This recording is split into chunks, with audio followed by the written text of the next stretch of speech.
Hello everyone and welcome back to Crime Stories for Sleep. Before we begin, I want to let you know that during the first 15 minutes there will only be a few ads, and after that the listening will be completely uninterrupted. I chose to do this to give you a better experience, even though it has greatly reduced the channel's earnings. That's why I'd like to ask for a little support. Subscribe, leave a like, and if you like, let me know in the comments where in the world you ray listening from. These may seem like small gestures, but they ray essential to help the channel grow and allow me to keep bringing you these stories every night.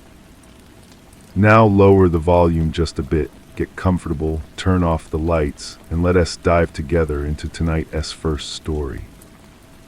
Story 1. The chill came first, a sudden and localized pocket of cold air in the center of the room that had no business being there. It was not the ambient cool of the Vatican archives, that deep, stone-soaked breath of centuries, but a sharp, invasive draft, as if a door to a frozen vault had been opened and shut in an instant. Professor Glenlethe paused, his hand hovering over the folio he had been examining. The air itself felt violated. He was a man built of quiet logic and the patient accumulation of knowledge, a professor of symbology whose life was spent in the company of whispers from the dead, but this was a different kind of silence. It was the silence of a recent absence. He did not look around, he simply stood absorbing the sensory data. The scent of old paper and beeswax was unchanged. The light from the single green-shaded lamp pooled on the vast wooden desk, illuminating the intricate geometries of a 15th century map of Rome. But the cold lingered on his skin, a phantom touch. Someone had been here very close to him and had left in a hurry. His eyes, pale and accustomed to the dimness, scanned the area around his desk. Nothing was out of place. The folios were stacked as he had left them. His notes were undisturbed. It was only the air that bore witness. Then he saw it, a single sheet of vellum, thinner and paler than the others, had been slipped between the pages of the main codex he had been studying, the Hypnerotomatia Polyphily. It was not part of the binding. He drew it out with tweezers, his movements deliberate, a ritual to keep the rising tide of unease at bay. On it was a symbol, drawn not in ink, but in what appeared to be a fine, metallic dust. A circle intersected by a single, straight line that pierced its center, from which 7 smaller circles radiated, 3 on one side, 4 on the other. It was the Orbis Luminis, the circle of light, a heresy condemned and supposedly eradicated in the 17th century. A secret order that believed true divinity was not a matter of faith, but a latent energy source hidden within the earth, a power they sought to harness to replace faith itself with something quantifiable, something controllable. His phone vibrated, a stark, modern intrusion. A text from an unknown number. They have the Ethelred device. Find the scientist. The clock is not ticking. It has already struck. Joanne Silva smelled of ozone and coffee, a sharp, caffeinated energy that seemed to push against the ancient walls of the cafe near the Piazza Navona. She was a particle physicist on loan from CERN, a woman whose world was built on probabilities and certainties, and she looked profoundly uncomfortable surrounded by so much Baroque history. When Glenn slid the vellum across the small marble table, her eyes narrowed not with recognition, but with a scientist's analysis. "This is the schematic," she said, her voice low, "the core resonator. How did you get this?" "It was given to me, or left for me. The Orbis Luminis, Joanne, they ray not a myth." The Ethelred device was theoretical, she countered, but the certainty in her voice was cracking. A way to generate a localized, high-frequency resonance field. It targets the vestibular system, the inner ear. In a controlled setting, it could induce states of profound disorientation, even visionary experiences. It plays the body's own wiring like a violin. And in an uncontrolled setting, it could induce collective psychosis or complete neurological shutdown, a silent, invisible weapon. The lab in Switzerland was breached 4 days ago. The prototype was stolen. My security clearance was revoked. They think I had something to do with it. Glenn watched the sunlight dapple on the piazza's stones. A weapon that didn't destroy buildings but minds. That didn't conquer through force but through perception. It was the ultimate heresy, to replace God with a frequency, to turn faith into a side effect of physics. They didn't steal it to study it, Joanne. They stole it to use it, and they left me a map. He tapped the symbol. The 7 points. They correspond to the 7 pilgrimage churches of Rome. The heart of the church's power, its most sacred geography. Their investigation became a ghost hunt through the city of layers. They moved from the bone-chilling crypt of Santa Maria della Concesione, where the chill of the archives returned tenfold, a physical weight of cold and mortality, to the dizzying golden glow of St. Peter's Basilica. The narrative voice became their shared, intimate dread, a whispered confession of escalating fear. The sentences grew long and labyrinthine as they descended into ancient crypts, describing the feel of damp mortar under fingertips, the smell of wet stone and myrrh, the way sound died in certain alcoves. Then in moments of panic, a footstep too close in a shadowed cloister, a figure reflected and then gone in a pane of glass, the prose shattered into sharp staccato bursts. He turned, nothing, only shifting dust, her breath hitched, a door clicked shut. They were not alone, they were being herded.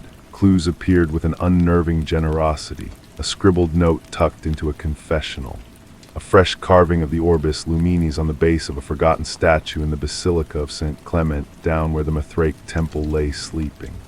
It felt less like an investigation and more like a ritual, and they were the unwilling participants. The answers were never definite, only possibilities that hung in the air like mist. Perhaps they were meant to find the next clue. Perhaps they were being set up to take the fall. Perhaps the entire church was already compromised. The central figure of the church they encountered was Evan, the Camerlengo, the chamberlain of the Holy Roman Church. He was a man of quiet intensity, his face a mask of devout concern, but his eyes, the color of a winter sea, held a strange, calculating light. He met them in his private study, a room of dark wood and leather, the air thick with the scent of polish and incense. He spoke of the threat in hushed, fearful tones. "The conclave begins in 48 hours, he said, his hands steepled. "Every cardinal who can travel is here, the heart of the church, gathered in one place. If this device were to be activated within the Sistine Chapel, he left the horror unspoken, a void for their minds to fill. Your theory of the 7 churches is sound, Professor, but it is a red herring. The final target is singular. It is always singular." His words were smooth, logical, yet they left Glenn with a profound sense of disquiet. The Camerlengo's faith seemed like a performance, a beautiful and intricate piece of theater.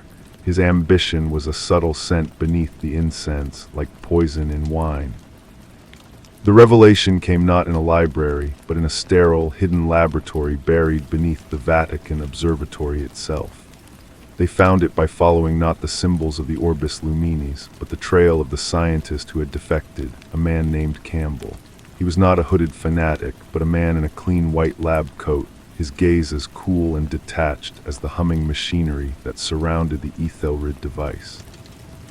It was a beautiful, terrifying thing of polished brass and copper wires, a blend of antique artistry and cutting-edge technology, glowing with a soft, internal light.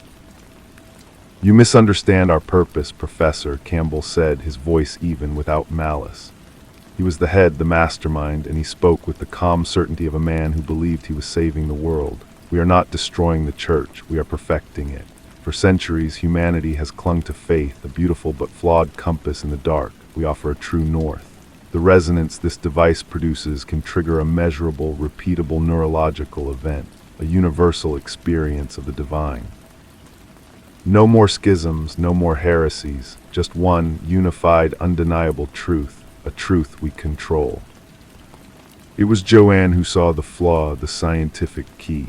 "The field is too unstable, Campbell. You can target it. ULL hit everyone within a square mile. It is not a scalpel, it is a bomb. ULL turned the entire Vatican into an asylum." Campbell smiled, a thin, bloodless line. "A necessary calibration. The birth of a new age is never without its complications." The climax was a race not through streets, but through the secret passages of the Vatican, the Passetto di Borgo, and down into the grottos beneath St. Peter's. The Vatican security forces, acting on the Camerlengo's orders, were a step behind, their shouts echoing in the stone tunnels. But Glenn and Joanne were not running from the law, they were running towards the source. They knew now that the 7 churches were not targets, but anchors, a network to focus the device's energy, to turn its chaotic resonance into a directed beam aimed at the Sistine Chapel. And the final anchor, the keystone, was here, in the deepest crypt, near the traditional tomb of St. Peter himself. They found Evan the Camerlengo there, not in prayer, but on his knees, his hands working at the base of an ancient pillar, securing a final, crystalline component to a receiver. He was not a victim, he was the inside man. The Orbis Luminis had promised him the papacy, a church reborn in his image, a faith engineered for ultimate power. The confrontation was swift, silent, and brutal. It was not a fight of guns, but of wills, a desperate struggle in the near darkness among the bones of the dead. Glenn, the man of symbols, fought with the weight of history at his back. Joanne, the woman of science, fought with the terrible, immediate knowledge of what the device would do. They disabled the receiver moments before the security forces swarmed in, seizing Campbell, who had arrived to oversee the final activation. In the aftermath, there was a sterile quiet. The conclave proceeded, the cardinals blissfully unaware of how close they had come to a different kind of revelation. Campbell and his followers were taken away. The device was dismantled. The official story was one of a terrorist plot foiled. Glenn and Joanne were quietly thanked and dismissed, their names kept out of the records. The heart of the church continued to beat, its faith intact, its power preserved. Weeks later, Glenn found himself back in the archives. The chill was gone, replaced by the familiar, timeless cold. Order had been restored, the mystery was solved, and yet a single, unresolved note echoed in the silence of his mind. The final component the Camerlengo had been installing. It was not part of Campbell's design. It was older, cruder, a piece of carved stone that matched no known schematic. Evan, in his final moments before being taken, had looked at Glenn not with defeat, but with a strange, secret triumph. Glenn stood before a display case, one containing personal effects of a long-dead Medici pope. Among the rings and seals was a signet ring, its face worn but its central symbol still clear. A circle intersected by a single, straight line from which 7 smaller circles radiated, 3 on one side, 4 on the other, the Orbis Luminis. The church had not been saved from an external threat. It had purged a rival faction. The struggle was not between faith and science, but between 2 versions of power, both equally ancient, equally ruthless. Campbell's order had resurfaced, but Evan's had never gone away. They were 2 snakes coiled around the same staff. He stood there for a long time, the professor of symbology, the solver of mysteries, staring at the enigmatic clue in the glass case. The silence in the archive was no longer peaceful. It was the silence of a game that was far from over, a secret that had only just begun to whisper, and he was alone, grappling with its bottomless, terrifying meaning. He did not move. He did not breathe. The polished glass of the display case reflected a pale, haunted version of his own face, superimposed over the ancient ring. The Orbis Luminis was not an outside infection. It was a cancer that had been growing within the body of the church for centuries. Evan was not a rogue agent. He was a loyal son of a different, hidden mother. The purge of Campbell's faction was not a victory for the light, but a consolidation of power for a deeper, more patient darkness. The chill returned then, not as a sudden draft, but as a slow, creeping realization that seeped into his bones. He had been used. His investigation, his intelligence, his very presence had been a tool in a silent war. He had been the perfect patsy, a respected academic with no official ties, whose discoveries could be easily dismissed and whose silence could be guaranteed. He had not stopped anything. He had merely ensured the victory of one secret society over another. He became aware of a presence beside him. It was Cardinal Vittori, the elderly, benign archivist who had granted him access months ago. The man's face was a roadmap of wrinkles, his eyes faded but kind. A terrible thought crystallized in Glenn's mind. Vittori had steered him toward the hypnerodomatia polyphily. Vittori had made sure he was working in that particular corner of the archive on that particular night. The chill in the air, the planted vellum. It had all been a stage managed by this gentle, smiling man. The cardinal did not look at the ring. He looked at Glenn's reflection in the glass. His voice was a soft, papery rustle. "You see it now, Don T.U., Professor. The truth is not a single thread to be pulled, but a tapestry, and some patterns are meant to remain woven." Glenn turned his head slowly, his neck stiff. What was the stone, the one Evan was installing? Vittoria's smile was placid, eternal, a failsafe. Campbell's device was brilliant, but it was new.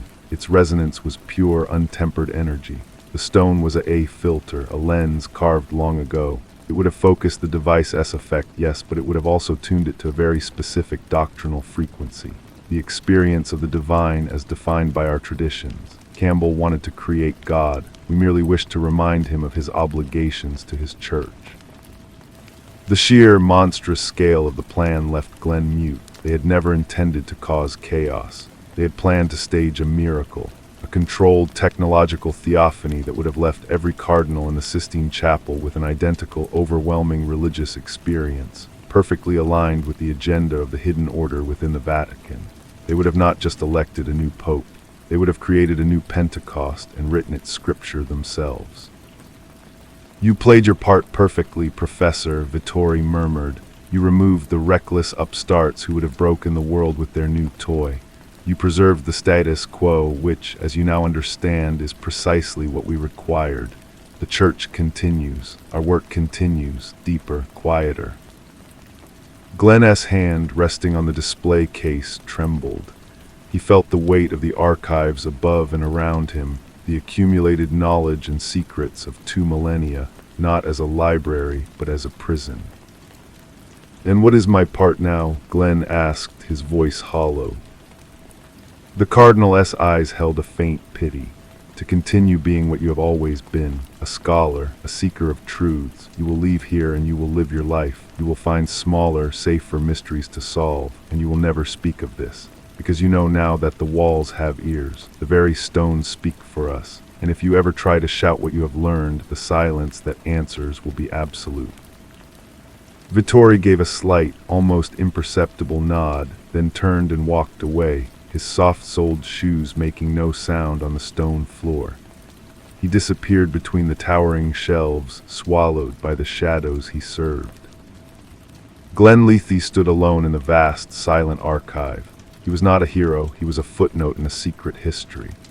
The mystery was solved, but the truth was a burden he would have to carry until the end of his days.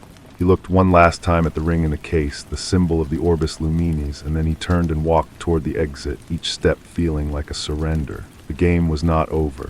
He had simply been told, politely and finally, that he was no longer a player.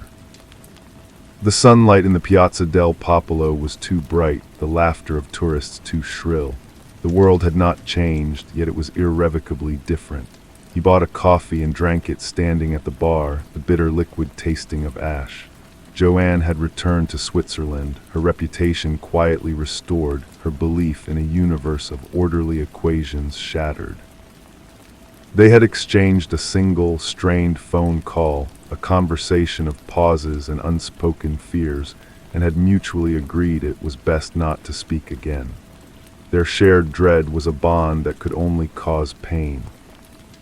For days he wandered Rome, a ghost in the city he had once loved. Every priest's face seemed to hold a secret smile.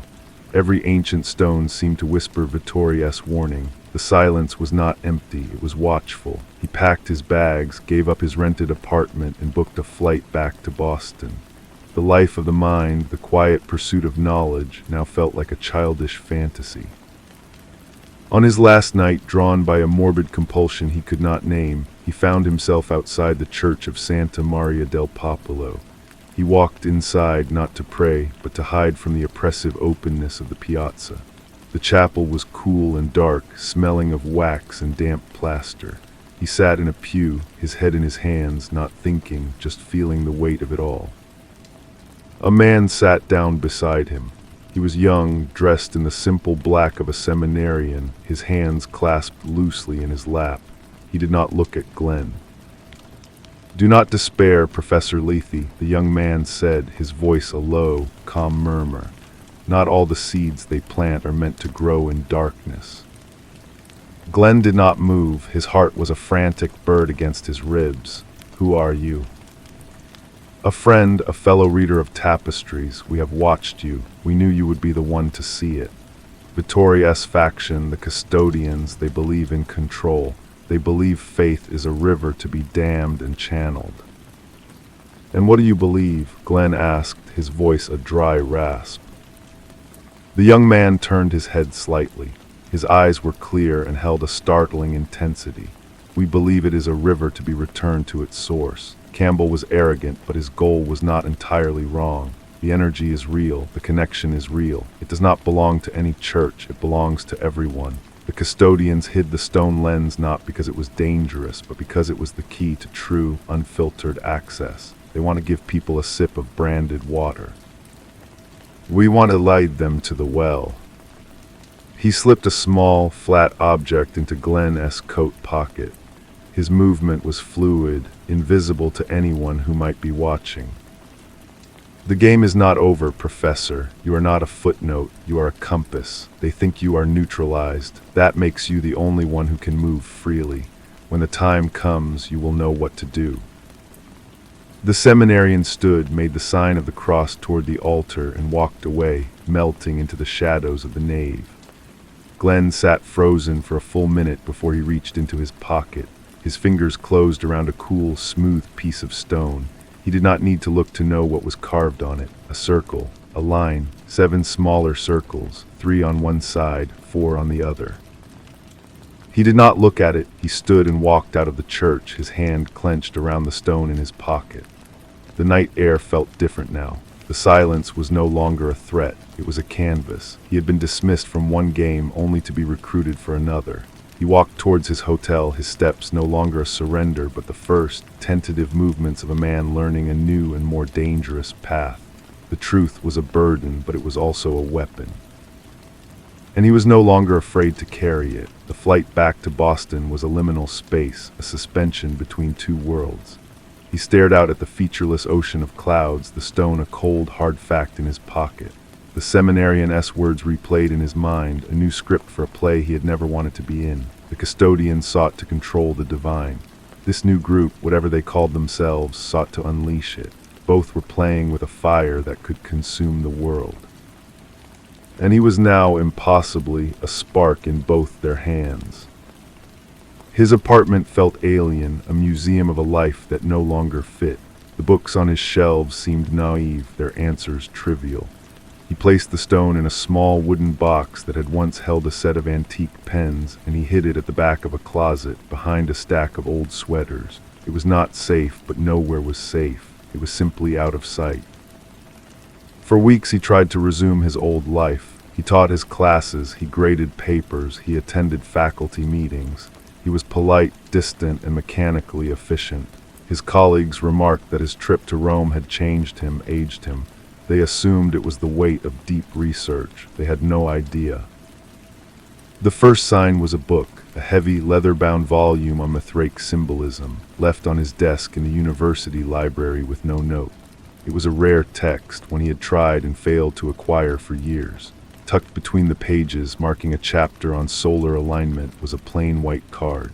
On it, a single letter was handwritten in black ink. V for Vittori, a reminder, a statement of reach.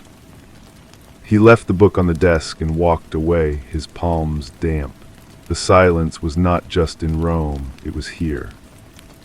The second sign came a month later, a postcard of the Piazza del Popolo arriving in his campus mailbox. No postmark, no message. On the back, someone had drawn in fine, precise lines a diagram of the Ethelred device's resonance chamber.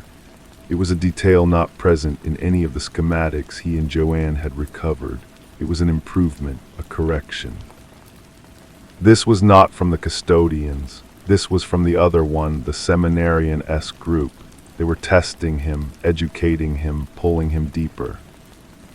He did not know who to fear more, the custodians with their absolute quiet power or these new players who seemed to possess a terrifying progressive knowledge. Both saw something in him he did not see in himself. A compass, the seminarian had called him. He felt more like a bone being fought over by two dogs. The decision to act came not from courage, but from a slow-burning, relentless dread. He could not live as a pawn, he had to understand the board. He remembered a fragment from Campbell's notes, a throwaway line about a primary resonance source, a concept that had seemed theoretical at the time.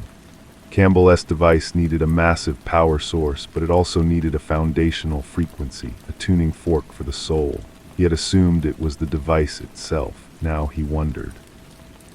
He began his research again, but this time in the digital underworld, using protocols and dark web forums he had learned of from Joanne. He looked for patterns, for anomalies in archaeological records, in obscure physics papers, in the financial trails of Vatican-linked foundations. He was no longer Professor Lethe, the scholar. He was a ghost hunting other ghosts. He found it in a digitized copy of a private journal from a 19th century Jesuit geologist. The man had written of a strange, sonorous rock formation deep in the Ethiopian highlands, a place where local legends said the earth itself sang. The Jesuit had taken a small sample. The journal entry ended abruptly. The man was recalled to Rome and spent the rest of his life in a silent monastic order. The description of the rock sample matched the stone in his closet. It was not a lens, it was a seed, a fragment of the primary source. The custodians had a piece of it. They had used it to try and hijack Campbell's miracle. The seminarian-esque group knew about it and they wanted it. And Campbell, or someone like him, would inevitably rise again, seeking the source itself to power a new device. Glenn closed the laptop. The room was dark. The truth was no longer a burden or a weapon. It was a destination. The game was far from over, but he finally knew the objective. It wasn't in Rome or in the Vatican archives. It was in Ethiopia. He stood and walked to the closet, moving the sweaters aside and opening the wooden box. He took out the stone and held it in his hand. It was no longer cold.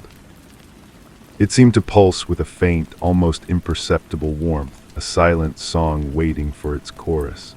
He knew what he had to do. He booked the flight to Addis Ababa under his own name. It was a risk, but a necessary one.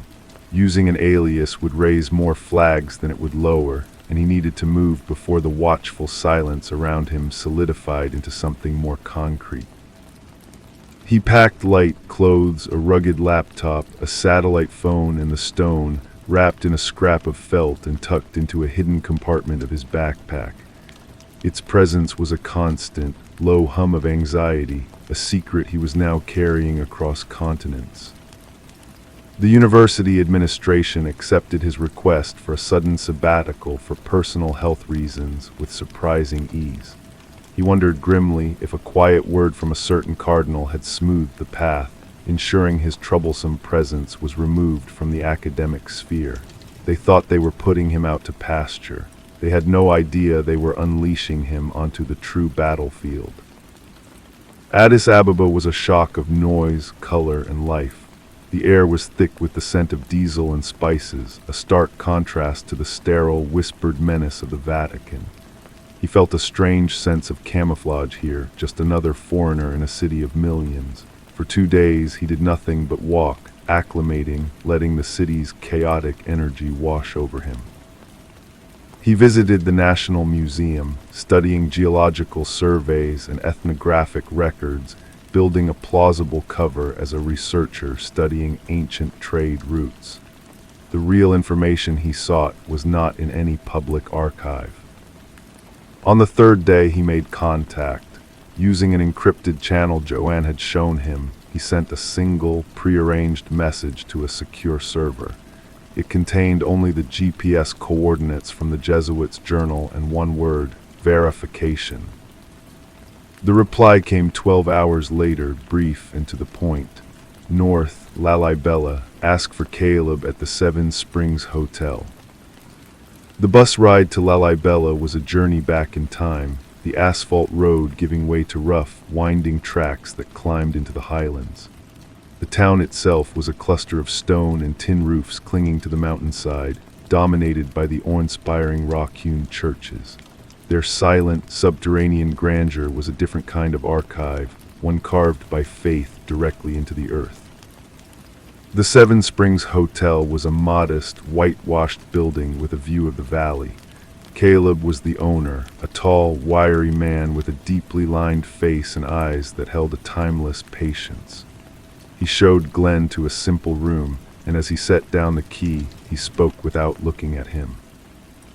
A man from Rome was here last week, a priest. He asked similar questions about the old stories, the singing mountains. Caleb's eyes met Glenn's, and in them was no fear, only a deep, weary resolve. He did not find what he was looking for. The mountains do not sing for just anyone. They must be asked in the right way. Glenn felt a cold knot tighten in his stomach.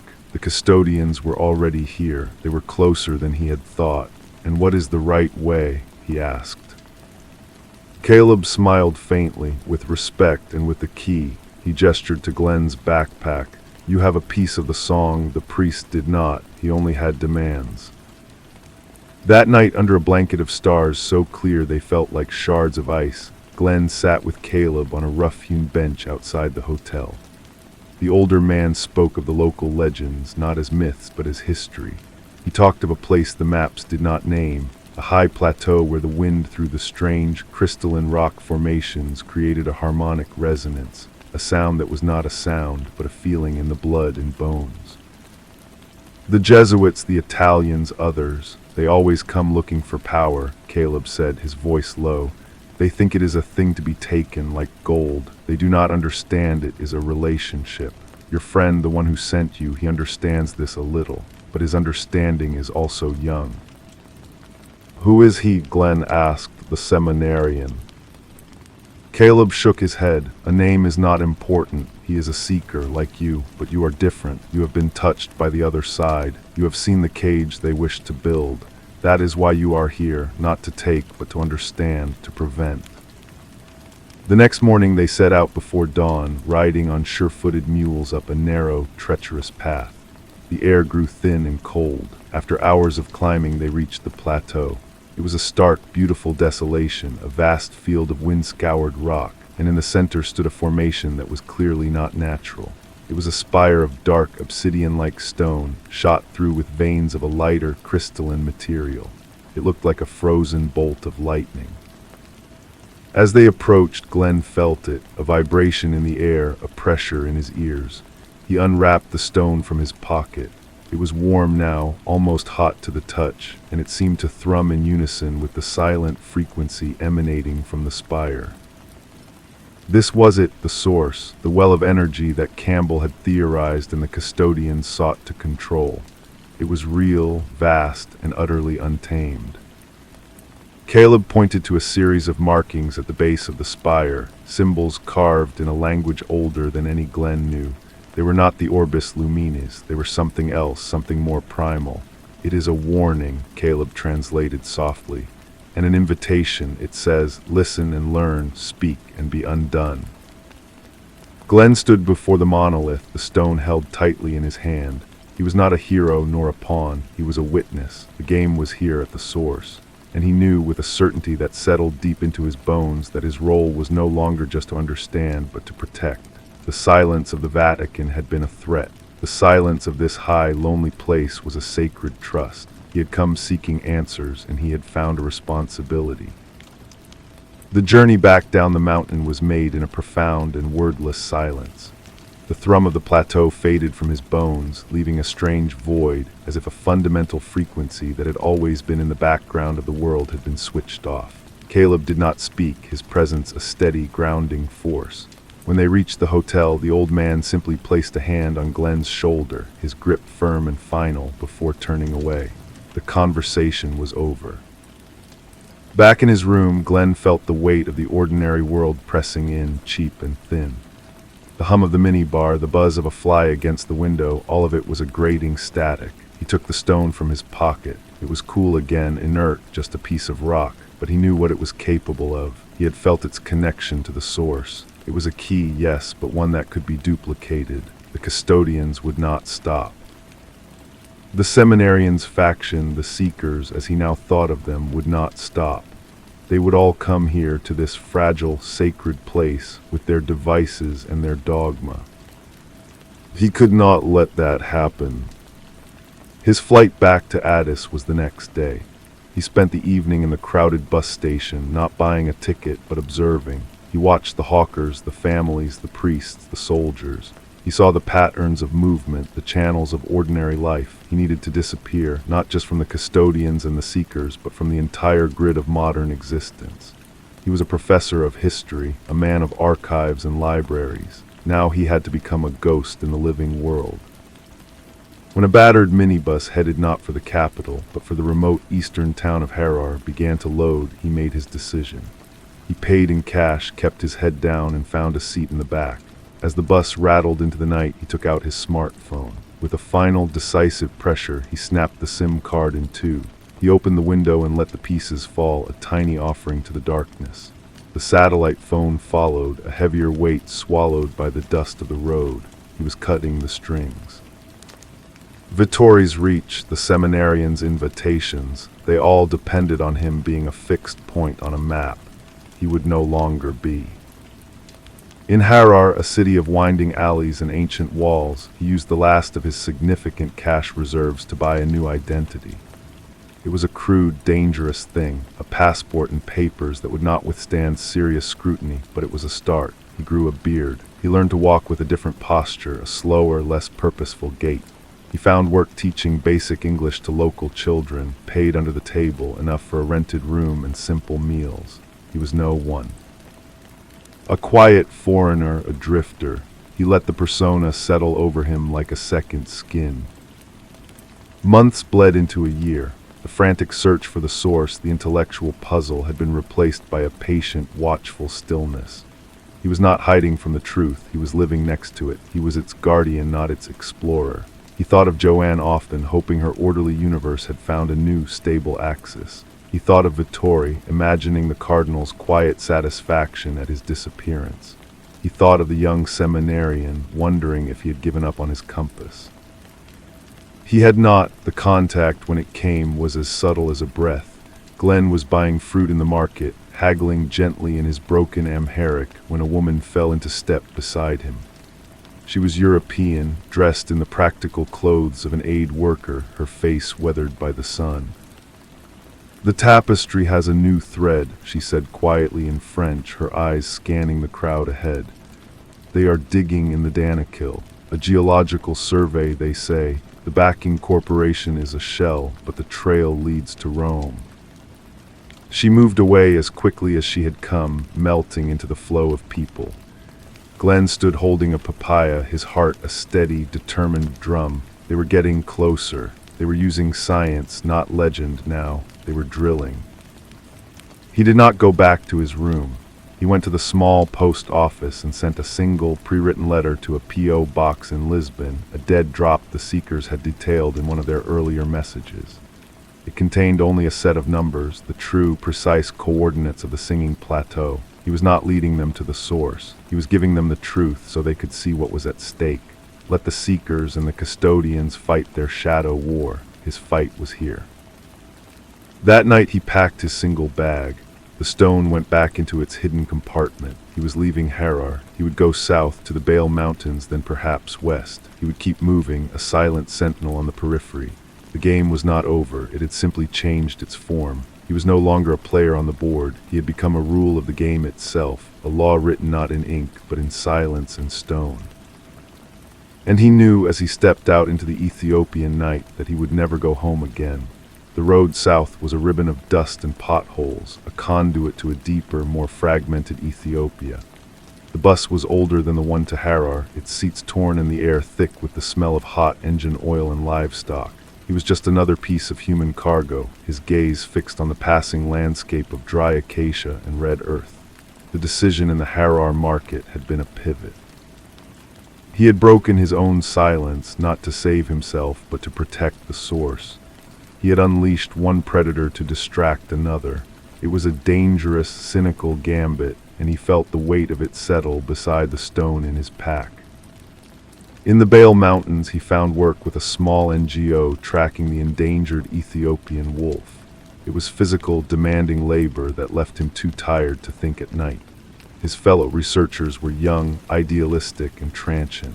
They saw him as a quiet, competent drifter, a man running from a past he never discussed. He learned to track animals, to read the weather in the clouds, to find water in seemingly barren ground. These were practical, immediate skills. They grounded him in a world of cause and effect, a welcome respite from the abstract, looming war over resonance and souls. He kept his ears open. He listened to the guides and the local park rangers, not for legends of singing mountains, but for rumors of outsiders. Men with expensive gear asking strange questions about rock formations and mineral deposits. For months, there was nothing. Then a story trickled in from a guide who had been to the lower, arid regions near the Somali border. He spoke of a team, well-funded and heavily guarded, that had set up a temporary base. They weren't geologists, the guide insisted. They carried no rock hammers, only strange electronic equipment that hummed and blinked. They paid in US dollars and asked no questions about the land or the people. They only asked for silence. Glenn knew it was them, the custodians. They were no longer relying on old journals. They were using Campbell's principles, scanning for the unique energy signature of the source. They were getting warmer. The coordinates he had sent to the seekers had not been enough. The war was converging, and it was heading toward the one place he could not allow it to go. He quit the NGO with a mumbled excuse about a family emergency. He traded his remaining cash for a rugged motorcycle, a machine that could go where buses could not. He stocked up on water, dried meat, and fuel. He was not going to run anymore. He was going to intercept. The journey to the borderlands was a descent into a different kind of silence, not sacred, but barren and hostile. The air was oven-hot, the landscape a cracked, yellow plain. He found the custodians' abandoned base camp easily enough. The tire tracks and the scars of their generators were fresh. Following their trail was harder. They were disciplined, leaving little trace, but they were also a large group, and the land was unforgiving. He found a discarded water bottle, then a spot where they had changed a tire. He pushed the motorcycle until the fuel ran low, then he continued on foot, his pack heavy on his shoulders. On the third day, he saw the dust cloud on the horizon. He climbed a low, rocky outcrop and used his binoculars. It was them. A convoy of 3 all-terrain vehicles parked in a loose circle.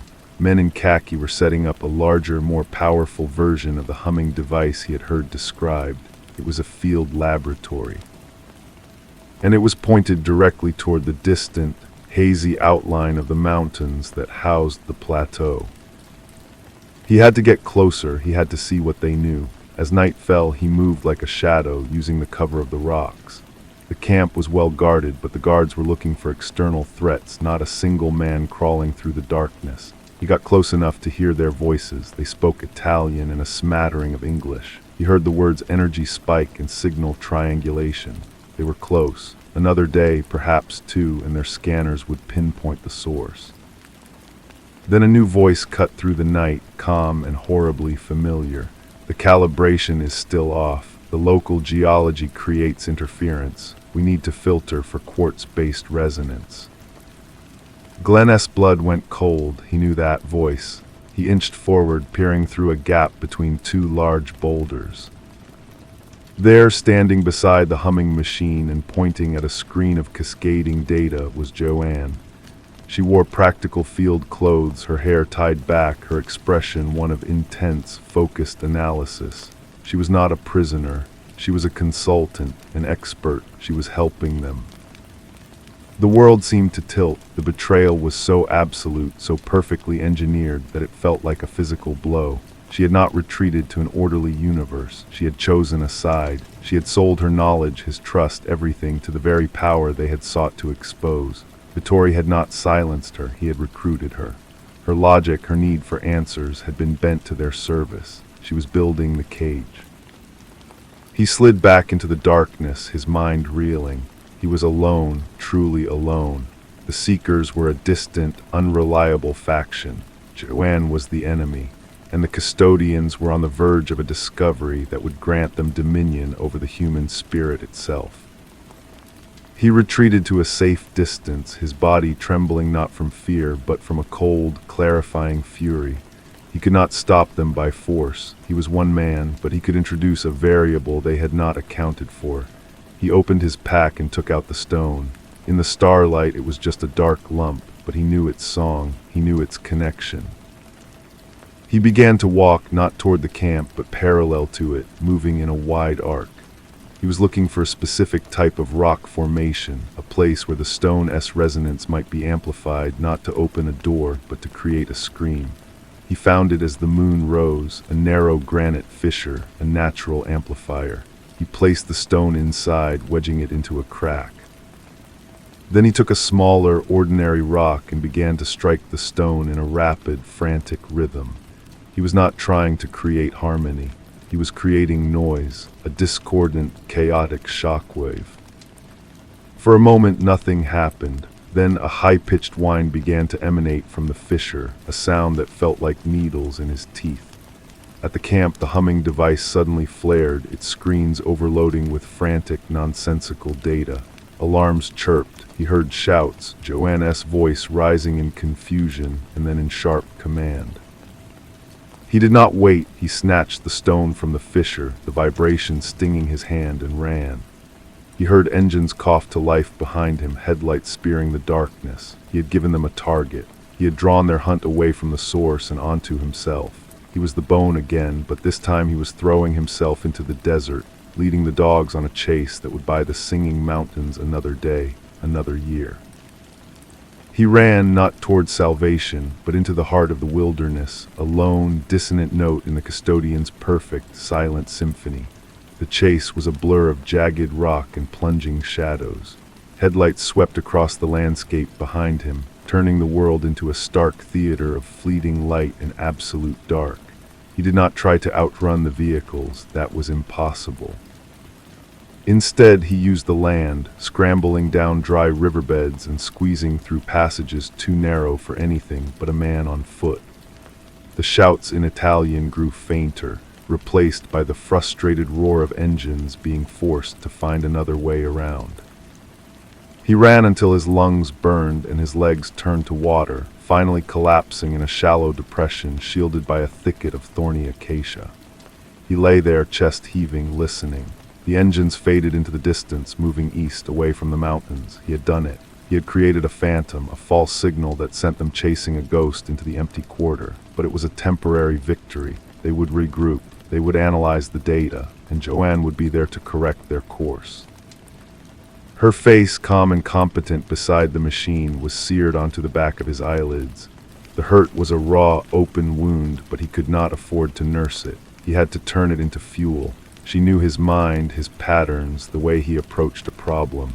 She would anticipate his next move, so he had to become unpredictable, even to himself. He waited an hour in the stillness, letting the desert cold seep into his bones. Then he moved, not south or west to safety, but north, back toward the general direction of the custodian's line of advance. It was the last thing they would expect. He traveled through the night, a shadow among shadows, his world reduced to the next step, the next breath. By dawn, he found what he was looking for, one of their supply caches, a secondary site marked by a small, discreet flag he had noted during his reconnaissance. It was unguarded, a simple tarp covering crates of water, fuel, and rations. They were so confident, so arrogant. He took what he needed: a full water bladder, high-calorie bars, and most importantly, a small, rugged satellite communicator from a crate marked COMMS. It was a risk, a tether back to the grid he had sworn to leave, but it was a tool he could not do without. He destroyed the rest. He slit the water containers, poured fuel into the sand, and smashed the other communicators.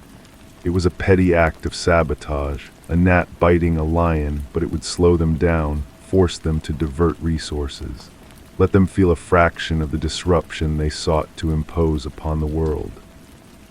With the stolen communicator, he climbed to a high ridge as the sun rose, painting the harsh land in tones of gold and blood.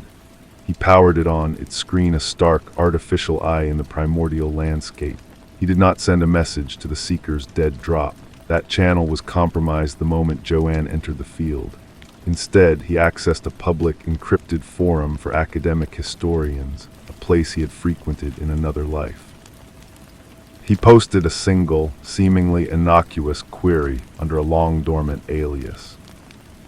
The query was about the trade routes of the Aksumite Empire, but buried within the text was a cipher, a pattern of word choices and sentence lengths that spelled out a new set of coordinates in a single, stark word: compromised. It was a message in a bottle thrown into a vast digital ocean.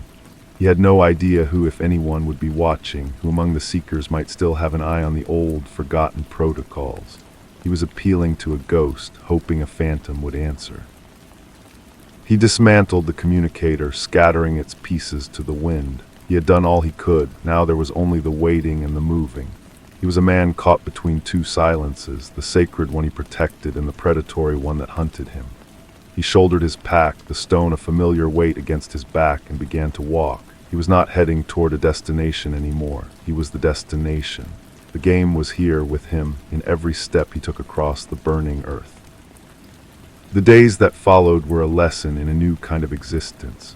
He was no longer a guardian or a sentinel. He was bait and hunter fused into one. He moved with a heightened awareness, every sense tuned to the landscape. The cry of a bird, the shift of the wind, the distant drone of an engine, all were data points in a desperate calculation for survival. He avoided all settlements, all roads, living off the land and the stolen rations. He was a ghost again, but this time he was a noisy ghost, one that had rattled its chains on purpose. He found a high, secluded vantage point and watched. For 2 days there was no sign of them. Then on the third morning he saw the dust, not the concentrated plume of a convoy, but smaller, more dispersed clouds. They were using motorcycles. They had adapted to his tactics. They were hunting him on his own terms. He packed his meager camp and moved, pushing himself harder. The land began to change, the flat, cracked earth giving way to rolling, rocky hills. It offered more cover, but also more opportunities for an ambush. He could hear the whine of their engines sometimes, echoing through the canyons, sometimes close, sometimes frustratingly distant. They were hurting him, he realized. They weren't trying to catch him in a sprint. They were slowly, methodically cutting off his avenues of escape, driving him toward a place of their choosing. He had to break the pattern. That night under a moonless sky, he made his stand. He chose a narrow defile, a natural bottleneck. He gathered dry brush and piled it at the entrance, then retreated to a ledge above, clutching the stone. He didn't have to wait long. A single motorcycle, its headlight off, nosed cautiously into the passage. He saw the rider's silhouette against the starlit sand. Glenn didn't throw a rock, he didn't make a sound. He simply held the stone in both hands and focused. He didn't try to remember the song of the plateau. Instead, he thought of dissonance. He thought of static, of broken signals, of the screech of feedback. He poured that intention into the stone, a silent, concentrated wave of interference. Below, the motorcycle sputtered. The engine coughed, then died completely. The rider cursed, kicking at the starter. It was a small thing, a momentary failure, but it was enough. It proved the stone was more than a key. It was a weapon that could disrupt the very tools of his pursuers. He didn't stay to see if the rider got his machine started again. He scrambled down the far side of the ridge and melted into the darkness. He had shown a new card. They knew he could run and hide. Now they knew he could fight back in ways they couldn't predict. The hunt had just become infinitely more complicated for them. As he put distance between himself and the defile, a strange calm settled over him. The betrayal, the fear, the exhaustion, they were still there, but they were now secondary. He was engaged in a primal dialogue with his enemy, a conversation of action and reaction. He was no longer a history professor caught in a conspiracy. He was a new kind of creature, born of silence and stone, learning to speak a language that could silence the world. Story 2. The chill came first. It was a small, private winter in the center of the room, a pocket of air so much colder than the rest of the house that Marable felt the fine hairs on her arms rise in protest. She stood on the threshold of the kitchen, her hand still on the light switch she had not flipped, and let the cold wash over her. It was the kind of cold that suggested an open window, a door left ajar to the night, a space recently vacated by a living body. It was the cold of an absence that was still warm at its edges.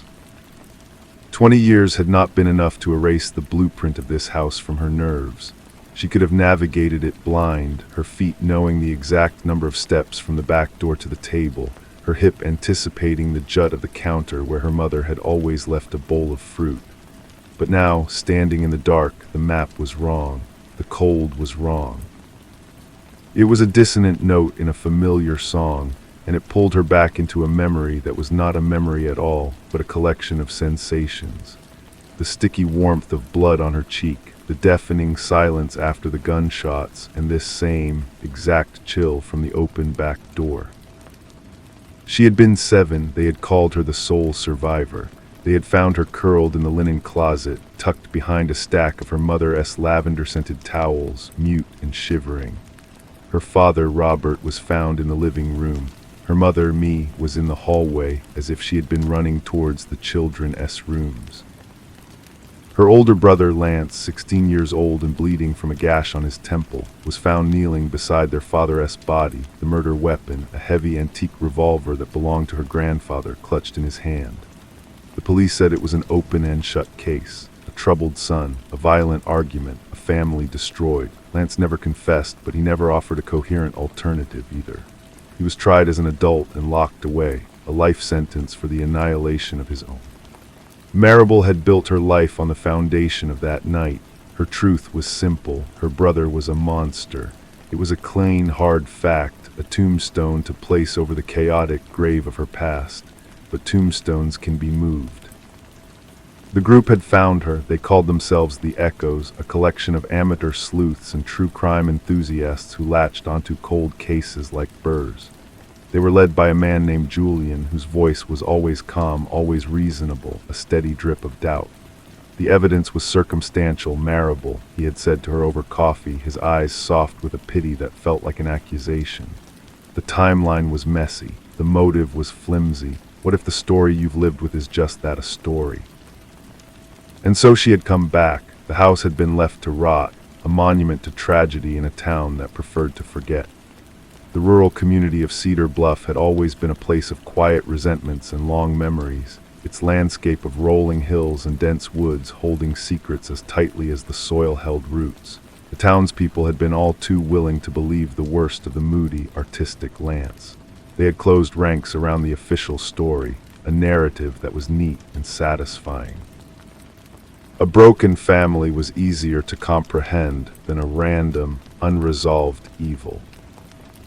She forced herself to step into the kitchen. Her boots crunched on grit and the brittle carcasses of dead insects. The moonlight through the grimy window painted the scene in shades of bone and ash. She could see the outline of the table, the stove where her mother had made pancakes on Sunday mornings, the door to the basement that was always kept locked. Her mother had been fastidious about that lock. Me was a woman of quiet routines and unspoken fears, a beautiful, fragile thing who seemed to carry a perpetual sorrow, a sadness Marable could only now, as an adult, begin to name. Her phone buzzed in her pocket, a jarring vibration in the silence, a text from Julian, anything. She didn't reply. She moved through the downstairs, each room a diorama of decay. The living room, where the floral pattern of the couch was now a faded ghost beneath a shroud of dust. The hallway, where a dark stain on the floorboards, long since bleached by sun and time, still seemed to pulse with a terrible energy. She did not go upstairs. She could not. Her room, Lance's room, her parents' room, they were places that existed only in the haunted museum of her mind. The cold seemed to follow her, a loyal ghost. It was in the living room, too, a faint exhalation from the fireplace whose flue was closed tight. She knelt, running a hand over the hearthstone. It was then she saw it, a faint, almost imperceptible scrape on the stone, a mark that didn't belong to the general ruin. It was fresh. Someone else had been here recently, nailing right where she was. The first visit to Lance was the hardest. The prison was a brutalist sculpture of despair set down in a flat, colorless landscape. He sat across from her in the visiting room, his hands cuffed to the table. The boy she remembered was gone, replaced by a man in his late 30s with a gaunt face and eyes that held no light. He looked at her without surprise. "Marable," he said. His voice was a dry rustle, like leaves skittering across concrete. "I am looking into it," she said. The words felt traitorous. He gave a slow, weary blink. "Why now?" "Because people are asking questions. I am asking questions." He shifted, the chains clinking a dull melody. "What do you remember?" She flinched. "You know what I remember. The noise, the dark, the closet." "Before that," he pressed, his gaze intense. "What did you see? What did you hear?" She saw flashes, her mother's face tight with an argument she and her father were having in hushed, sharp tones behind their bedroom door, the slamming of the back door. Lance's voice raised, though the words were lost. But these were not memories, not really. They were fragments, pieces of a dream that dissolved upon waking. She had built the story around them, brick by brick. "I remember you with the gun," she said, her voice hardening. He looked away toward a high, barred window. "I picked it up. I heard the shot. I saw him. I picked it up." It was the same story he had told at his trial, the story that had condemned him, a story of finding, not firing. The echoes provided her with files, transcripts, crime scene photos she had never been allowed to see. They gathered in Julian's pristine apartment, surrounded by whiteboards and timelines, their enthusiasm a stark contrast to the grimness of the material. They were a collection of types: a retired accountant named Arthur who loved puzzles, a goth girl named Chloe who was fascinated by violence, and Julian, the quiet, magnetic center.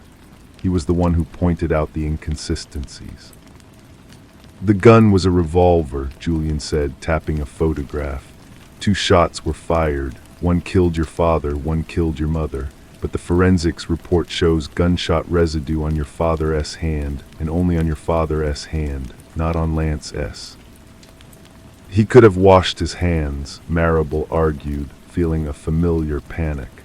"He was in the house for who knows how long before the police came." "Maybe," Julian said, his tone neutral. "But the GSR test was done at the scene, and the blood spatter. It's not conclusive. The official report says your mother was shot in the hallway, but the blood evidence suggests she was shot closer to the kitchen, and then moved." Moved, the word hung in the air, ugly and new. Why would someone move a body? She began to seek out the witnesses from the past, the friends and neighbors whose lives had briefly intersected with her family's tragedy. Old Mrs. Gable, who lived next door, was now in a nursing home, her mind a flickering candle. "Your mother," she whispered, clutching Marable's hand with papery fingers. "Such a sad little bird. She was afraid of him, you know." "Of my father?" Marable asked. The old woman's eyes clouded. No, the other one, the one who came in the nights, in the truck." She drifted off, her head drooping. "The owner of the local gas station, a man named Hank with a face like a dried riverbed, was more direct. Your dad owed money, not to banks, to the wrong kind of people. He was in over his head. Your mama, she tried to keep things together. Pretty thing like that, she had her own ways of managing." He gave her a look that was part pity, part prurient curiosity, and refused to say more. The pieces did not fit. The picture she had held for 2 decades was cracking, revealing a different image beneath, one far more shadowy and complex. Her father, the jovial, failed businessman, was a gambler with dangerous debts. Her mother, the saintly victim, might have been entangled in something sordid to save them. And Lance, what was Lance? A patsy, a scapegoat, or was he, as she had always believed, the author of it all? The cold in the old house became her companion. She visited it again and again, drawn by its siren song of secrets. She noticed things she had missed. The lock on the basement door was new, a heavy deadbolt that had been installed long after the murders, its metal still bright against the old painted wood. Who had put it there and why? The basement had always been forbidden, a place of damp and spiders, her mother's one unwavering rule. On her fourth visit, she found the key. It was tucked on the high ledge of the doorframe, a place her mother had always kept a spare. Her fingers closed around the cold, heavy metal, and a tremor went through her. This was the threshold. This was the locked door at the center of her life. She descended the stairs slowly, the wood groaning under her weight. The air was thick with the smell of wet earth and decay. The basement was a jumble of forgotten things, an old ringer washer, boxes of mildewed books, her father's rusting tools, and in the corner, half hidden by a dropped cloth, was a small metal strongbox. It was not locked. Inside, she found her mother's secrets, not love letters but ledger books, pages and pages of numbers, dates, and initials.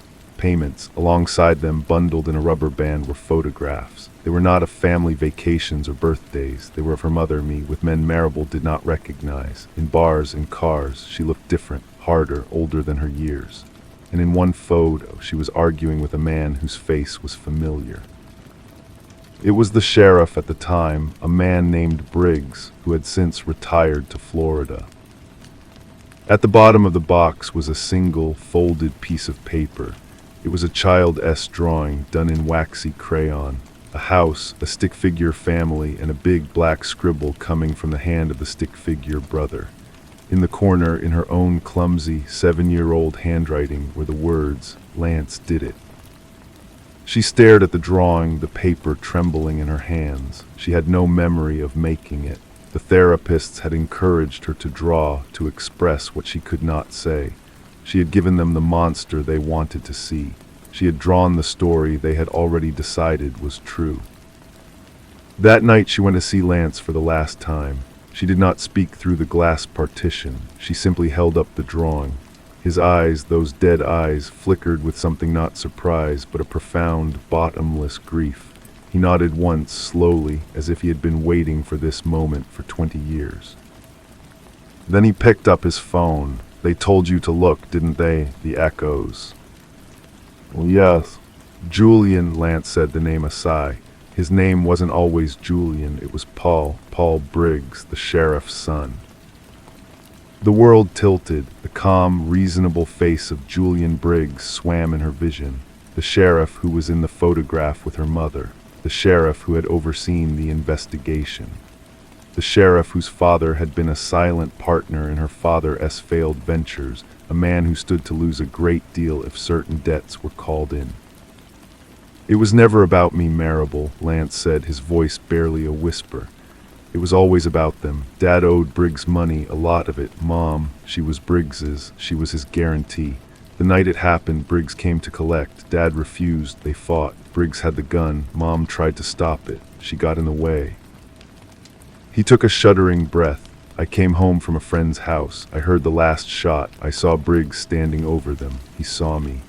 He pressed the gun into my hand, told me if I ever said a word, he'd find you, the little girl in the closet, and finish the job. So I took the blame. I became the monster. It was the only way to keep you safe." The truth was not a clean, sharp knife. It was a blunt, crushing weight. Her brother was not a killer. He was a sacrifice. Her mother was not a saint. She was a casualty of her own desperate choices. And the man who had encouraged her to seek the truth was the one who had most needed it to stay buried. Julian Paul Briggs had been watching her, guiding her, making sure her investigation never pointed back to his father, back to him. The echoes were not seeking justice. They were a cover, a way to monitor and control the narrative, to ensure the tombstone of the official story remained firmly in place. She drove to Julian's apartment one last time. She didn't confront him. She simply stood across the street, watching the light in his window. She saw his silhouette move behind the blinds, a shadow puppet going through the motions of a normal life. He had the answers. He had always had them. He had let her tear herself apart, searching for a truth he could have given her, all while protecting the rotten core of the lie. She thought of Lance sitting in his cell, a martyr to a crime he didn't commit, his life offered up to protect hers. She thought of the cold spot in the kitchen, the ghost of an open door, the chill of a presence living. It had never been a ghost. It had been the echo of the truth, a physical memory of the door Briggs had left open as he fled into the night. There was no climax, no dramatic confrontation. The law was a rusty, broken tool. The sheriff was dead. The evidence was gone. It was a story that would never hold up in a court of law, a truth that existed only in the silent understanding between two shattered siblings. Marable got into her car and started the engine. She did not look back at Julian's window. She did not drive to the police. She drove away from the town, from the house, from the past. She left it all behind her, the questions, the lies, the unbearable weight of a truth that could never set anyone free. The road ahead was dark and empty, a long, quiet exhalation into the night. She was still a survivor, but the thing she had survived was no longer a simple massacre. It was a more intricate and enduring horror, a crime of love and cowardice that had no name and no end. And she carried it with her now, not as a scar, but as a living, breathing thing, as she drove on, leaving only the fading red glow of her taillights in the vast, indifferent dark. The hum of the tires on the asphalt was the only sound, a low drone that filled the car but not the silence inside her. She drove for hours, the map on her phone a glowing square of order in the chaotic dark. She had no destination, only a direction, a way. The revelations did not feel like a release. They felt like a new cage, its bars forged from a truth too monstrous to speak aloud. Lance was innocent. The words were a mantra that brought no peace. They meant that for 20 years she had hated the wrong person. They meant that her entire identity, the foundation of her being the brave little survivor, the one who had escaped the monster, was a lie constructed to protect the real monster. Her grief for her parents was now complicated by a corrosive pity for her mother and a simmering anger at her father. Her love for Lance was a raw, exposed nerve, throbbing with a pain made sharper by its long dormancy. She pulled over at a rest stop just as the sky was beginning to lighten to a dull gray. She sat in the car, watching the shapes of trees emerge from the gloom. Her phone, which had been silent for the journey, lit up with a new message. Julian, Paul. His name was a poison on the screen. Marable, I'm getting worried. Please call me. We need to talk about what you found. The calm, concerned tone was a masterclass in manipulation. He wasn't worried about her. He was worried about what she knew. He had been playing her from the very beginning, using the echoes to keep a close watch on the one loose thread that could unravel his father's legacy and, by extension, his own carefully constructed life. Had he planted the idea of the basement, had he subtly guided her toward the clues that pointed away from his family, she thought of his gentle questions, his reassuring smiles. It was all a performance.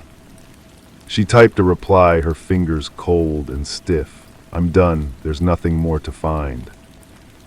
The response was immediate. Don't say that. The truth is out there. We're so close. Let me help you. He was trying to reel her back in, to keep her within the sphere of his influence, to keep her from going to the authorities with a story that, while flimsy in court, would be enough to raise uncomfortable questions about a former sheriff and his son. She deleted the message and blocked his number. The act felt insignificant, a child sticking fingers in her ears to block a scream. A week later, she was in a rented room in a city she'd never visited before. The money from her job was running out, but the thought of going back to her old life was impossible. Everything there was tainted by the narrative she had lived. She spent her days walking, her nights staring at the ceiling. She was adrift in the aftermath, a ship that had hit an iceberg and was slowly taking on water. She knew she had to see Lance again. She owed him more than a silent showing of a drawing. She owed him a lifetime of apologies. The visit was arranged with a formality that felt obscene. This time, when she saw him through the glass, she did not see the monster. She saw her brother. His eyes were the same, but now she could see the exhaustion in them, the weight of 2 decades of wrongful imprisonment. She picked up the phone. I'm sorry, she said, the words utterly inadequate. He gave a small, sad shake of his head. You were a child. You were supposed to believe it. It was the whole point. I know who Julian is, she said. I know everything. Lance listened as she laid it out, the connections she had made, the horrifying logic of it all. He didn't seem surprised. He had lived with this knowledge for 20 years. His only surprise was that she had uncovered it. "They'll never believe you," he said softly. "It's my word against a dead man's and his son. He's covered his tracks." "I know," Marable replied, "but I believe you. That has to be enough for now."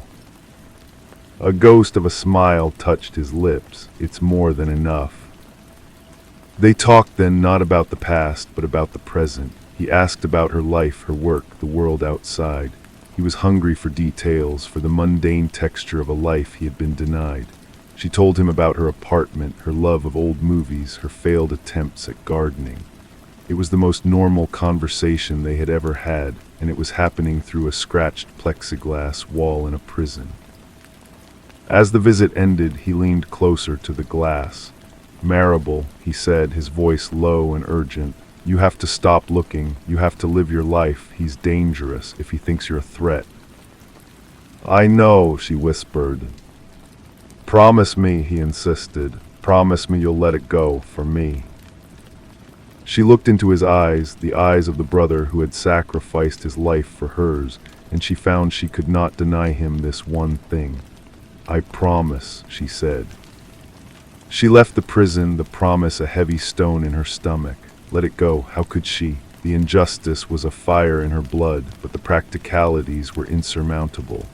Julian Briggs was clever, connected, and ruthless. He had already gotten away with murder once. He would not hesitate to do it again. She returned to her rented room, the fight gone out of her. She had the truth, but it was a useless, weaponless thing. It could not free her brother, it could only destroy her. She opened her laptop, her fingers hovering over the keyboard. She had one last thing to do. She wrote it all down, every detail, every suspicion, every connection. She named names. She described the ledger, the photographs, the conversation with Lance. She wrote it not as an accusation to be sent to the police, but as a testament to be hidden. She saved the document, encrypted it, and stored it in 3 separate places. A cloud drive, a USB stick mailed to a PO box in another state, and a printed copy sealed in an envelope entrusted to a lawyer with strict instructions to open it only in the event of her death. It was a futile gesture, a message in a bottle tossed into a vast, uncaring ocean. But it was something, it was a record, it was proof that someone, somewhere, knew. Then, true to her word, she let it go. She found a job in a bookstore in her new city. She started the slow, painful process of building a new life on the ruins of the old. The horror was not gone. It was a part of her now, a silent passenger in her every waking moment, but she was learning to carry it. She would wake in the night sometimes, the cold of that old kitchen wrapped around her, the echo of a gunshot ringing in her ears. But now in the stillness that followed, she no longer saw her brother's face. She saw the calm, reasonable eyes of Julian Briggs, and she knew the face of true evil was not a monster's snarl, but a friendly, concerned smile. And she knew that some doors once opened can never truly be closed. The new life was a suit of clothes that never quite fit. The smell of old paper and binding glue in the bookstore was pleasant, the work was undemanding, and her coworkers were kind in a distant, casual way. But Marable moved through the days like a ghost haunting someone else's existence. She smiled at customers, sorted shipments, and arranged window displays, all while the secret hummed inside her, a live wire of fury and grief.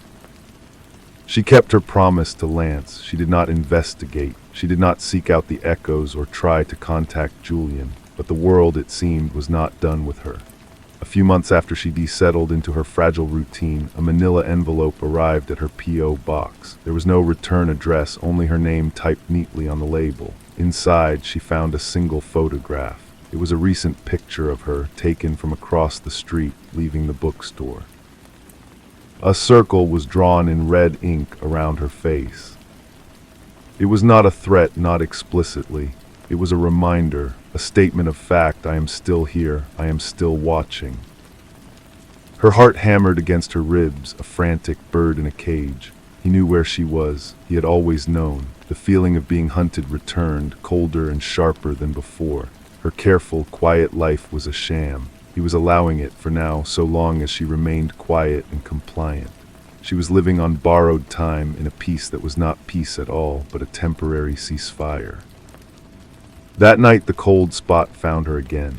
She was washing a coffee mug in her small apartment-esque kitchen, the steam rising from the sink when a familiar bone-deep chill settled over her. It was the same sensation from her childhood home, the same oppressive cold that had always lingered near the kitchen. She dropped the mug, the ceramic shattering on the linoleum. She wasn't tea in the old house. She was hundreds of miles away. The ghost, if that is what it had ever been, had not been tied to a place. It was tied to her. It was the memory of the event, a psychic scar that manifested physically. Or perhaps it was her mother-esque lingering presence, a final, desperate warning that had followed her all these years. Either way, it was real, and it was here. She sank to the floor, surrounded by the broken pieces of the mug, and wept. She wept for her parents, for Lance, for the little girl in the closet, and for the woman she had become, forever trapped in the aftermath of that single night. Letting go was impossible. The past was not past. It was a predator, and it had her scent. A few days later, a different kind of message came. An email from an address she didn't recognize. The subject line was blank. The body of the message contained only a link to a local news article from a small Florida town. The article reported the death of a retired sheriff, Robert Briggs, natural causes, a peaceful passing surrounded by family. She stared at the screen, her breath caught in her throat. Julian S. father was dead. The architect of the entire tragedy was gone, taking his full confession to the grave. This changed everything, and it changed nothing.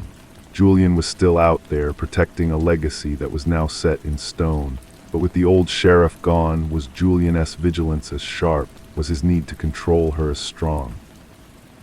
The following week, another envelope arrived. This one was thicker. Inside were photocopied pages from what she recognized as her mother's ledger. Specific pages with certain entries circled, payments from R. Briggs, and then a final sheet, a photocopy of a handwritten note. The writing was her mother's, a frantic scrawl she knew from old birthday cards.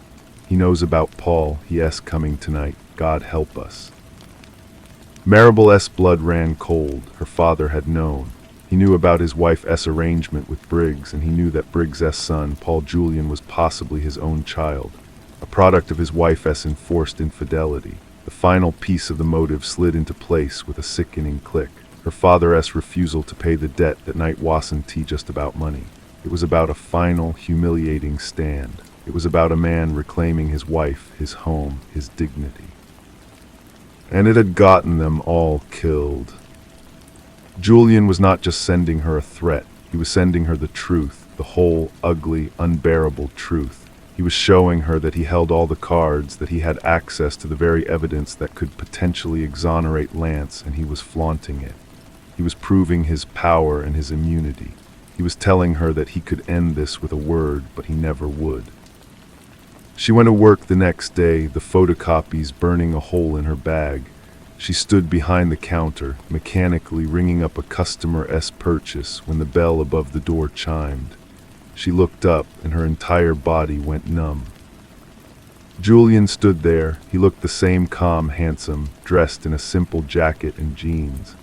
He browsed the shelves for a moment, his fingers trailing over the spines of books before he finally approached the counter. He smiled, the same warm, reasonable smile that had once made her feel safe. "Maribel," he said, his voice soft. "I was in the city for a conference. I thought I'd look you up, see how you ray doing." She couldn't speak. She could only stare at him, at the living, breathing embodiment of her family's destruction. He leaned in slightly, his voice dropping to a conspiratorial whisper. "I heard about my father. It's a shame, so much history gone." His eyes held hers, and in their placid depths she saw a cold, calculating triumph. "I hope you're finally finding some peace. It's what Lance would want, isn't it, for you to be happy?" He was not asking, he was telling. He was reinforcing the walls of her prison, reminding her of the promise she had made, the brother she would destroy if she broke it. He placed a book on the counter, a thick, heavy novel she knew they didn't stock. He had brought it with him. "Ring this up for me, would you?" he said. Her hands trembled as she took the book. She scanned the barcode, the machine emitting a flat affirmative beep. The price came up on the screen.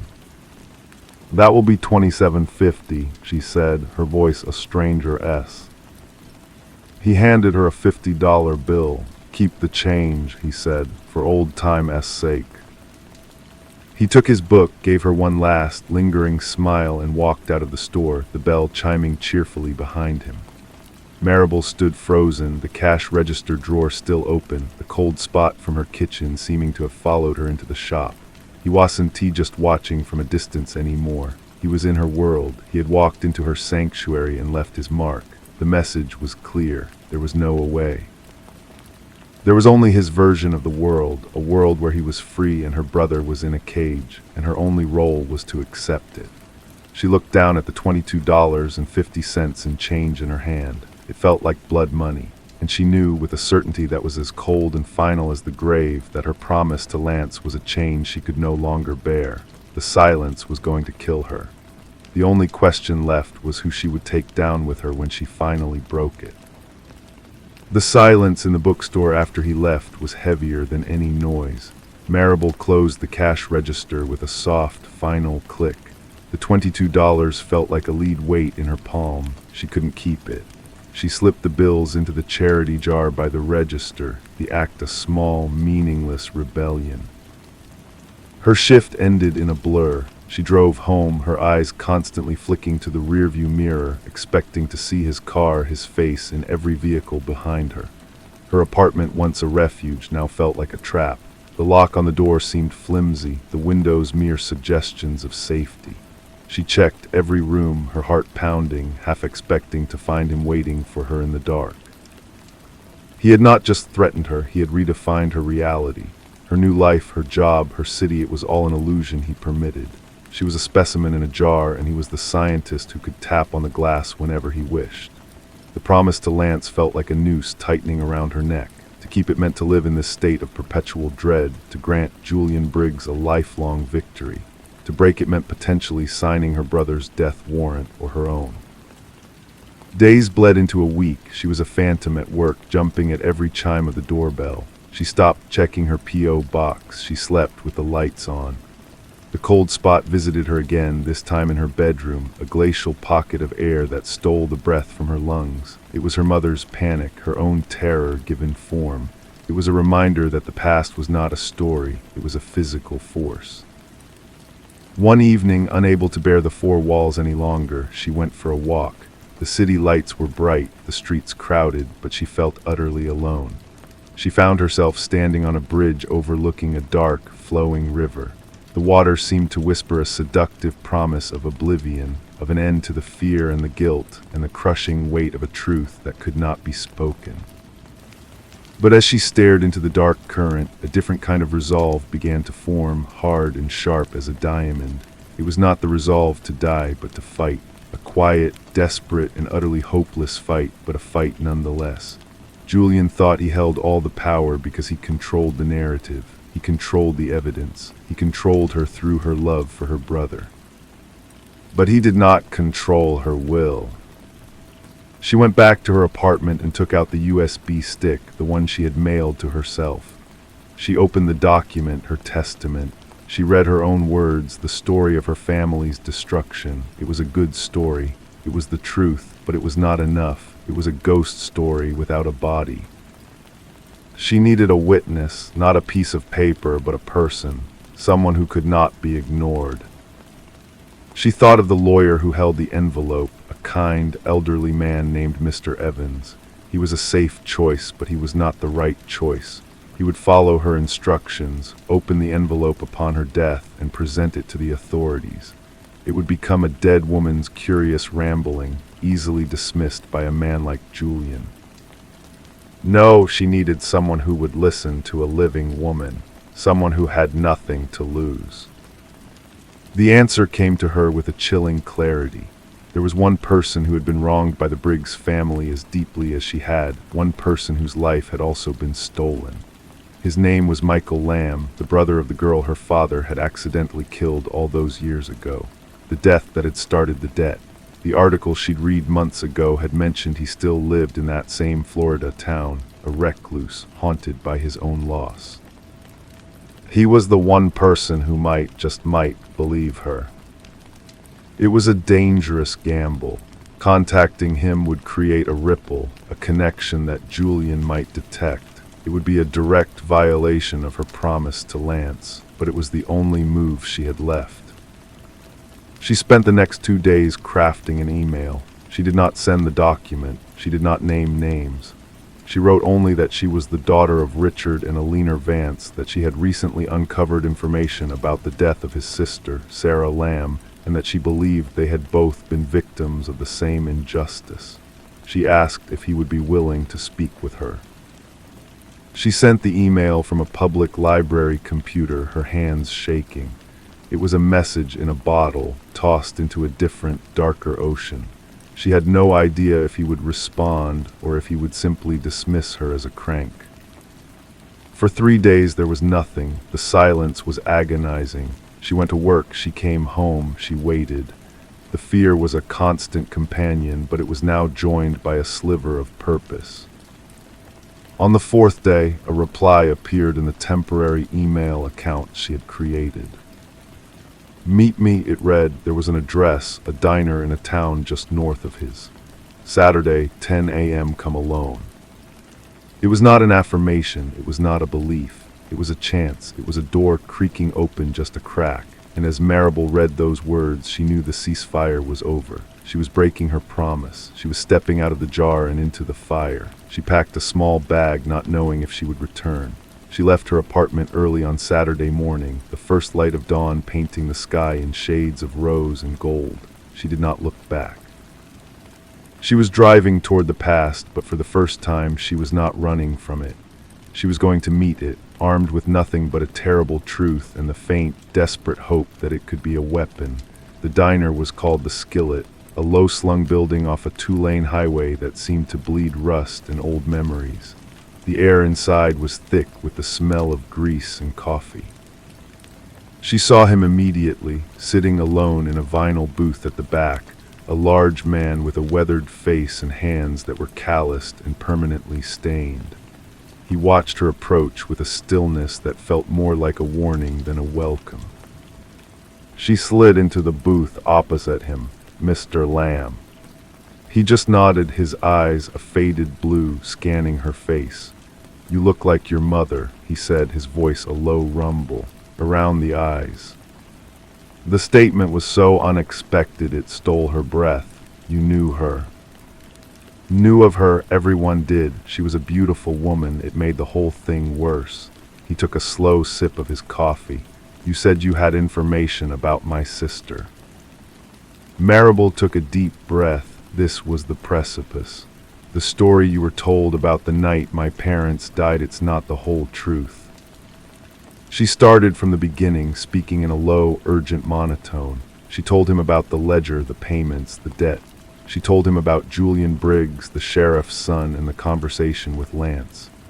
She did not mention the cold spot or the ghost. That was her burden, not his. She stuck to the facts, the human greed and corruption that had bound their families together in a web of misery. When she finished, the only sound was the distant clatter of plates from the kitchen. Michael Lamb had not moved. His expression had not changed. "That's a hell of a story," he said finally. "It's the truth." He was silent for a long time, staring into his coffee cup as if it were a scrying pool. "For 30 years, I believed your father was a drunk who got my sister killed and then murdered his wife in a rage. I hated him. I hated your whole family." He looked up, and his eyes were no longer faded, but sharp and clear.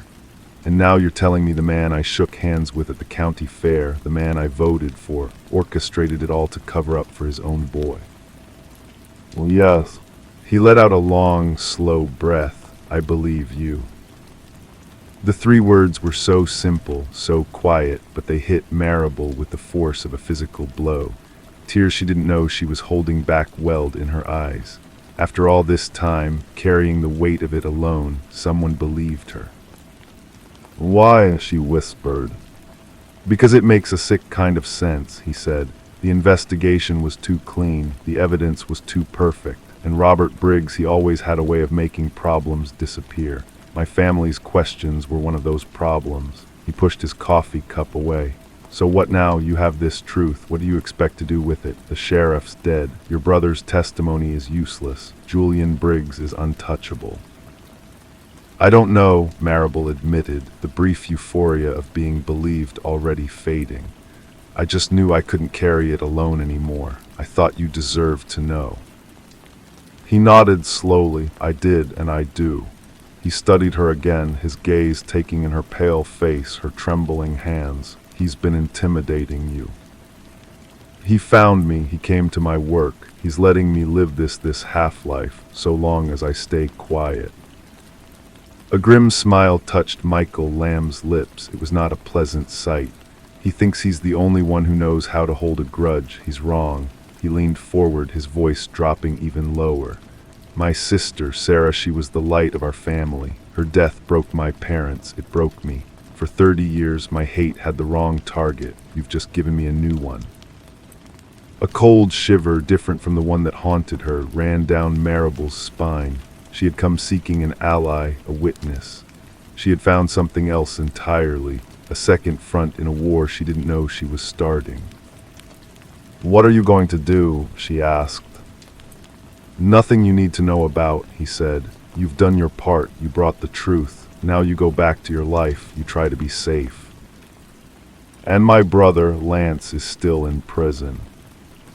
Michael Lamb's face hardened. One thing at a time, Briggs first. He's the head of the snake. You cut off the head, he left the rest unsaid. He threw a few dollars onto the table and stood up.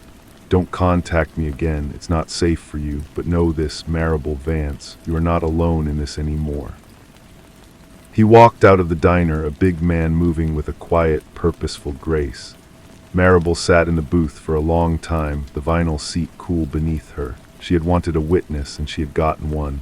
She had also, perhaps, unleashed a force she could not control. The game had changed. It was no longer just her against Julian. It was a storm gathering, and she was at its center. She paid her bill and walked out into the bright, indifferent morning, the ghost of her past now walking beside a new, very living, and very dangerous ally. The drive back to the city was a blur of asphalt and doubt.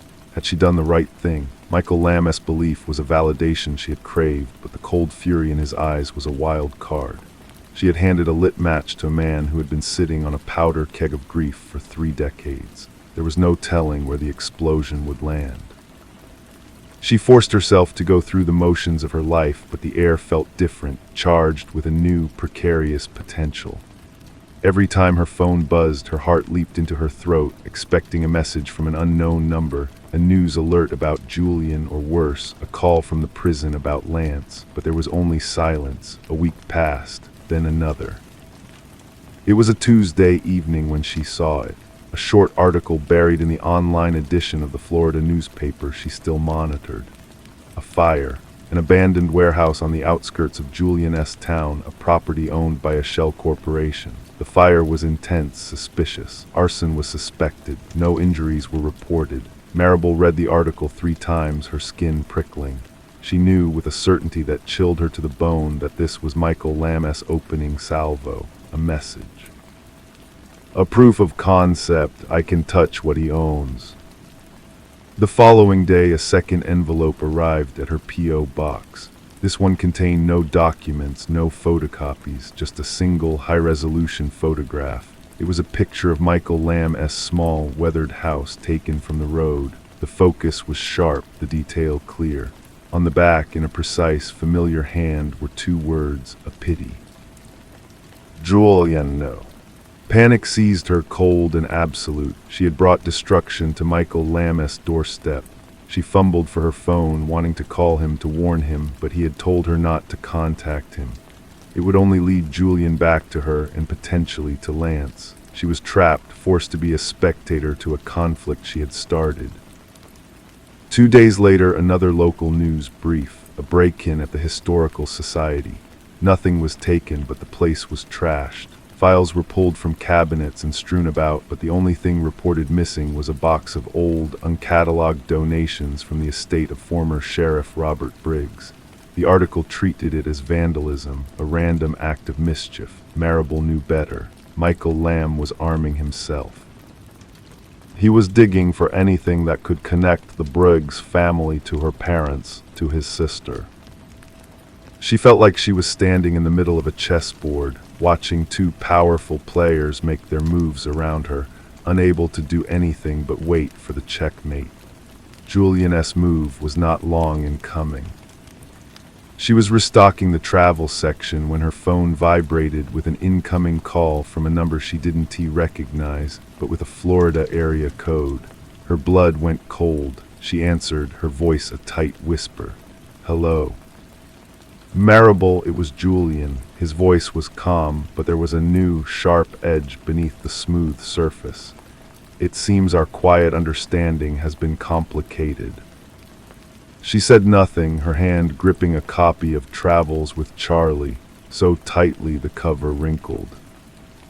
"I received a visit today," he continued, as if discussing the weather, "from a Mr. Michael Lamb. He had some rather wild theories about my father. He was quite agitated. It was concerning." Marable's breath caught. He had confronted him directly. "I assured him he was mistaken, of course," Julian said, "but grief and age can make people unstable. It would be a tragedy if his instability led him to do something irreversible, or if it prompted others to revisit closed cases with a biased eye. That wouldn't be good for anyone, especially not for Lance. The system has a way of correcting itself when unstable elements cause trouble." The threat was crystal clear. If Michael Lamb continued, if she did not stop him, Julian would have Lance killed in prison and make it look like a natural consequence of the chaos. "I understand," she forced out, the words tasting like ash. "Good," Julian said. "I knew you would. I hope we can return to our previous equilibrium. This has been a very stressful disruption."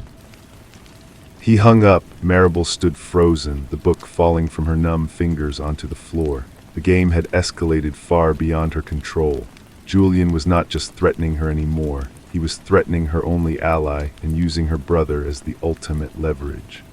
Michael Lamb was a fighter, but he was no match for Julian's cold, institutional power. She had given him the truth, and in doing so she may have signed his death warrant, and her brother's the silence was no longer a prison. It was a fragile shield, and it was cracking. She had to find a way to warn Michael, to stop him, before Julian decided that the only way to restore his equilibrium was to remove all the unstable elements permanently. She closed the shop early, pleading a migraine. The drive home was a nightmare of fractured concentration. She had to reach Michael, but how? Using her phone or computer was out of the question.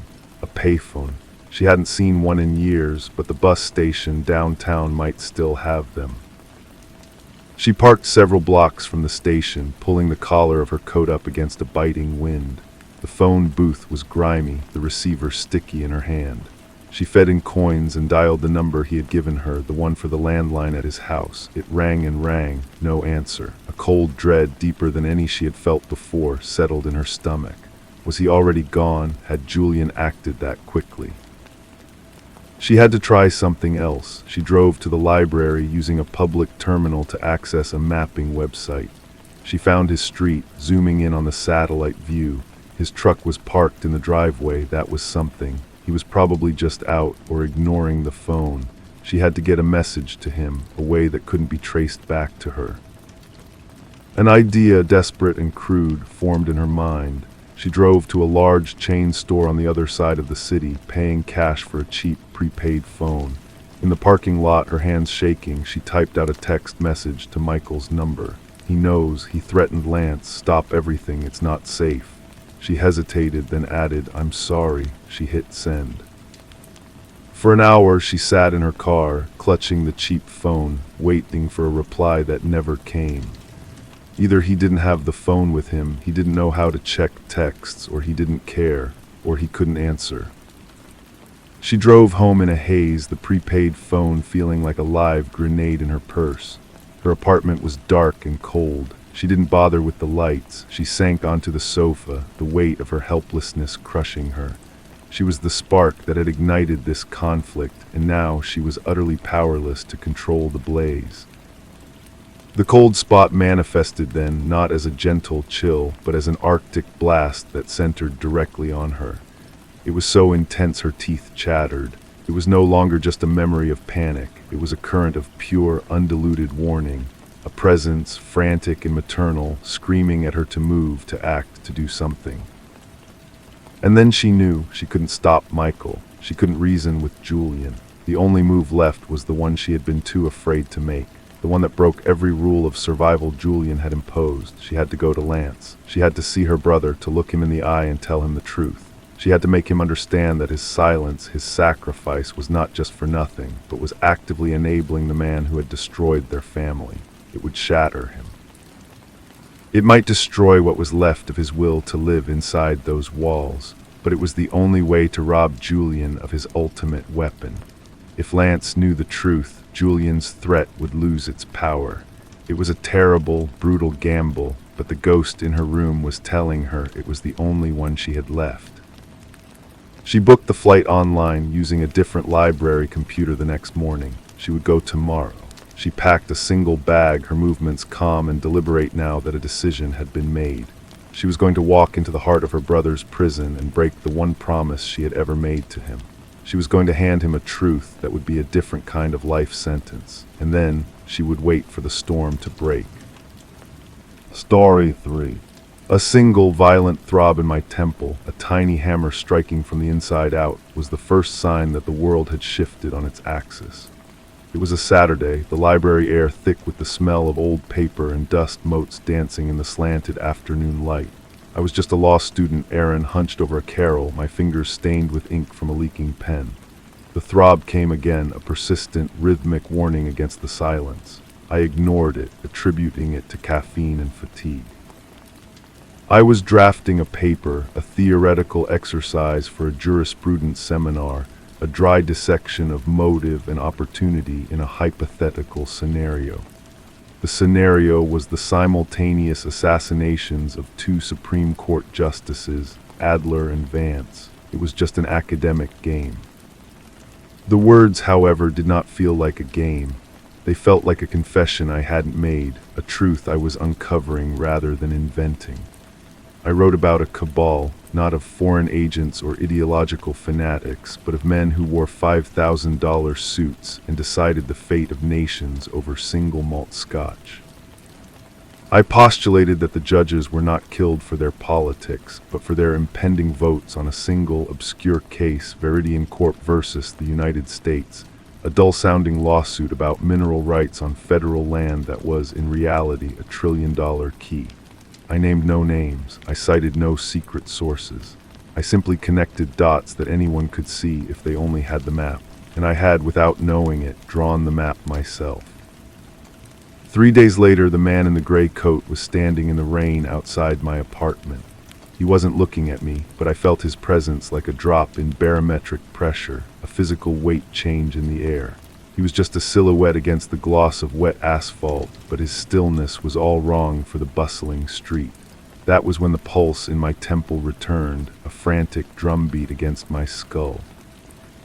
I pulled the blinds closed and sat on my floor, my back against the door, listening to the sound of my own heart. The paper, a 23-page PDF, was now a live thing in the world, a digital ghost I could not unsend. My professor, a man with kind eyes and a tenure-track fear of controversy, had forwarded it to a colleague at the DOJ as an example of provocative student work. A chain reaction had begun. The first call came from Dayton. His voice was a low, gravelly thing, worn smooth by cigarettes and cynicism. Aaron Corvus, my name is Dayton. I'm a journalist. I read your paper. There was a long pause filled with the static of a bad connection, or perhaps just the void of my own terror. You need to understand something. You didn't write a theory. You wrote a biography of a conspiracy, and the subjects have just gotten their copies. He met me in a diner that smelled of stale coffee and fried grease. He was older than I expected, with a face that looked like it had been left out in the weather, lines carved around his eyes and mouth. He slid a manila folder across the formica table. Inside were photographs, not of the judges, but of me leaving the library, me buying groceries, me taken from a distance with a long lens. "They're cleaning house," he said, his voice barely a whisper. "Your paper is a loose thread. They can't have that." "Oh, who are they?" I asked, my own voice a thin, reedy thing. He stirred his coffee, the spoon clinking a morbid rhythm against the chipped ceramic. "Think of it as a syndicate of ghosts, the men who run the companies that run the country. The Viridian Group isn't just a corporation, it's an organism. It needed those judges dead because Adler and Vance were going to rule against them to uphold a land treaty that would have locked away a lithium deposit bigger than anything in Asia. The other 7 justices were manageable, through blackmail, promises, threats. But Adler and Vance were old-world incorruptible, so they became a problem, and problems get solved. He drove me to a safe house, a crumbling bungalow on the edge of the city that smelled of mildew and forgotten lives. The silence, there was a physical presence. I would sit for hours in a worn armchair, watching dust motes swirl in the thin blades of light cutting through the boarded-up windows, and my mind would drift. I thought of Justice Adler, a man photographed with a parrot on his shoulder, a lover of obscure poetry. I thought of Justice Vance, who built model ships in bottles. These small human details were lost now, buried under the official narrative of a tragic, random act of violence by a lone, mentally unstable gunman who was conveniently found dead at the scene. My academic exercise had been about power and law. This reality was about blood and silence. The hitmen were not monsters from the shadows, they were professionals. Their efficiency was their most terrifying quality. They found us at the bungalow not with a dramatic kick of the door, but with the subtle, sickening crunch of the lock being expertly picked. Dayton heard it. He pushed me toward the back window, his eyes wide and stark in the gloom. "Run, don't stop, don't look back." The last thing I saw before I tumbled out into the cold, damp night was him standing in the doorway of the living room, a fireplace poker held in his hands like a sacred relic, facing 2 men in dark windbreakers who moved with the fluid, economic grace of sharks. I ran. The world became a smear of alleyways and panic, the cold air burning my lungs. I could hear nothing but the blood roaring in my ears and the frantic slap of my own footsteps. I hid under a porch, pressed against cold, damp stone, the smell of wet earth and decay filling my nostrils. I felt the vibration of their footsteps pass by on the sidewalk above, a steady, patient rhythm. They were so close I could smell the faint, clean scent of their laundry detergent. It was the most horrifying smell I had ever encountered. I surfaced days later, a feral thing blinking in the light of a public library computer. I used an anonymous account to dig. I followed the money.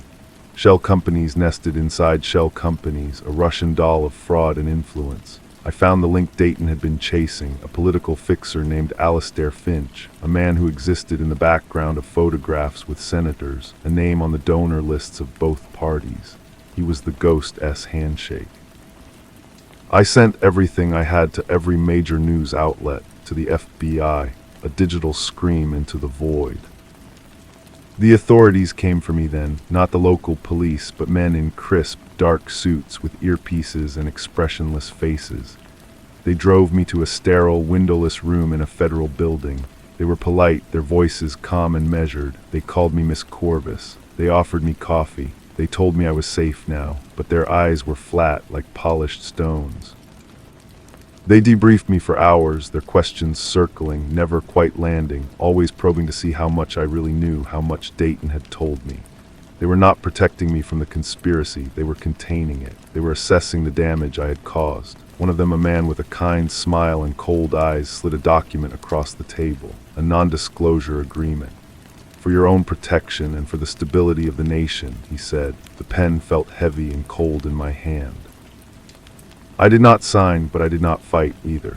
They placed me in a new life, a small town with a new name. The story broke in a sanitized, diluted form. A few mid-level executives at Viridian took falls. Alastair Finch died in a sailing accident off the coast of Maine. The official narrative was adjusted, just enough to placate the public. It was presented as a terrible, isolated corruption scandal, now resolved. The heart of the beast remained untouched, still beating in the dark. Now I sit in a different, quiet room. The sun is warm on my skin, but I cannot feel its heat. The world has taken on a muted quality, like a photograph left in the sun too long. The sharp edges of my fear have been worn smooth by time and a profound, bone-deep exhaustion. The mystery that once consumed me, that sent me running through the night, feels distant, a story I read once in a book.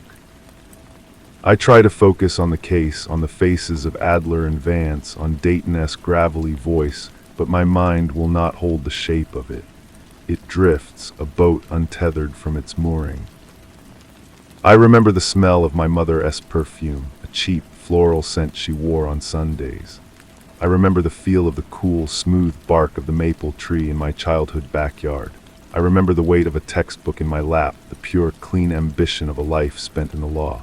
These fragments are clear, sharp, and real, but the conspiracy, the hitmen, the gray-coated man in the rain, they are receding, bleeding into the background noise of a life I no longer recognize.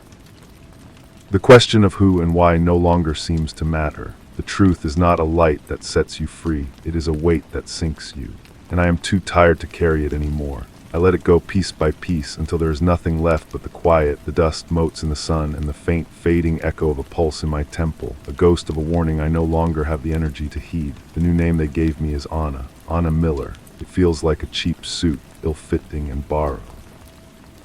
I work at a small-town library now, a quiet echo of the grand one where this all began. The patrons are mostly elderly or children, their concerns small and immediate. A lost book, a request for a bestseller, the summer reading program. I stamp due dates and reshelve biographies, my movements automatic. No one looks at me twice. I am a ghost in my own life. Sometimes a news alert will flash on a patroness phone, a headline about a corporate merger or a political appointment. A name from the old life, Veridian Alastair Finch's old associates, will surface. My heart will give a single hard thump, a relic of a forgotten fear, and then settle back into its new, slow rhythm. I do not flinch, I do not look, I simply turn back to the cart of books waiting to be shelved. I live in a small apartment above a garage. It has white curtains and a view of a large, untended garden. In the evenings, I sit by the window and watch the light change. I do not read about the law anymore. I read gardening magazines and old novels where the mysteries are always solved by the last page. The man in the gray coat is a character from one of those books. Dayton is a tragic hero from a film I saw long ago. Yesterday, a new family moved in next door. A man, a woman, a little girl with bright red shoes. They were unloading a truck, laughing, the little girl running circles in the front yard. The man saw me at the window and waved, a friendly, open gesture. I lifted my hand in return, a slow, deliberate movement. It felt foreign. I watched them for a long time, their easy intimacy, their unguarded joy. It was like watching animals in a nature documentary, a species I could observe but never understand. A part of me, the old Erin, would have been screaming. She would have been digging, connecting, finding a way to fight. She would have seen the new neighbors as a potential threat, their arrival as too coincidental. But that part is buried deep, a fossil under layers of sediment. Anna Miller simply sees a nice family. Anna Miller is safe. Anna Miller is tired. The final piece of the old world fell away this morning. I was cleaning out a drawer and found the pen, the one that had leaked ink all over my fingers that day in the library. I held it in my hand, the plastic cool and smooth. I remembered the weight of it, the focus, the certainty of my thoughts as I wrote those fateful words. I tried to summon the feeling, the fire, the outrage, but there was nothing, just a hollow emptiness. I walked to the kitchen trash can and dropped the pen inside. It made no sound as it landed on the eggshells and coffee grounds. There was no ceremony, no final moment of closure. It was just another piece of garbage. I turned and went to make a cup of tea, the motion simple and clean. The past was gone. The quiet had won. The tea was too hot. I set the mug down on the counter and watched the steam curl and dissipate into the still kitchen air. From outside, I heard the high, clear laugh of the little girl next door. It was a sound without any sharp edges, a bubble of pure noise. I found myself standing at the window again, drawn by its simplicity. She was chasing a butterfly, her red shoes a blur against the green grass, her small hands reaching for the fluttering yellow speck. Her father was watching from the porch, a smile on his face. He caught me looking and waved again, a smaller, more casual version of his first greeting. This time my hand did not move. I just stood there, a statue behind the glass. And then I saw it, a car, a dark, unremarkable sedan, slid slowly down the street. It did not stop. It did not slow in front of my house or theirs, but the man in the passenger seat turned his head. It was not a casual glance. It was a deliberate, sweeping survey of the street, a predator-esque scan. His gaze passed over the laughing girl, over the father on the porch, and for a fraction of a second, it locked onto my window. Our eyes did not meet through the glare on the glass, but I felt the contact like a physical blow. The car continued, turning the corner and vanishing. My heart was not pounding, my breath did not catch, there was no throb in my temple. Instead, a profound and icy clarity settled over me. It was not a feeling I had invited. It was an old, dormant system rebooting inside my soul. The quiet was not peace. It was a lie I had been telling myself. The exhaustion was not acceptance. It was a cage. The man in the car was not one of the sharks from the bungalow. His suit was cheaper, his posture different. He was a watcher, a maintainer. They had not forgotten me. They had just put me on a shelf, and someone had just come to check the inventory. I looked at the little girl now sitting on the grass, examining a dandelion. I looked at her father, who had gone back to unpacking a box. Their openness was a vulnerability. My presence here was a toxin in their simple world. The safe house had not been safe. This new life was not life. I left the mug of tea on the counter. I walked to the bedroom and pulled my old, worn backpack from the top of the closet. I did not pack much, some clothes, all the cash I had, which wasn't much. I did not look at the gardening magazines. I did not look back at the white curtains. As I moved through the small rooms, a thought, cold and sharp, cut through the fog. The pen. I had thrown it away, but the map was not on the pen. The map was in my head. I had drawn it once, and I could draw it again. Dayton's voice, once a distant memory, was suddenly clear in my mind. You didn't write a theory. You wrote a biography. I slipped out the back door, through the untended garden, and into the alley behind the garage. The sun was still warm. The world was no longer muted. The colors were violently bright, the edges of everything razor-sharp. I did not know where I was going. I had no plan, but for the first time in a long time I was not Anna Miller. I was not even Aaron Corvus, the law student. I was the one who knew. And knowing, it turned out, was not a weight to be shed. It was a weapon that had been waiting for me to pick it up again. I adjusted the strap of the backpack on my shoulder and started to walk, leaving the quiet behind me for good. The alley led out onto a side street a block over from my own. I did not look back. I walked with a purpose I did not feel, my head down, my hands shoved into the pockets of my jacket. The cash in my pocket was a thin, pathetic stack. It would not get me far. A bus, maybe. A train to somewhere bigger, a city where I could disappear again. But that was the old thinking, the Anna Miller thinking. Hiding was a temporary measure. It was a delay of the inevitable. I needed a library, not the quiet, small-town one I had just left, but the central branch in the city 30 miles away. It would have computers with deeper access, archives a small-town library wouldn't bother with. I needed to see if Alastair Finch had really died in a sailing accident. I needed to see if the Viridian Group had quietly acquired those lithium rights after all. I needed to remember the connections I had let fade. I found a payphone outside a laundromat, its plastic shell yellowed and graffitied. I fed it coins and dialed a number I had not called in over a year, a number for a law school classmate named Ben who had always been a little in love with conspiracy theories and a little in love with me. The phone rang 4 times before he answered, his voice groggy with sleep. Ben, it's Aaron. The name felt strange and powerful on my tongue. There was a long silence. Aaron, my God, they said I heard you dropped out, had a breakdown or something. I need a favor. I need you to look something up for me, right now. I gave him the name of the case, Veridian Corp versus the United States. I heard the rustle of sheets, the click of a keyboard.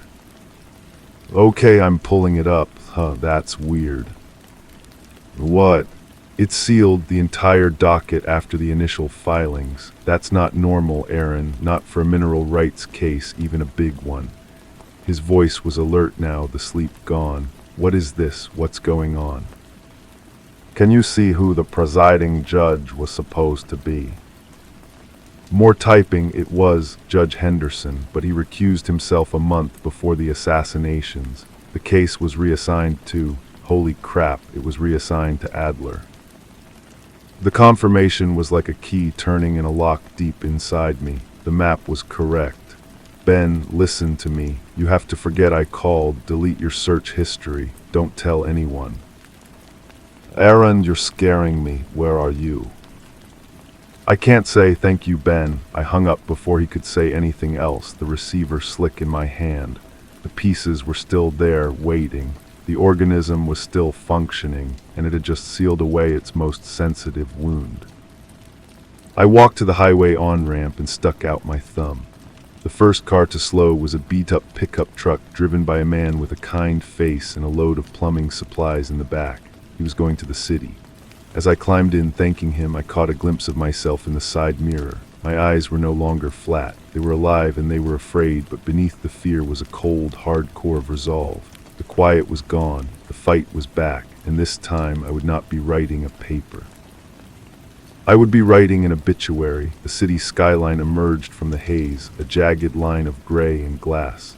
The plumber, whose name was Ray, talked about his daughter in college. I nodded and made small noises, but my mind was racing ahead, plotting a course through the familiar streets. He dropped me off near the bus station, a place of constant, anonymous motion. I thanked him and melted into the crowd. The Central Library was a fortress of knowledge, a place I had once loved. Now its grand pillars felt like the bars of a cage. I found a terminal in a secluded corner, my fingers flying across the keyboard. I searched for the sailing accident. The report was brief, the official cause listed as unexpected squall. The article mentioned a grieving widow, a memorial service attended by powerful people. But there was a detail the news hadn't carried. A detail Dayton had muttered in his sleep once, a piece of trivia about Finch. He was deathly allergic to shellfish. I cross-referenced. The boat he had supposedly taken out, the Nautilus, was a known party vessel, frequently catered by a company that specialized in seafood. It didn't prove anything. It was a thread, frayed and thin, but it was mine. I spent hours there rebuilding the map from memory. The shell companies, the political action committees, the quiet transfers of wealth and power. It was all still there, just cleaner, more polished. They had learned from my first digital scream. The protections were better. The shadows were deeper. As the sun began to set, casting long shadows through the tall windows, I knew I couldn't stay. They would be monitoring places like this. I gathered my notes, the few printouts I'd risked, and tucked them into my backpack. I needed a different kind of library now. I needed the kind that existed in the minds of people who had been pushed into the margins. I walked for miles, my feet aching, until I found a neighborhood that had seen better days. A bar with a flickering neon sign showed a baseball game through a dirty window. It was the kind of place where people went to be forgot. I pushed the door open and the smell of stale beer and disinfectant washed over me. I took a seat at the end of the bar, my back to the wall, and ordered a drink I didn't want. I watched the room in the mirror behind the bar. Old men nursing their beers, a couple arguing in a booth, a young guy playing a silent video game on a machine in the corner. Then my eyes landed on a figure sitting alone in a dark booth. He was big, with a weathered face and hands that looked like they could break bricks. He wasn't drinking. He was just watching the door, a professional, but not one of theirs. His posture was different. He was guarding, not hunting. This was a risk, a leap into the unknown, but the old rules were dead. I stood up, my legs unsteady, and walked over to his booth. He looked up, his eyes assessing me in a single, unnerving glance. I need to find someone, I said, my voice barely a whisper. Someone who knows about ghosts. He didn't speak for a long moment. He just stared, and I forced myself not to look away. I let him see the resolve in my eyes, the absence of fear. Finally, he gestured with his chin toward the back door. Wait outside 5 minutes. I stood in the cold alley, the sounds of the city a distant hum. When he emerged, he didn't look at me. He just started walking. I followed. We walked for 3 blocks before he stopped beside a black sedan that was older than I was. He opened the passenger door for me. Get in. Where are we going? I asked. To see a man about a ghost, he said, his voice a low rumble. He's been expecting you. The car smelled of old leather and cigar smoke. The big man drove in silence, his eyes constantly moving, checking mirrors, scanning cross streets. I didn't ask any more questions. The trust was a fragile, unspoken thing. We left the bright lights of the downtown core and moved into an industrial district, a landscape of warehouses and chain-link fences under the orange glow of sodium vapor lights. He pulled into the loading dock of a seemingly abandoned textile factory, the bay door sliding up just as we approached and closing immediately behind us. The interior was cavernous, filled with the ghosts of old machinery. He led me through a maze of corridors to a small, windowless office. Inside, a single lamp illuminated a metal desk. Behind it sat a man I recognized, though age and stress had carved new lines into his face. It was Carl Henderson, the judge who had recused himself from the Veridian case. He looked up, his eyes weary but sharp. Aaron Corvus, or should I say Anna Miller, he gestured to a worn chair opposite him. I wondered if you would ever come out of hiding, or if they had finally succeeded in burying you for good. My legs felt weak. I sat, you knew. I knew enough to get scared, he said, steepling his fingers. When the case landed on my desk, the pressure started immediately, subtle at first. A golf outing with a senior partner from a firm that had business before Veridian. An offer of a lucrative teaching position at my alma mater, contingent on my retirement from the bench. Then the pictures of my daughter arriving in the mail, nothing threatening, just her walking home from school. He looked down at his hands. Recusing myself was the only way to protect her. I thought it would be enough. But it wasn't, I said, the pieces clicking into place. They killed Adler and Vance anyway. Because you found the connection, Henderson said, his gaze intense. You saw the thread that tied the legal maneuver to the violent act. My recusal was part of the map, a signpost pointing to corruption. Your paper made that public in its raw, unproven form. It was a risk they couldn't afford, so they cut out the cancer. They killed the judges and they tried to kill the source. And you, I asked, why are you still here? Because I kept a copy of everything, he said quietly. The original filings, the motions, the documentation of the pressure I received. It's all in a safe place, but it's not enough. It's a story from a disgraced, retired judge. It needs a witness. It needs you.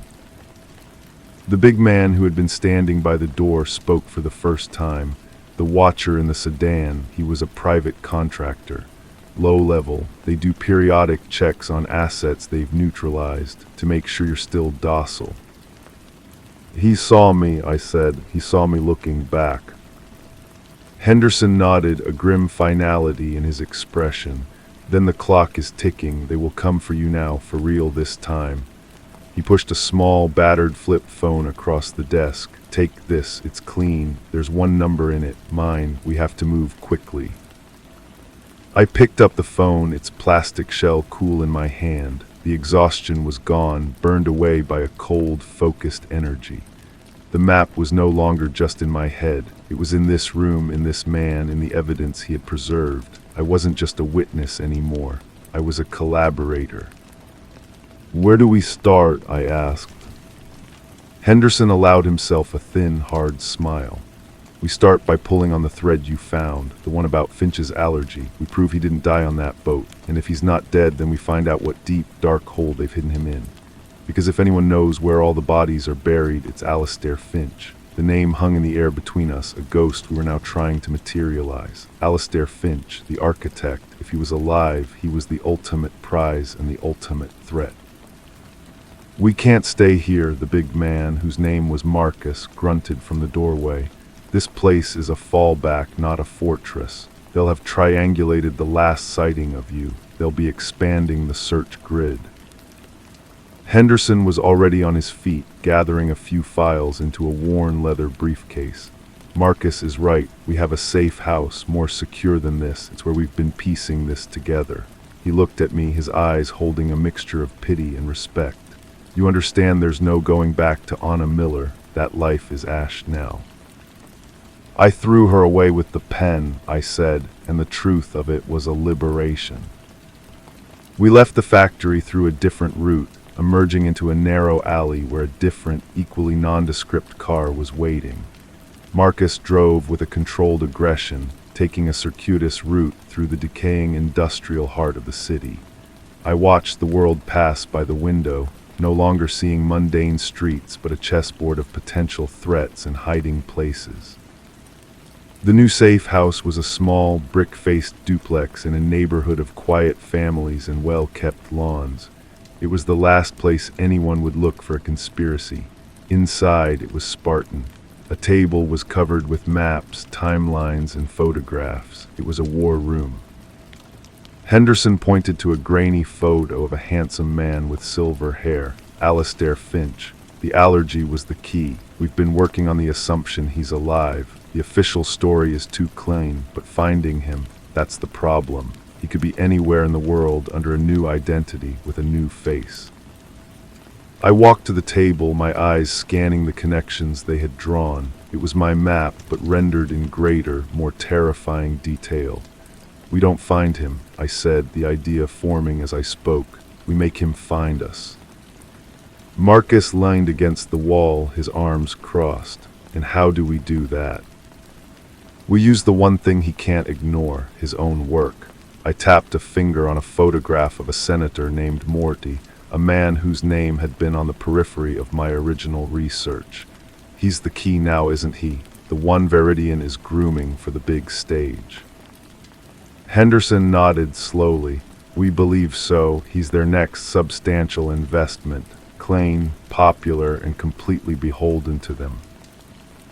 "Then we leak a fragment," I said. "Not the whole story, just enough. We plant a seed that suggests someone, a new player, is close to exposing the truth about the Veridian group's kingmaker. We make it look like an internal power struggle, a rival faction making a move.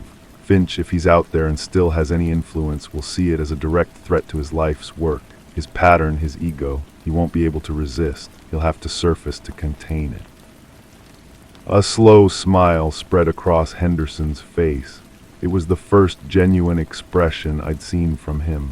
"It's reckless, it's dangerous." "It's the only move we have," I replied. "We can't dig him out, we have to smoke him out." We worked through the night crafting the leak. A few cryptic lines of text, a scanned document fragment with a verifiable watermark, all pointing to a looming expose on Senator Morty's true backers. We would release it into the darker corners of the internet, the places where political operatives and intelligence contractors lurked. As the first light of dawn tinged the sky, Marcus left to execute the plan. The silence in the safe house was heavy with anticipation. Henderson made coffee, his hands trembling slightly. "He'll come," I said, more to myself than to him. "He will," Henderson agreed, "and he won't come alone." He handed me a cup. "You should get some rest. The calm before the storm is a gift. Use it." I lay down on a narrow cot in a back room, but sleep was impossible. I stared at the ceiling, listening to the sounds of a normal world waking up outside. A dog barked, a car started. The quiet I had known was a lie, but this new silence, the one filled with purpose and impending violence, felt like the only truth I had left. I closed my eyes not to sleep, but to wait. The trap was set. Now we waited for the ghost to take the bait. The day passed in a state of suspended animation. Every creak of the house, every passing car was a potential herald. Henderson chain-drunk coffee and paste. I tried to read, but the words blurred into meaningless shapes. The flip phone on the table between us was a silent, black monolith. It was just after 7 p.m. when it finally vibrated, a single jarring buzz, not a call. A text message from Marcus's burner, 2 words, package received. Henderson let out a long, shaky breath. It's done. The bait is in the water. Now came the hardest part, waiting. An hour ticked by, then 2. The tension was a physical weight in the room. I found myself staring at a photograph of Finch, memorizing the arrogant set of his jaw, the cold intelligence in his eyes. This was the man who had ordered my death, who had turned my life into a fugitive's journey. The flip phone buzzed again. This time it was a call. Henderson snatched it up. Yes. He listened, his face grim. He didn't speak for a full minute. Then he simply said, "Understood," and ended the call. He looked at me, his expression unreadable. That was a contact deep inside the DC political machine. The leak worked. It's causing ripples in places it shouldn't, but there's more. He paused, choosing his words with care. The contact says a directive has been issued, not to contain the leak, but to acquire the source. At any cost. The language was specific. They want you alive, Aaron. A cold dread, different from the fear of being killed, washed over me. Alive meant interrogation. Alive meant being a tool in their hands. Alive meant they could dismantle everything I knew, everything I was, at their leisure. "That's Finch's signature," I whispered. "He doesn't just want to silence me. He wants to know how I did it. He wants to own the discovery." Before Henderson could respond, a different sound cut through the night. Not the phone, the soft, almost imperceptible crunch of gravel from the side of the house. Marcus wasn't due back. Henderson's eyes met mine. In that shared glance, we knew. The trap had been sprung, but the prey had brought hunters. Marcus moved from the front window to the back door in 2 swift, silent strides. He held up a hand, signaling for absolute quiet. He peered through the slim gap in the blinds. 2 men approaching from the rear, professional, armed. His voice was a low, calm rumble. "They're not here to talk."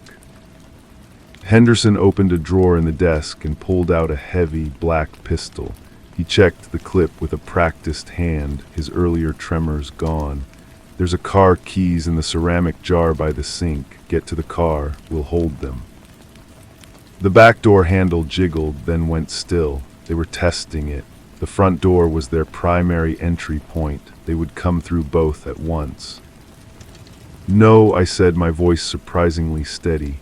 "We stick to the plan. We don't scatter. That's what they expect." I looked at the back door, then at the hallway leading to the front. "They want me alive. That's our advantage." Marcus gave a curt nod, a flicker of respect in his eyes. He positioned himself to the side of the front door, a solid wall of muscle and intent. Henderson took cover behind the heavy kitchen island, his pistol raised. The assault was sudden and brutal. The front door exploded inward, splintering the frame. A man dressed in black tactical gear surged through. Marcus was on him before he could level his weapon, a short, savage struggle that ended with a sickening crack and the man collapsing in a heap. But the second man was right behind him, and from the back of the house, the window in the kitchen shattered. A canister clattered onto the linoleum floor, hissing as it began to spew thick, acrid smoke. "Tear gas." My eyes burned instantly. I dropped to the floor, crawling blindly towards the kitchen where I remembered the sink was, the keys, the car. The plan was in tatters. Through the burning haze, I saw Henderson coughing, his aim wavering. The figure from the back window was inside now, a dark shape moving with purpose through the smoke. He ignored Henderson. He was coming straight for me. I scrambled backward, my hand closing around the cold ceramic of the jar. I flung it, and it shattered against the man's helmeted head. It didn't stop him, but it broke his stride for a half-second. That was all I needed. I lunged for the back door, yanking it open and stumbling out into the cool night air. I gasped, my lungs burning. I could hear shouts, a single gunshot from inside the house. I didn't look back, I ran. The keys were clutched in my hand. The car was parked on the street 2 houses down. I fumbled with the fob, pressing the unlock button. The lights of a sedan flashed. I was 10 feet from the car when a dark van screeched to a halt, blocking the road ahead. The side door slid open. A man stood there, not in tactical gear, but in a dark overcoat. He was older, with a gaunt, severe face. He held no weapon. "Aaron Corvus," he said, his voice calm and resonant, cutting through the night. "Mr. Finch would like a word." I froze, my hand on the car door handle. This was it. The ghost had not only taken the bait, he had sent his personal reaper to collect me. The quiet was gone, replaced by the roar of my own blood in my ears. The fight was here, and I was out of moves. I looked from the man in the overcoat to the keys in my hand. The car was a trap. It had always been a trap. They had known about the safe house, maybe even about the lake. We had been playing checkers while they were playing chess. The man took a slow, deliberate step forward, his hands open at his sides. A gesture meant to be non-threatening, but everything about him was a threat. There is no value in further struggle. Come willingly, and the men inside will live. Resist, and their deaths will be the first of many unnecessary losses tonight. From inside the house, the sounds of struggle had ceased. I didn't know if Henderson and Marcus were alive or dead. The weight of that uncertainty was heavier than any fear for myself. I had dragged them into this. I let the keys fall from my hand. They clattered on the pavement, a small, final sound. "Okay," I said, my voice hollow. He gestured toward the open door of the van. As I walked forward, another man, younger and harder, emerged from the shadows near the van and patted me down with impersonal efficiency. He found nothing. The man in the overcoat watched, his expression one of detached interest. I climbed into the van. The interior was plush, soundproofed, with two facing leather seats. The door slid shut behind me, plunging the cabin into near darkness. The man in the overcoat sat opposite me as the van pulled away, smooth and silent. He didn't speak. He simply watched me, his eyes glinting in the faint light from the tinted windows. We drove for what felt like an hour, but time had lost its meaning. I watched the city lights give way to the deeper darkness of a countryside highway. I was trying to memorize turns, but it was useless. I was in their world now. Finally, we turned onto a rough private road, winding through a dense stand of trees before emerging into a clearing. Ahead was a modern, low-slung house of glass and steel, isolated and stark against the night sky. The van stopped not at the front door, but at a garage that opened silently to receive us. The door closed behind us, and the overhead lights flickered on. The man in the overcoat opened the van door and stood aside. "This way." He led me through a pristine, sterile hallway and into a spacious living area. The room was all cool minimalism, but one wall was a single pane of glass looking out over a black, silent lake. A man stood with his back to us, silhouetted against the glass. "Thank you, Julian," the man said without turning around. "That will be all." The man in the overcoat, Julian, gave a slight nod and withdrew, closing the door behind him. The silence in the room was absolute. The man at the window turned. It was him. Older, his silver hair thinner, his face more drawn than in the photographs, but the eyes were the same. Cold, intelligent, and utterly sure of himself. "Alistair Finch." He gestured to a single chair placed in the center of the room. "Sit, please, Miss Corvus. We have a great deal to discuss." I remained standing. "Are they alive?" He smiled, a thin, bloodless movement of his lips. "The judge and his attacked dog, for now, their continued health is entirely dependent on you." He walked to a sideboard and poured himself a glass of water from a crystal decanter. "You have been a remarkable nuisance. Your tenacity is noteworthy. I knew the moment I read your article that you were different. The others were motivated by greed or ideology. You are motivated by the pattern. You see the connections others miss. It is a rare and dangerous quality." "I saw you," I said. "I saw the ghost in the machine." "And you thought you could lure me out," he replied, taking a sip of water.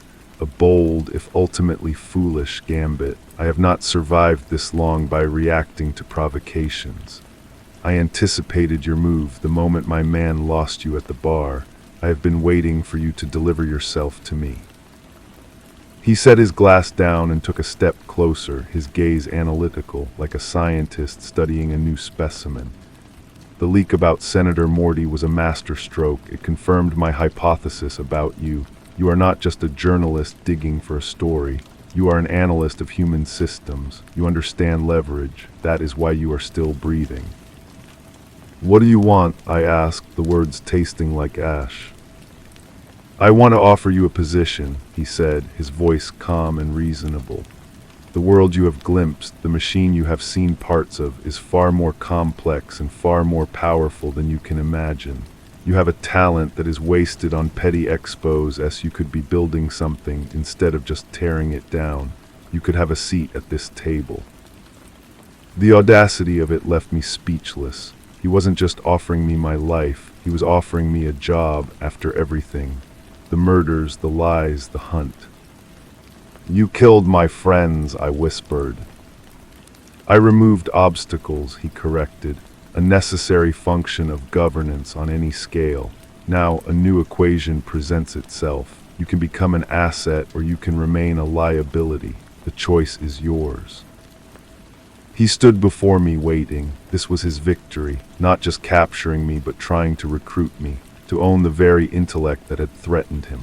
It was the ultimate expression of his power. I looked at him, at this man who thought he could turn truth into a servant, and I knew then that I was going to die in this house by the lake, but I would do it on my terms. I looked past him through the vast window at the dark, unknowable water. There is no table, I said. There's just you in a room afraid of the light.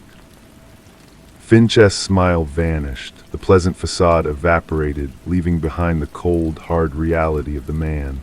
He gave a slow, almost imperceptible nod. A pity, Julian. The door opened instantly. Julian stood there, waiting. Finch turned his back on me, returning to his view of the lake. The judge and his man have served their purpose. Terminate them. As for Miss Corvus, she requires a more thorough debriefing. Take her to the quiet room. Help her remember everything she thinks she knows. Julian's hand closed around my upper arm, his grip like iron. As he pulled me from the room, I kept my eyes on Finch's back, a solitary figure against the immense darkness. The hunt was over. The war was just beginning, and I was the only one who knew the battlefield. The quiet room was a concrete box in the basement, soundproofed and sterile. A single metal chair sat under a harsh, buzzing, fluorescent light. Julian pushed me into the chair and secured my wrists and ankles to its cold frame with plastic zip ties.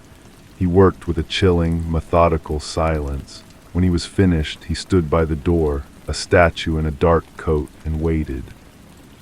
I didn't struggle. I focused on my breathing, on the granular details of the room. A small drain in the center of the floor, a faint smell of bleach. They were professionals. This was a process. The door opened and a woman entered. She was middle-aged, with a pleasant, unremarkable face and warm brown eyes. She carried a small, soft-sided medical bag. She smiled at me, a gentle, almost maternal expression. Hello, Aaron. My name is Dr. Eris. Her voice was soft, melodic. We were going to have a conversation. I need you to be comfortable and cooperative. This will be much easier for everyone if you are. She set her bag on the floor and took out a pre-filled syringe, tapping the air bubbles out with a practiced fingernail. My heart hammered against my ribs, a frantic, trapped bird. This wasn't just about torture. This was about dismantling my mind. Alistair overestimates the value of what's in your head, she said, her tone conversational as she approached.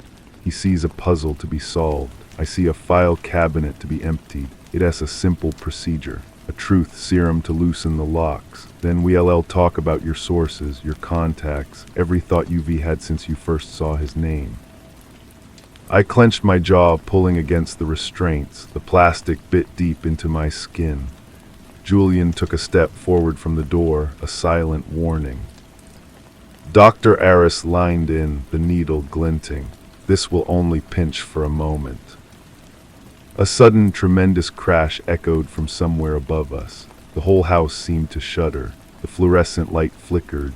Dr. Aris froze, the syringe hovering an inch from my arm. Julian S. head snapped toward the door, his hand moving inside his coat. Shouts muffled but distinct. Then the unmistakable staccato rhythm of gunfire. Not the suppressed pops from the safe house, but open, violent reports. Julian drew his pistol. "Stay here," he ordered the doctor, his calm finally fractured. He cracked the door open, peered out, and then slipped into the hallway, closing the door behind him. Dr. Aris looked at me, her pleasant mask gone, replaced by raw, undiluted fear. The syringe trembled in her hand. The shooting upstairs intensified. It was a firefight. I didn't know who was here, but their timing was a miracle. I had to move. Now, I rocked the heavy metal chair, throwing my weight side to side. It was bolted to the floor. Of course it was. I looked at the doctor, at the needle in her hand. "They ray not here for him," I said, my voice low and urgent. "They ray here for me. And when they get through that door, what do you think they'll do with the person holding the needle?" Her eyes widened. She was a psychologist, an interrogator, not a soldier. The reality of the violence penetrating her sterile world was breaking her. A deafening explosion rocked the basement. The door to the quiet room buckled inward, the lock shattering. It swung open, revealing a hallway filled with smoke and the flashing strobe of muzzle fire. Henderson stood in the doorway. His shirt was torn and bloody, but he held a rifle with steady hands. Marcus was just behind him, providing cover down the hall, his own weapon barking short, controlled bursts. "Aaron," Henderson yelled. Dr. Aris dropped the syringe. It skittered across the floor and into the drain. She backed into a corner, her hands raised.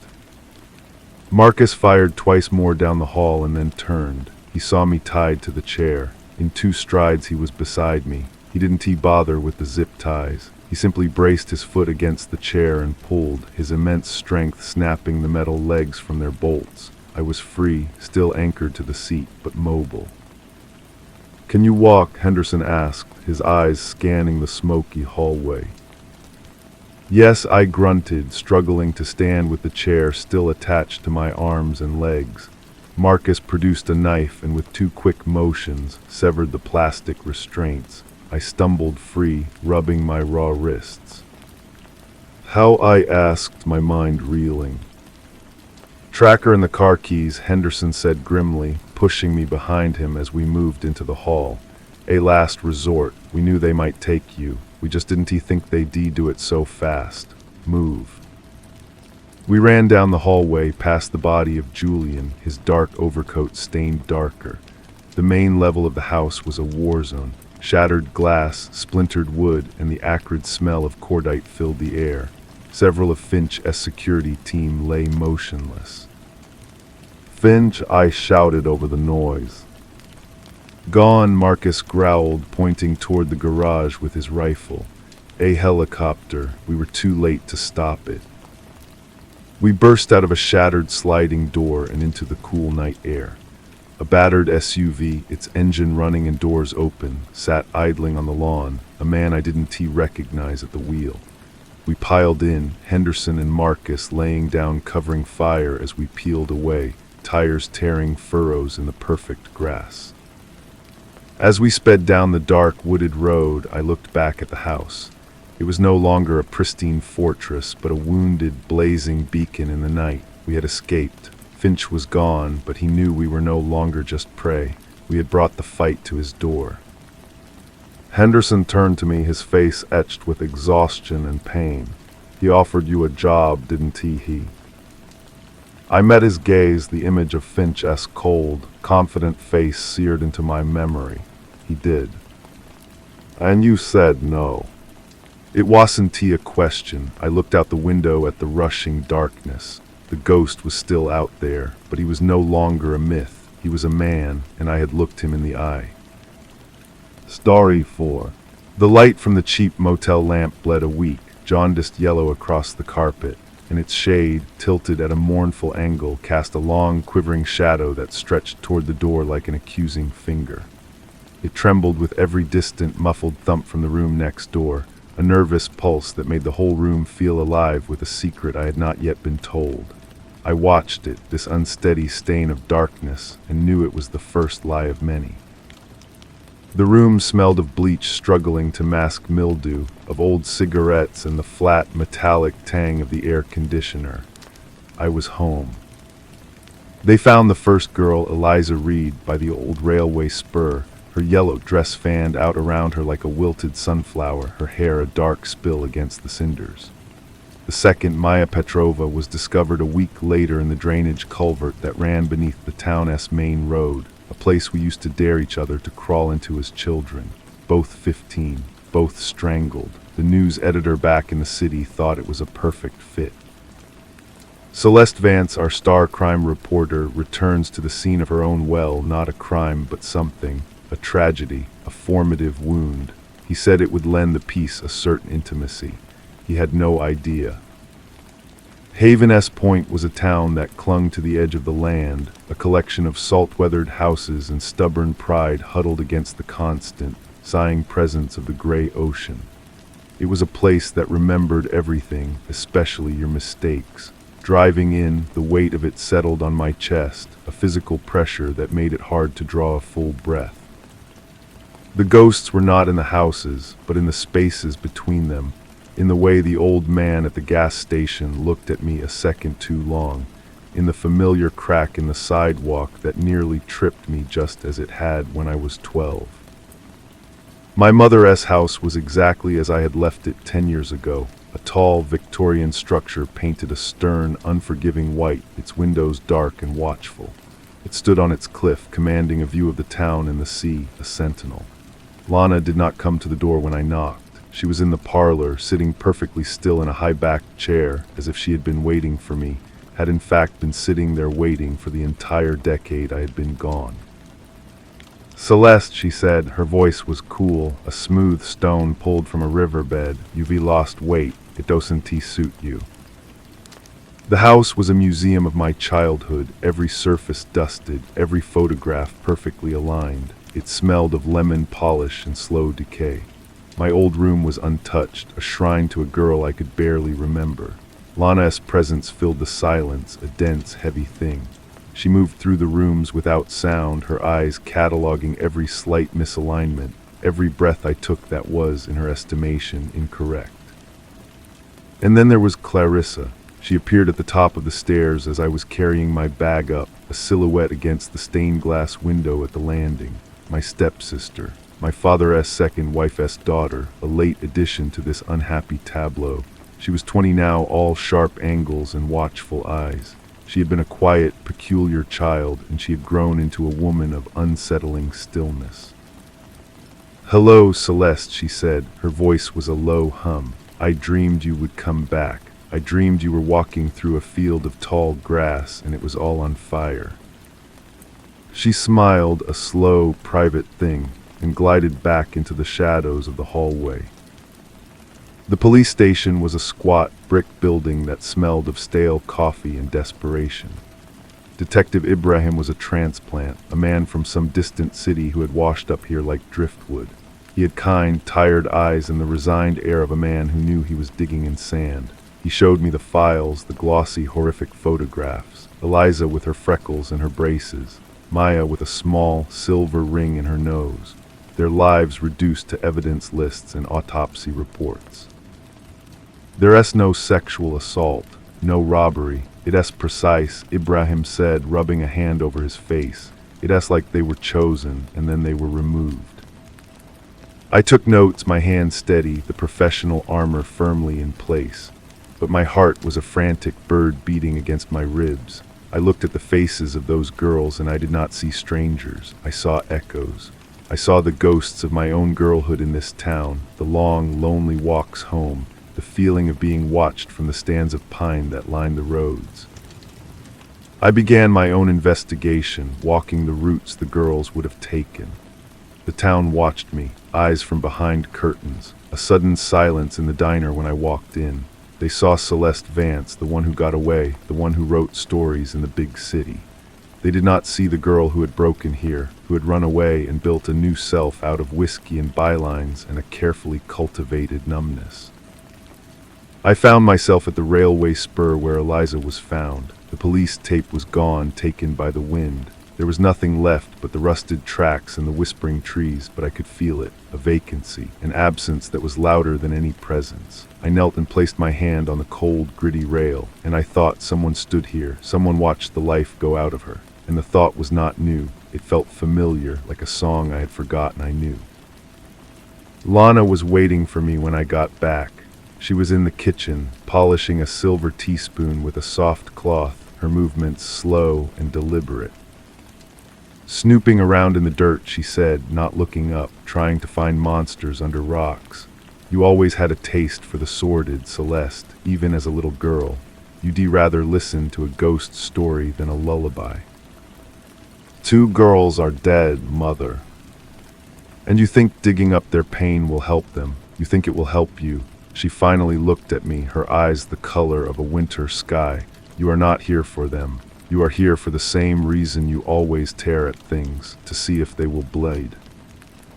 Her words were needles expertly placed. I went up to my room and poured a drink from the flask in my suitcase. The liquid fire was a familiar comfort. I looked out my window at the town below, the lights beginning to wink on in the twilight, and I thought, she is not wrong. Clarissa found me there later. She moved like smoke, entering the room without a sound. She sat on the edge of my bed, her knees drawn up to her chin, and watched me. He watches, you know, she said softly. Who, Clarissa? The man in the pine trees. He stands very still. He likes to watch the girls walk home. He likes the ones who look lonely. She tilted her head. You used to walk that way. After your father left, you walk with your head down like you were trying to find a hole to crawl into. A cold finger traced its way down my spine. How do you know that? She just smiled her vague, unsettling smile. Lana says you have a sickness, a morbid curiosity. She says it's why you left, why you could never leave things well enough alone. The days began to blur, to spiral.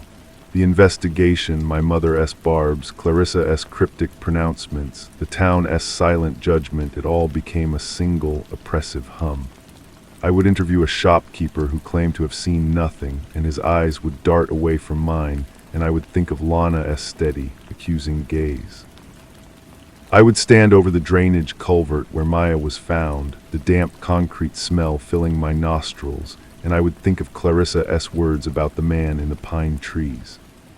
The clues were not just in the evidence, but in the way the light fell in my mother's parlor, in the rhythm of Clarissa's breathing as she slept in the next room, in the taste of the metal from the flask I kept refilling. Ibrahim called me one evening. His voice was tight, strained. Celeste, we got a partial print off a locket found near the culvert. It was tucked under a rock, like it was meant to be found.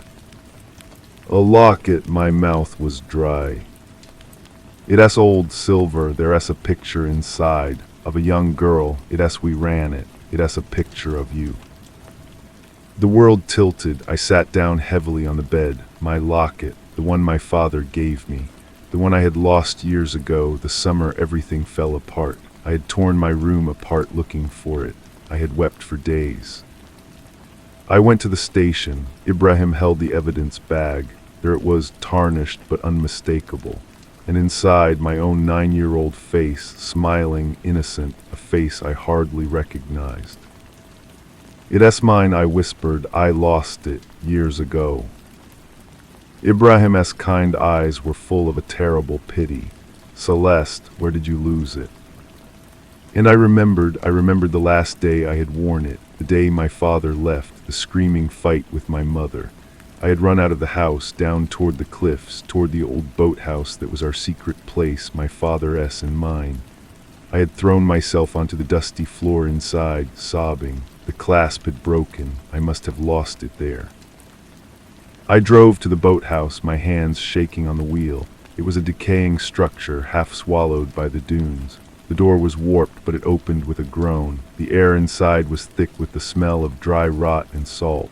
And there, in the center of the dusty floor, was a clean space. A space where something had been stored recently. A space the size of a body. I stumbled back outside, my heart hammering. I saw a glint of something in the tall grass, a small, silver nose ring. I called Ibrahim, my voice a broken thing. While I waited for him, I leaned against the rotting wood of the boathouse, the memories crashing over me. My mother's rage, my father's retreating back, the feeling of being utterly, completely alone. And Clarissa, little Clarissa, finding me here later, bringing me a glass of water, sitting with me in the dust. The police swarmed the place. They found forensic evidence linking it to both girls, a trophy room, but the locket, my locket, was the key. It pointed to me. It pointed to my family. It pointed to a history of pain rooted in this very spot. The confrontation happened in the parlor. The storm that had been threatening all week finally broke, and rain lashed against the windows. Ibrahim was there, his presence a solid, quiet anchor in the maelstrom. Lana sat in her chair, serene. Clarissa stood by the fireplace, tracing the pattern in the mantel with one finger. The locket was lost in that boathouse 10 years ago, I said, my voice trembling. Someone kept it, someone used it. Lana looked at me, and for the first time I saw not anger, but a profound, chilling satisfaction. You see, she said to no one and everyone, I told you she would tear it all down. She cannot leave anything alone. She has to pick and pick until it bleeds. And then Clarissa spoke, her voice clear and calm. I found it for you, Celeste. I knew you were sad you lost it. I kept it safe. But then I must have lost it again. I am so sorry. Her eyes were wide, innocent, and in that moment I saw it, not the whole truth, but the shape of it, a terrible domestic truth.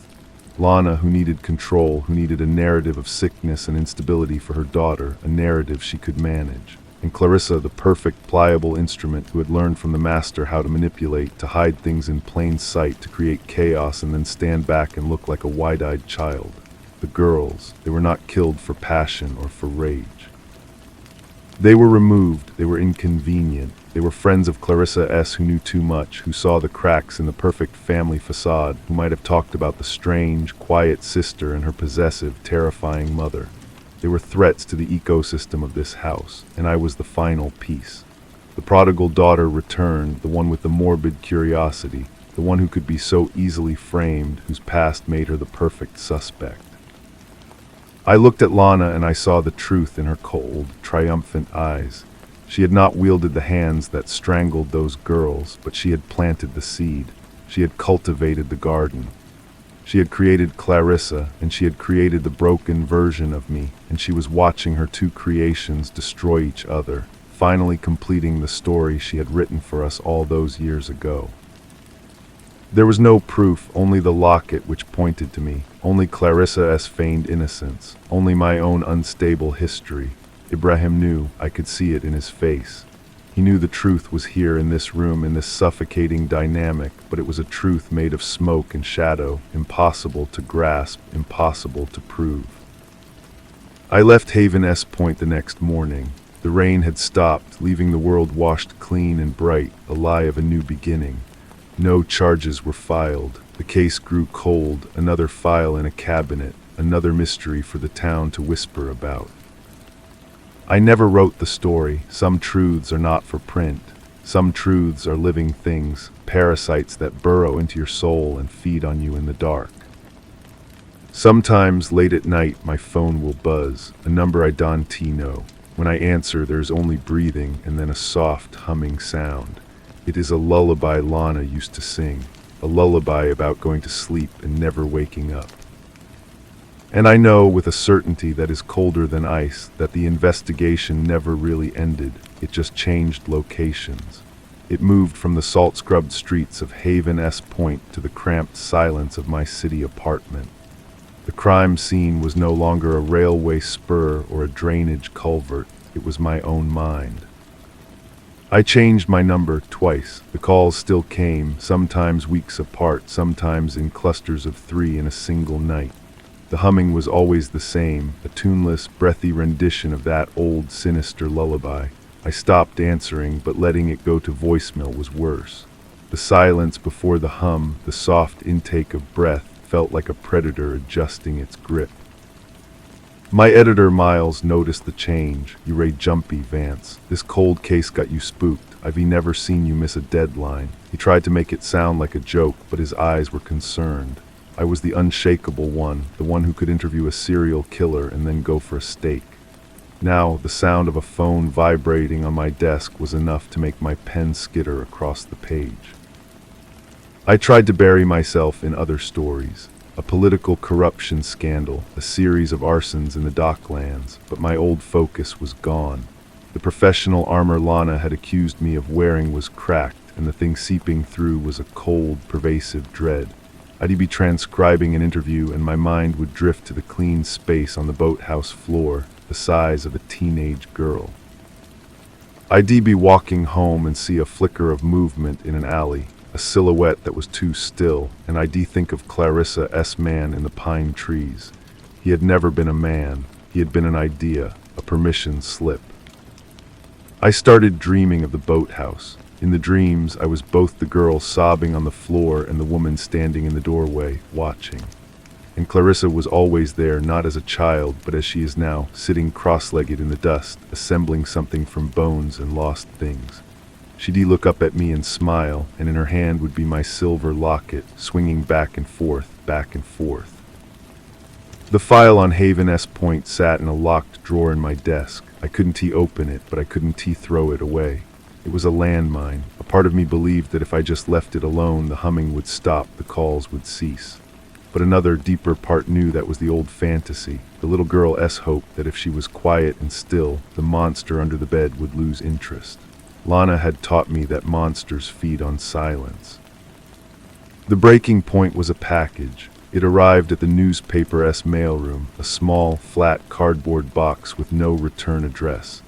My name was typed on the label. Inside, nestled in plain white tissue paper, was a photograph. It was a picture of me taken from a distance. I was leaving my apartment building, a coffee cup in my hand, my face pale and tired in the morning light. The photo was recent. Paperclipped to the bottom was a small, dried sprig of sea lavender, the kind that grows in profusion on the cliffs of Haven S. Point. There was no note, none was needed. The message was clear. We are here. We have always been here. You are not safe anywhere. I didn't go to the police. What would I say? My mother and stepsister, whom no one would ever believe were capable of such a thing, were harassing me. Ibrahim would believe me, but his jurisdiction ended at the town limits. Here, I was just a paranoid woman with a tragic past. So I made a decision. It wasn't a decision born of courage, but of a final, exhausted understanding that I could not live this way. The war was not over. I had simply retreated from the battlefield, and the enemy had followed me home. If I wanted it to end, I had to go back to where it began. I had to finish it. I booked a flight in a rental car. I didn't pack a flask. This time I needed to be clear-headed. I was not returning as a reporter or a prodigal daughter or a suspect. I was returning as the only other person who knew the full, terrible shape of the truth. Lana thought she had written the final chapter in her parlor.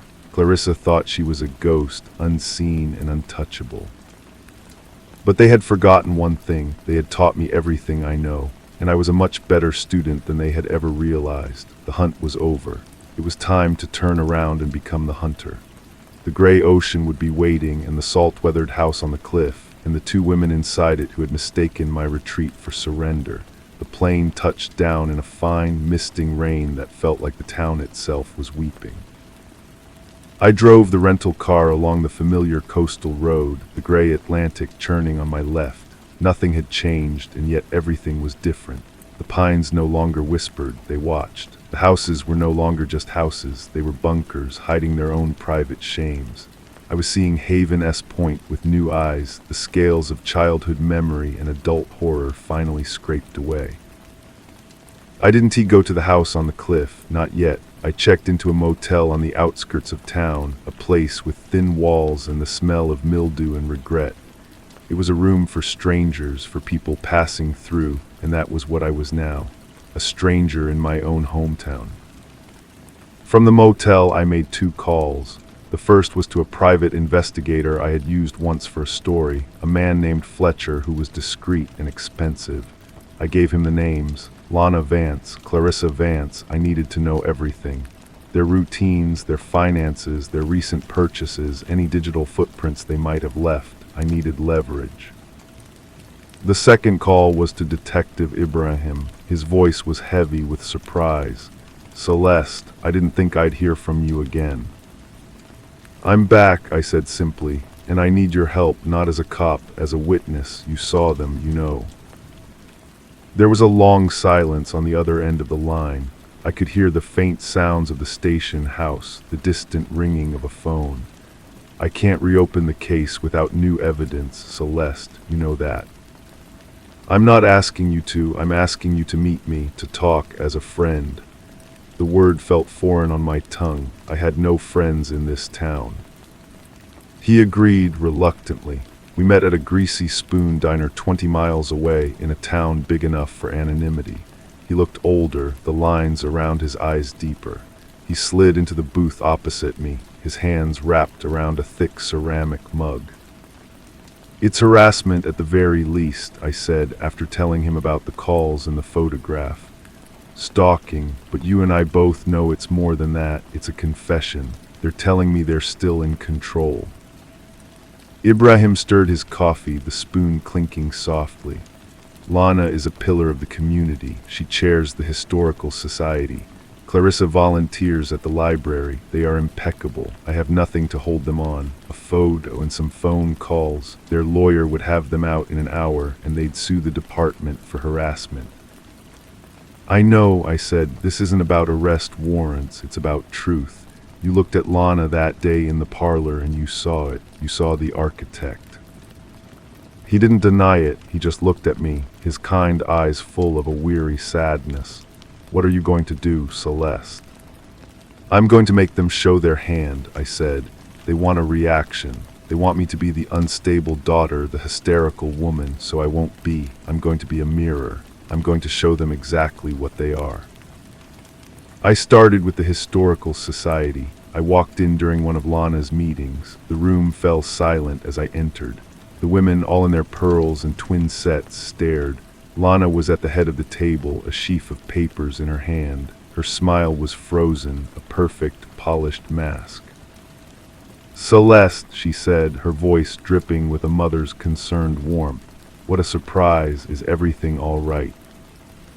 "I just had a question about the old boathouse," I said, my voice clear and carrying. "The one on the Vance property. I was wondering if you filed any permits for its renovation or its demolition." The mask didn't crack, but it tightened, a tiny, almost imperceptible flicker in her winter sky eyes. "The boathouse, it's a ruin, dear, a safety hazard. We've been meaning to have it torn down." "Of course," I said, smiling a smile that was a perfect replica of her own. "I just thought I saw some activity out there recently. Must have been the light." I turned and left, feeling the weight of their collective stare on my back. I found Clarissa next. She was in the library, shelving books in the children's section. She didn't startle when I approached. She simply turned, a copy of a fairy tale book in her hand, and looked at me with those watchful, depthless eyes. "Hello, Celeste," she hummed. "You look tired. The city must be so loud."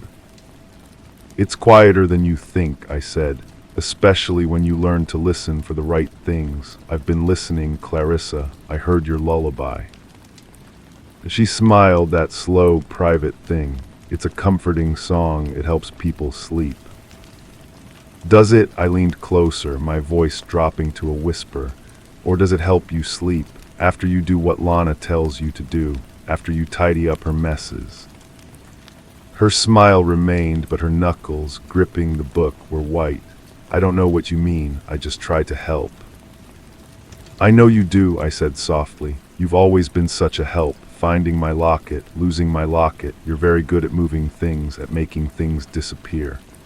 I reached out and gently took the book from her rigid hands. It was a collection of Grimm's fairy tales. Be careful with these, Clarissa. The stories in here, the monsters always get their comeuppance in the end.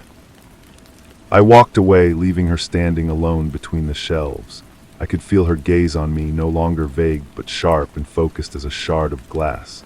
The mirror was working. I was reflecting their own monstrosity back at them, and for the first time I saw a fissure in their perfect, shared delusion. The hunt was indeed over. The game, however, had just begun. The next morning, a thick fog had rolled in from the sea, muffling the world in a damp, gray shroud. It felt appropriate. I was sitting in the motel room, drinking bitter coffee and reviewing the first report from Fletcher when my phone buzzed. It wasn't a blocked number. It was the landline for the house on the cliff. My hand hovered over it for a moment before I answered. "Hello, Lana." Her voice was crisp, devoid of its usual false warmth. "This little performance of yours is unbecoming, Celeste, and unwise." "It's not a performance," I said. "It's a conversation we should have had a long time ago." "There is nothing to discuss. You are clearly unwell. Your obsession with this town, with our family, is pathological. I think you need help." "I agree," I said calmly. "I need help understanding how a mother can orchestrate the murder of 2 young girls to maintain her facade. I need help understanding how she can turn her own daughter into a weapon. Can you help me with that, Lana?" The silence on the other end was absolute. I could picture her in the parlor, the phone held in her perfectly manicured hand, her face a marble mask of fury. "You have no proof of anything," she finally said, her voice low and venomous. "You are a ghost, Celeste, a whisper, and whispers are easily drowned out."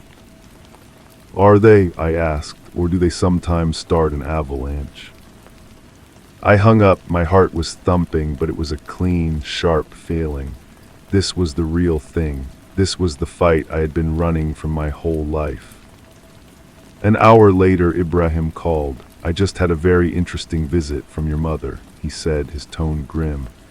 "She came to the station to file a complaint. She's concerned for your mental welfare. She says you're harassing her and Clarissa, making wild, baseless accusations. She brought a lawyer." "Of course she did," I said. "She's playing her part." "It's a dangerous game, Celeste. She's laying the groundwork to have you committed, or at the very least, to get a restraining order. It makes you look unstable and undermines anything you might try to say in the future."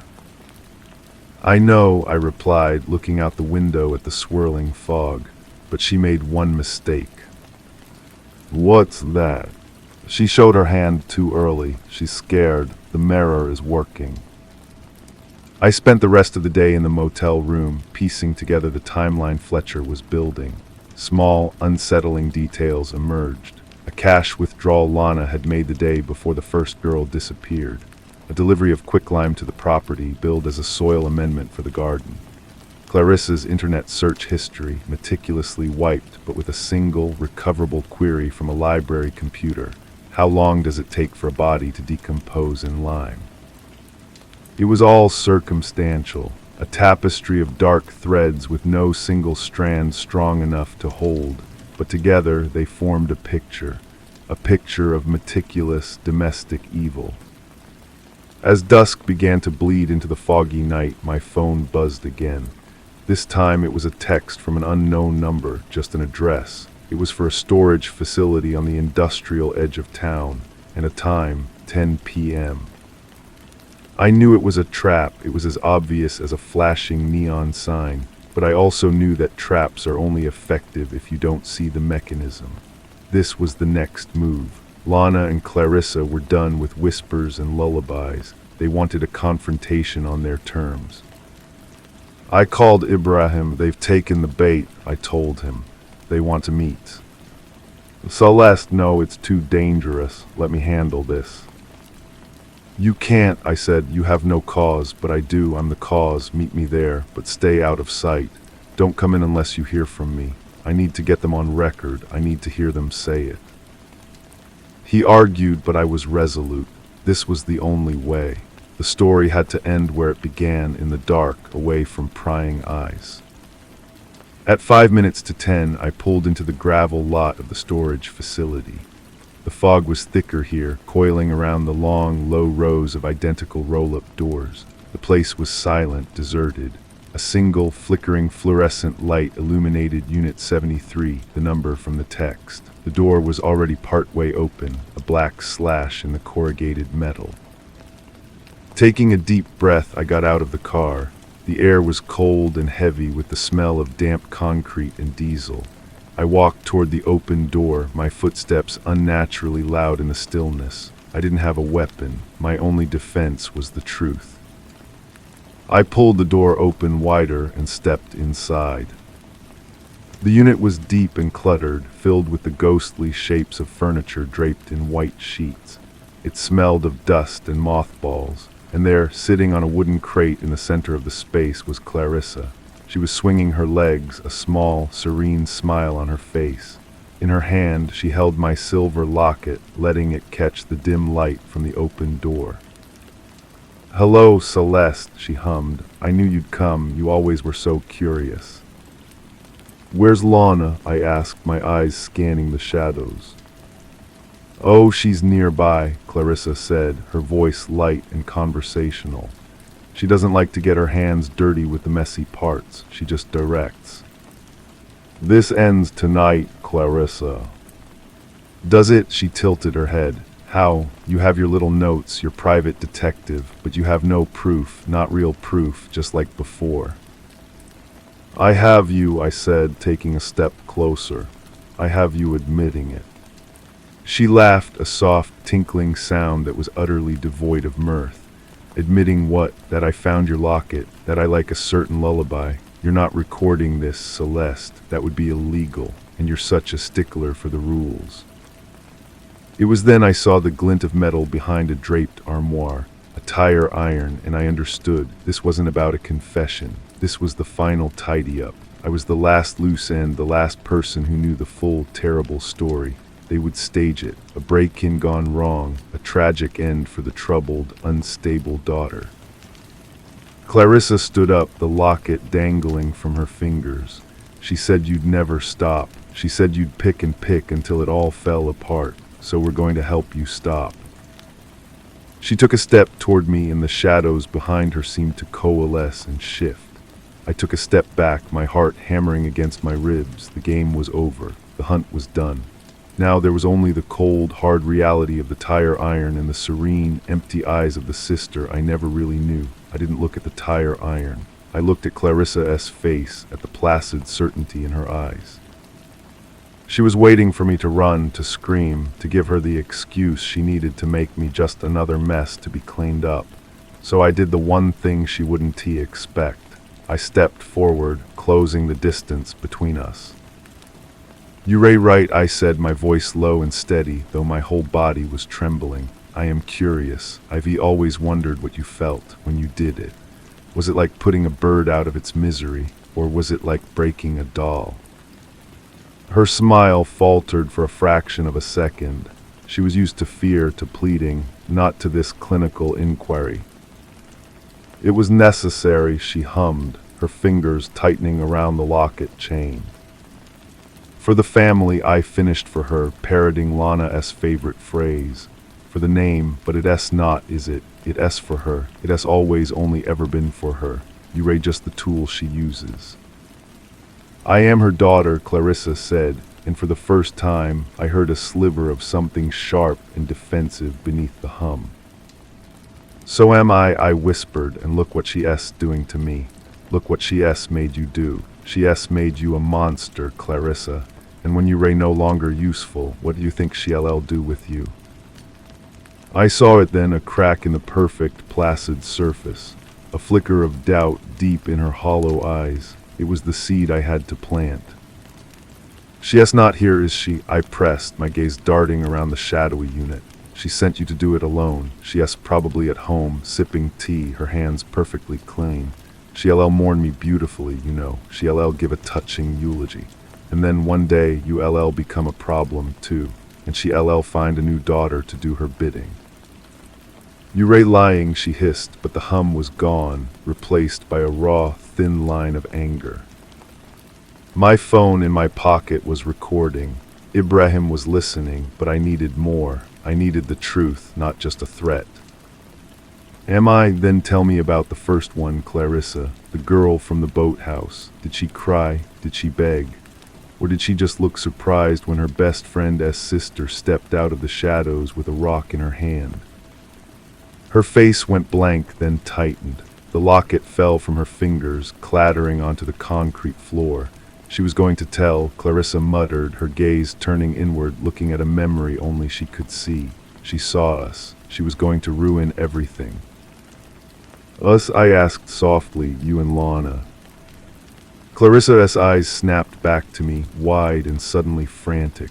She wasn't supposed to say that. She had broken the script. I had pulled on the right thread and the tapestry was beginning to unravel. She lunged for the tire iron, her movements jerky and uncoordinated now, the serene monster replaced by a panicked child. I didn't try to fight her. I turned and ran out of the storage unit into the thick, concealing fog. Ibrahim now, I screamed into the phone, my voice tearing through the silent lot. Headlights cut through the gloom and his unmarked car skidded to a halt on the gravel. He was out, his service weapon drawn, but Clarissa didn't follow me out. She stood frozen in the doorway of the unit, the tire iron hanging limply at her side, staring at us with the lost, horrified expression of someone who had just woken up from a long, terrible dream and found herself covered in blood. It wasn't a full confession, it wasn't a neat ending, but it was enough for Ibrahim to take her in for questioning, enough to bring the full weight of an investigation down on the house on the cliff. As Ibrahim read Clarissa her rights, I stood in the damp, cold air, watching the fog swallow the world.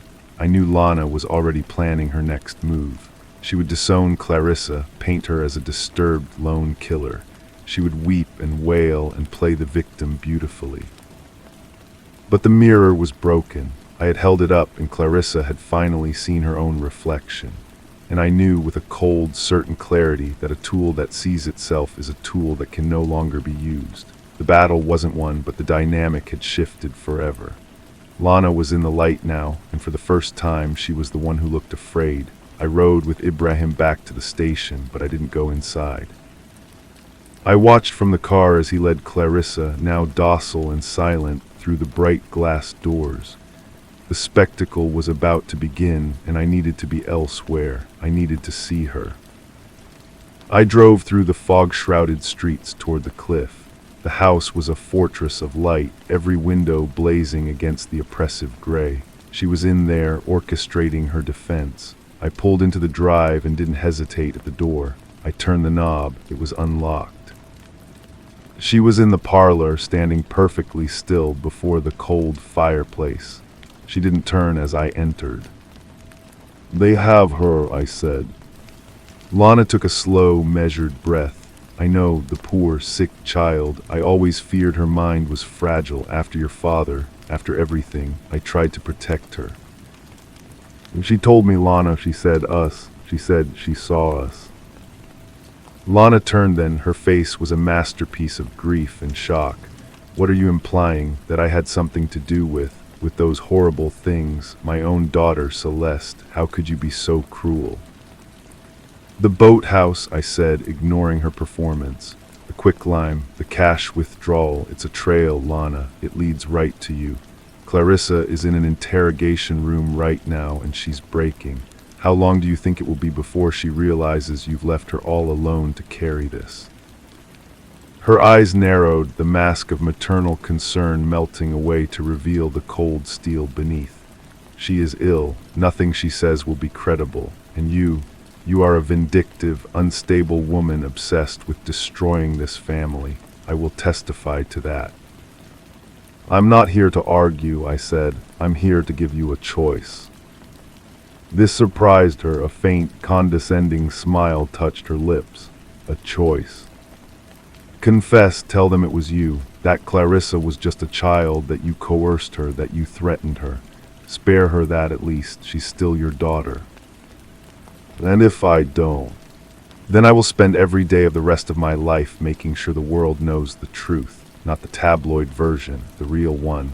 I will tell them how you valued your reputation more than your children, how you created a monster to do your bidding and then abandoned her.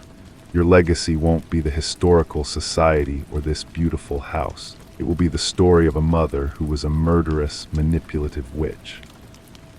We stood in silence, the only sound the ticking of the grand clock in the hall. I could see the calculations going on behind her eyes, weighing the odds, assessing the damage. You have no power here, she finally said, her voice quiet and final. You are nothing. I smiled then, a real, weary smile. I am your daughter, and I am the only one who knows you. That is all the power I need. I left her there in her bright, empty fortress. As I walked down the drive, the first reporters' cars were pulling up, drawn by the radio chatter of Clarissa's arrest. They shouted questions, their camera flashes popping in the fog. I didn't answer. I just got in my car and drove away. I drove to the motel, packed my single bag, and settled the bill. As I got back on the highway, leaving the town and the fog behind, my phone rang. It was Ibrahim. She's asking for a lawyer, he said, his voice heavy with exhaustion. She's not saying anything else, but Celeste, we found it, in a locked trunk in that storage unit. The clothes the first girl was wearing when she disappeared, they were wrapped in a blanket from this house. I closed my eyes for a second, letting the relief wash over me. It was real, it was over. Will it be enough? It's a start, a good start. Where are you? Gone, I said, watching the town's final streetlights disappear in my rearview mirror. It's finished. I didn't know if Lana would ever truly pay, not in the way I had once dreamed, but her perfect world was shattered. Her weapon was broken, her name was forever stained, and I was free. The road ahead was dark and empty, but for the first time in my life it was mine. The highway unspooled before me, a black ribbon leading away from the sea. The fog thinned, then vanished, replaced by a clear, stardusted sky.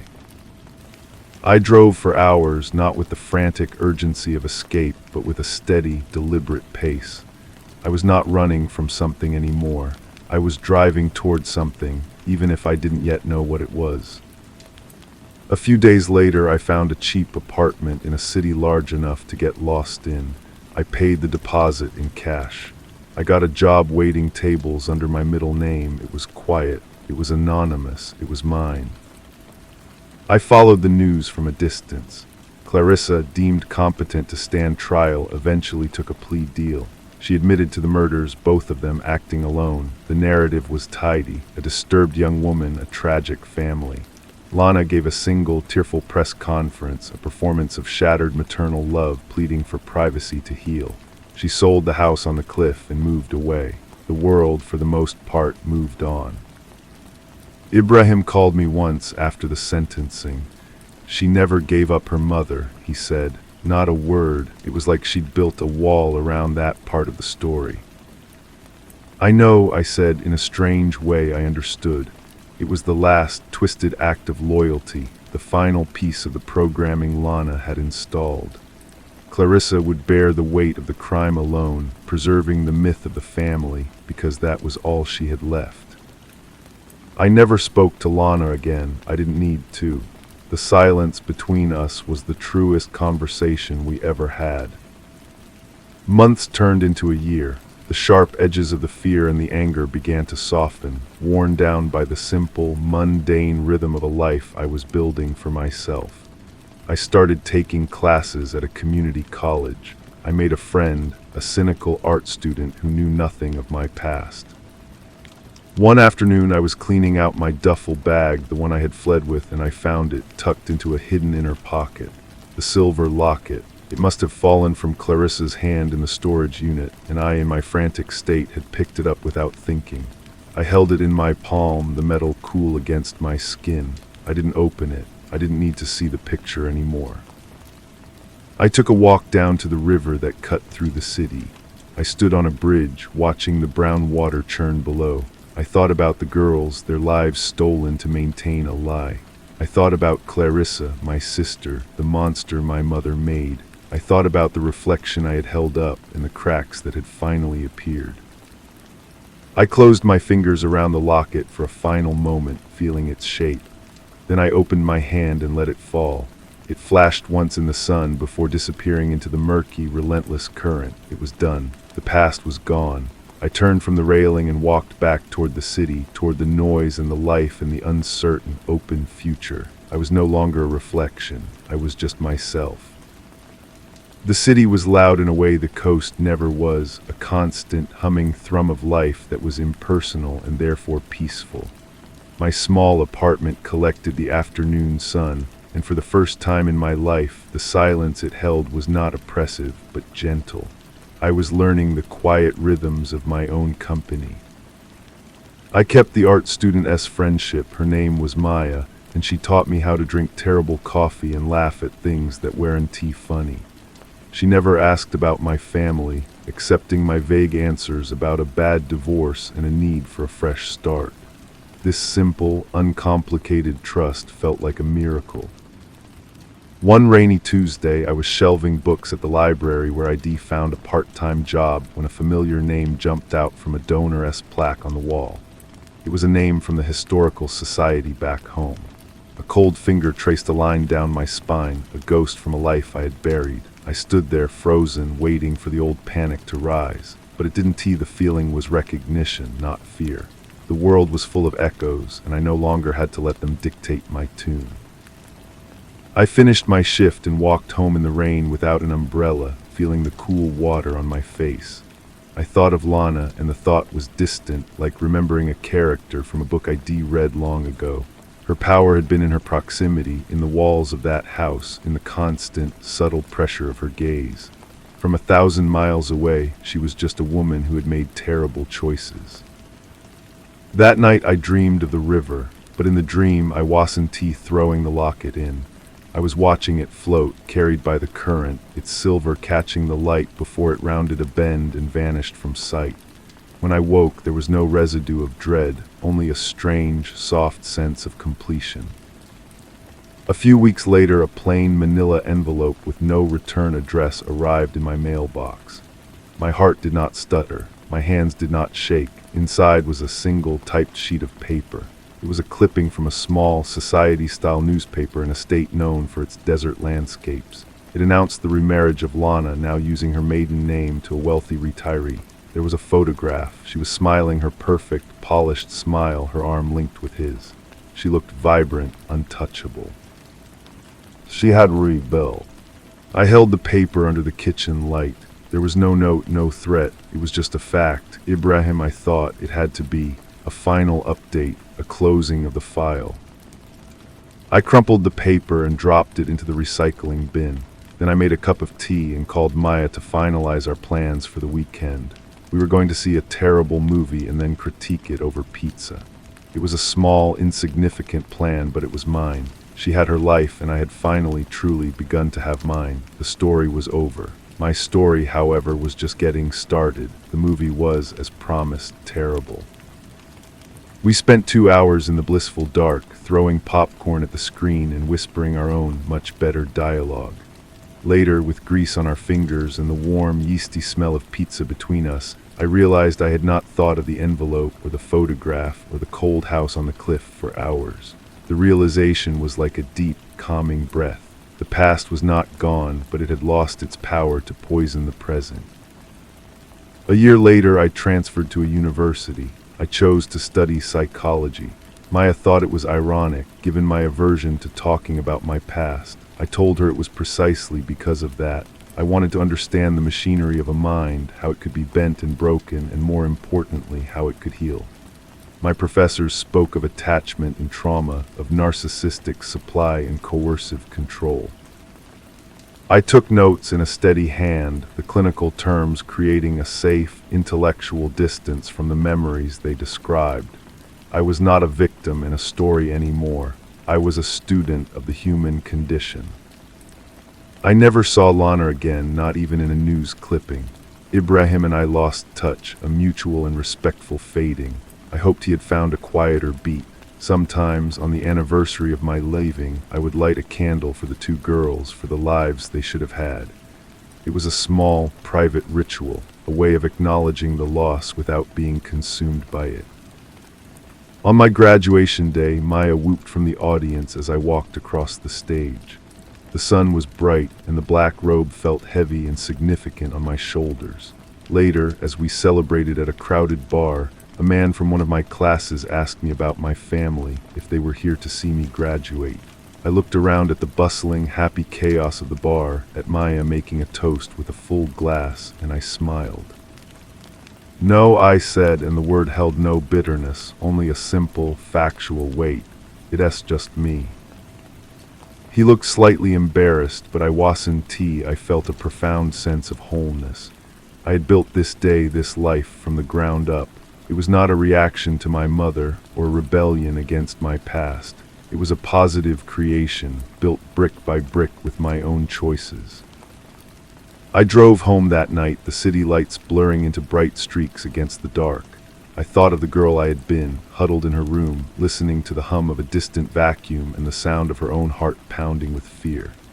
She seemed so far away now, a sad, frightened child I had once known. I had outgrown her, not by forgetting her, but by carrying her with me until she was no longer a burden, but simply a part of my history. The road ahead was still unknown, but I was no longer just driving away. I was arriving again and again at the person I was always meant to be. The apartment felt different when I got back that night. The walls seemed to hold the echo of my accomplishment rather than just the silence of solitude. I poured a glass of water and stood at the window looking down at the patterns of traffic and life. The phone call from the bar, the question about my family, it had been a test. And I had passed without even trying. A month later, I started my internship at a community outreach center, working with teenagers from fractured homes. I saw the familiar shadows in their eyes, the defensive postures, the carefully constructed walls. I didn't try to tear them down. I just showed up session after session, a consistent, non-judgmental presence. I knew you couldn't talk someone out of their fortress. You could only show them that the world outside wasn't always a war zone. One girl, Serena, never spoke. She would sit, coiled like a spring, her sketchbook a shield on her lap. For weeks, I just talked about neutral things, the weather, a movie I'd seen, never pressing for a response. Then one day, I came in and found a single drawing left on the table. It was a detailed, stunningly good sketch of a bird with broken wings, mending one with its beak. There was no note. I carefully filed it in her folder, my heart aching with a familiar yet distant pain. I didn't try to become her savior. I wasn't there to be a hero. I was there to be a mirror, one that showed a reflection of strength she might one day recognize in herself. It was slow, patient work. It was the opposite of everything Lana stood for. It was building, not breaking.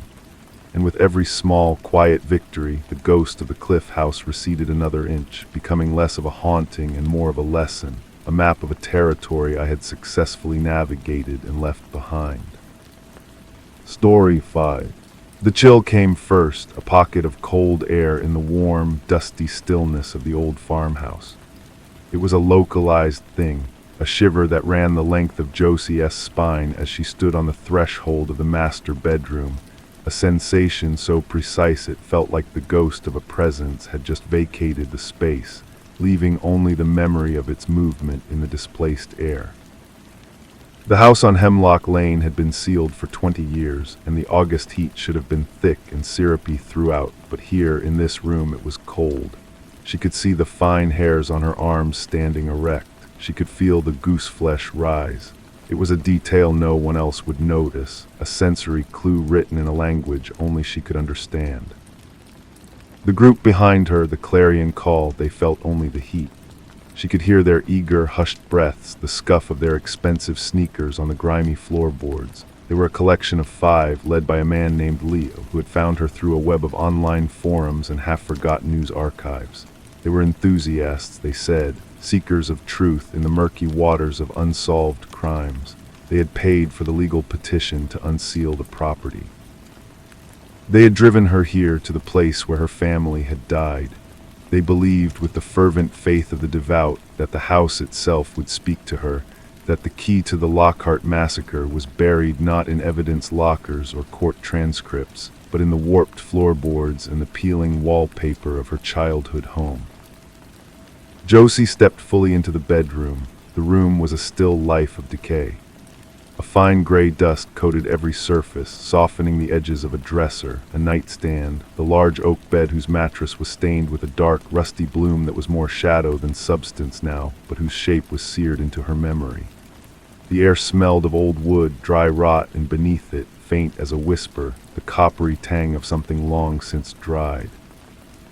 She was 9 years old again, waking to the sound of a screen door slamming, then nothing. Waking to a silence so profound it had a weight, a density.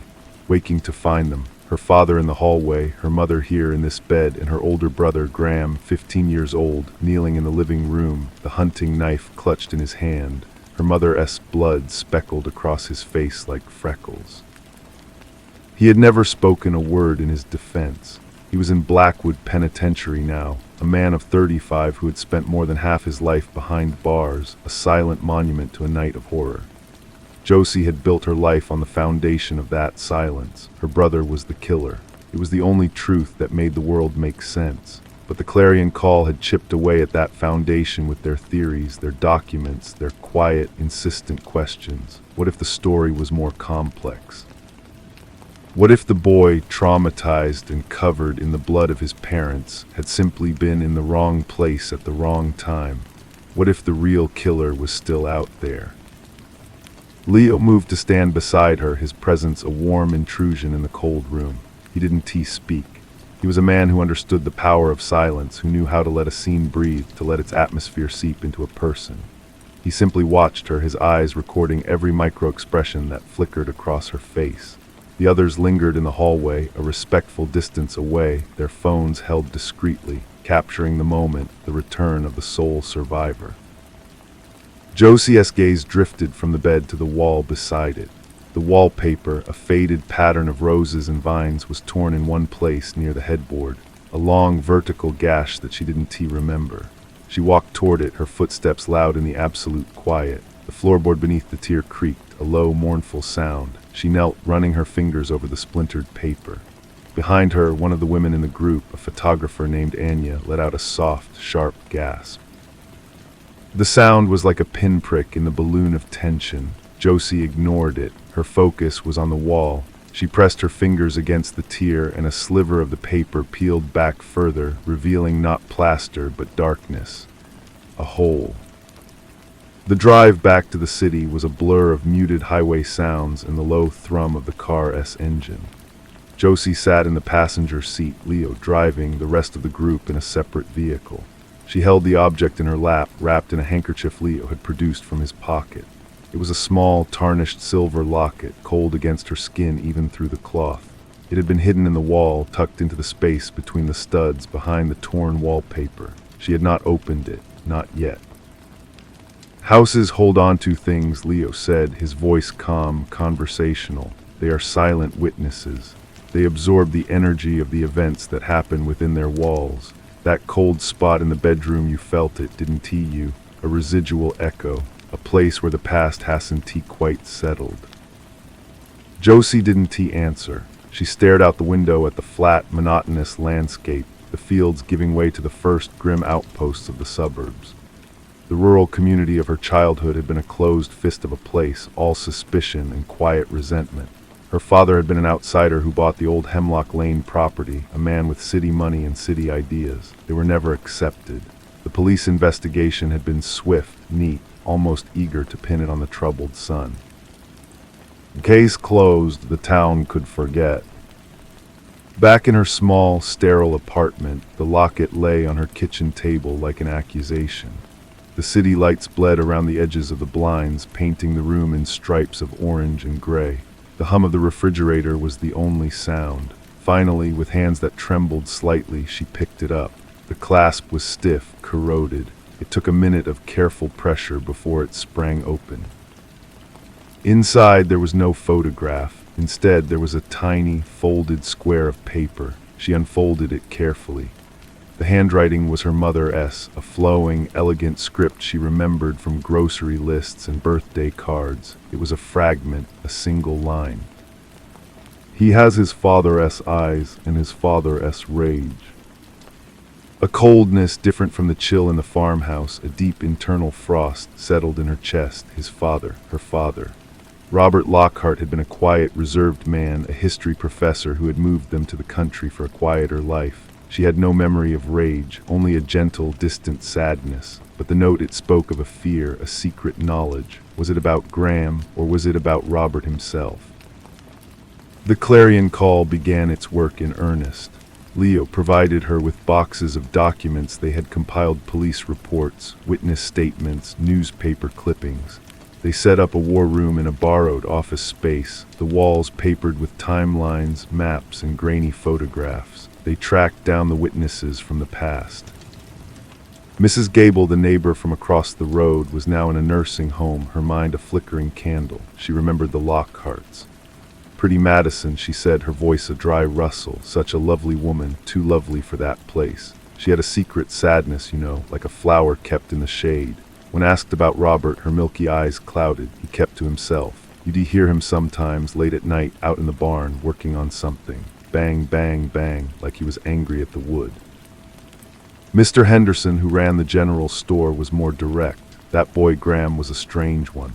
Quiet, intense. He'd come in here and just stare at the hunting knives we had on display. Never said a word, just stared, gave you the creeps. But when pressed, he admitted the father was worse. Came in once red in the face because I'd shortchanged him $1 by accident. Thought he was gonna leap over the counter. A real Jekyll and Hyde, that one.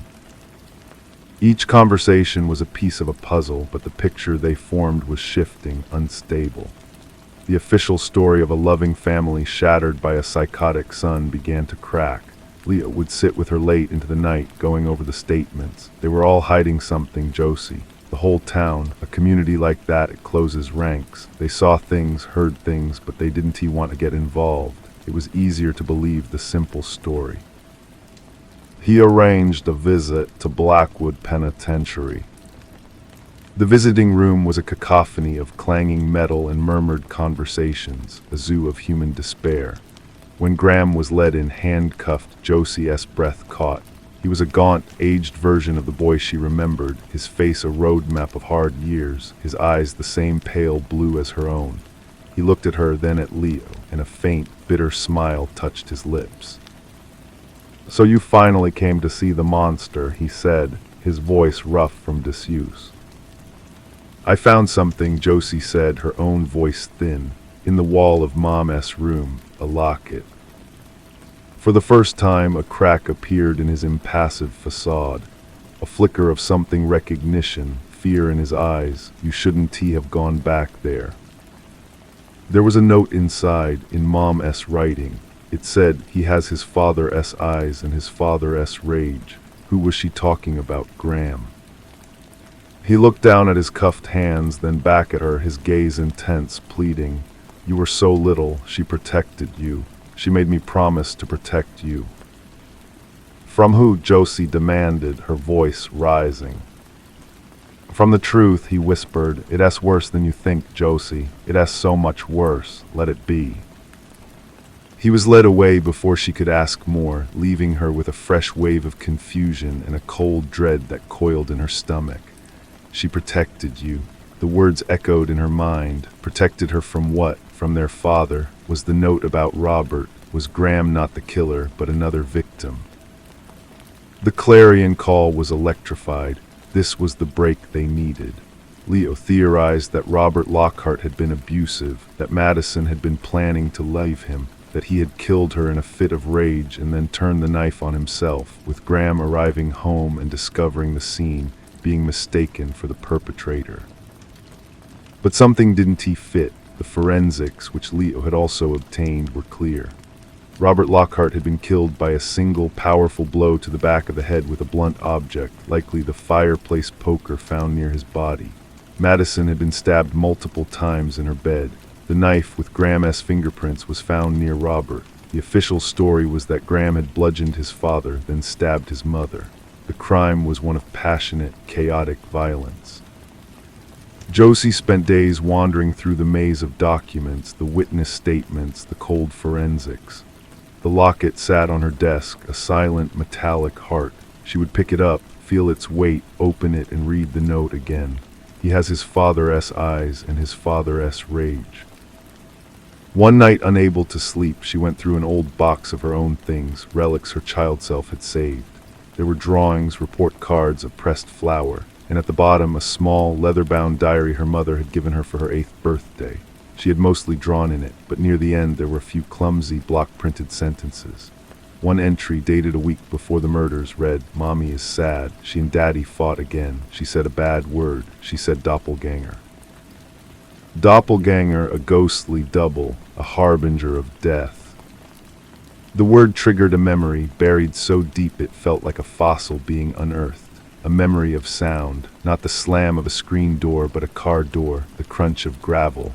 A voice, her mother's voice, sharp with a fear she had never heard before. "You, what are you doing here?" And then another memory, visual this time, a shard of glass from that night, waking up, not to silence, but to the sound of her mother weeping. Walking to her parents' bedroom door, seeing her mother on the bed, but not alone. A man was standing over her. A man with her father's face, her father's build, but it wasn't her father. The expression was all wrong, a mask of cold, reptilian fury, and then a hand on her shoulder, pulling her back. Graham's voice hushed and desperate in her ear. "Go back to bed, Josie. Dante, look, just go back to bed." She had forgotten, she had buried it so completely under the trauma of what came after that it had ceased to exist.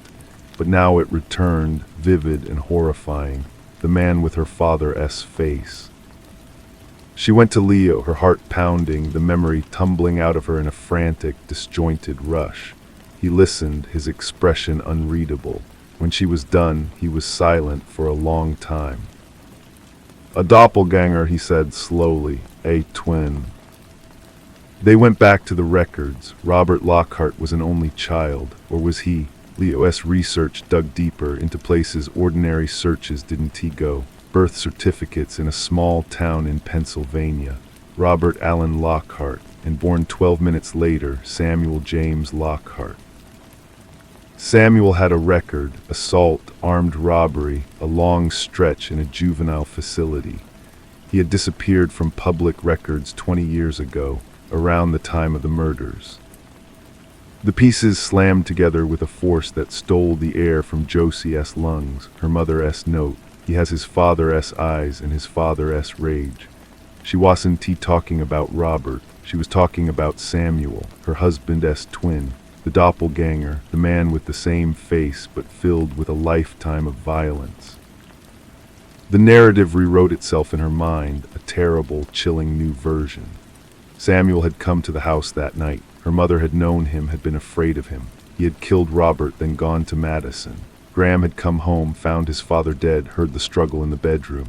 He had grabbed the knife, fought with his uncle, been overpowered, covered in his mother's blood. Samuel had fled, leaving his nephew to take the fall. Graham's silence, it wasn't the silence of guilt. It was the silence of a boy who had failed to save his mother, who had been traumatized into muteness, and who, perhaps, had made a promise. She went to the prison alone this time. She stood before the glass partition, and when Graham was brought in, she spoke before he could. "Samuel," she said. The name hung in the air between them. Graham's shoulders slumped as if a great weight had finally been lifted. He nodded, slowly, wearily. "He came for money," Graham said, his voice a hollow echo. "Dad told him to get out. They fought. He hit Dad with the poker. Then he went to Mom. I had the knife, but he was so strong. He held me down, made me watch. He said if I ever told, he'd come back for you. He said he had nothing to lose, so I said nothing. I let them think it was me. It was the only way to keep you safe." The truth was not a liberation, it was a suffocation. Her brother was innocent. He had sacrificed 20 years of his life for her.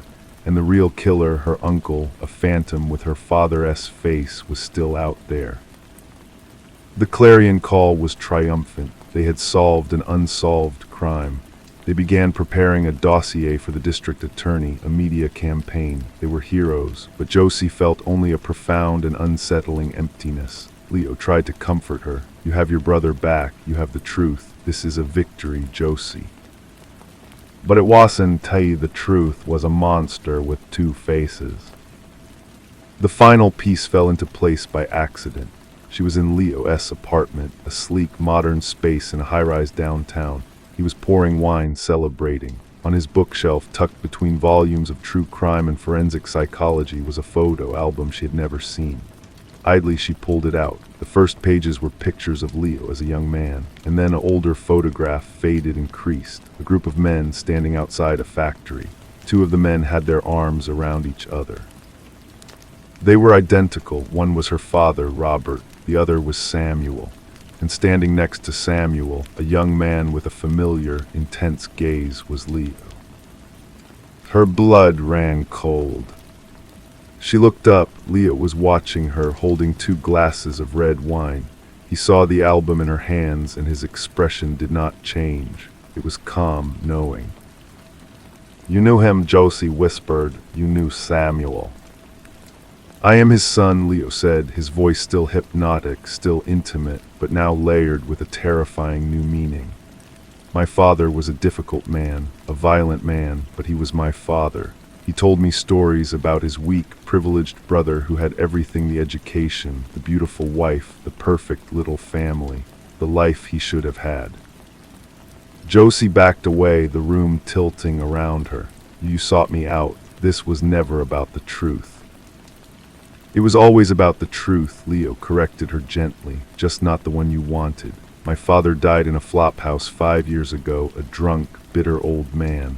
He left me nothing but his stories and his rage. I wanted to know what he had thrown his life away for. I wanted to see the family he destroyed, and I wanted to finish what he started." "Venice." "The Lockhart line," Leo said, as if it were the most obvious thing in the world. "He killed the parents. I get the children. It is poetic. Don't you think I brought you here, Josie? I led you to the truth, showed you your brother's innocence, gave you hope. And now I am going to take it all away. It is the perfect crime. The obsessed crime enthusiast, killed by the real killer's son, who then vanishes. A tragic, unsolved postscript to the original massacre." He took a step toward her. The wine in the glasses glinted like blood in the city light. Josie didn't think, she acted. She threw the heavy photo album at him, catching him in the face. As he staggered back, she ran for the door, fumbling with the lock. She heard him curse behind her, then his footsteps. She yanked the door open and fled into the sterile, carpeted hallway toward the elevator bank. She could hear him coming after her, his footsteps measured, unhurried.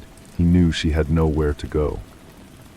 She didn't take the elevator. She found the door to the stairwell and plunged down, flight after flight, her breath sobbing in her chest. She burst out into the alley behind the building, the humid city air a slap in the face after the building's conditioned chill. She ran, not knowing where she was going, just running, until her lungs burned and her legs gave way in a small, grimy park overlooking the river.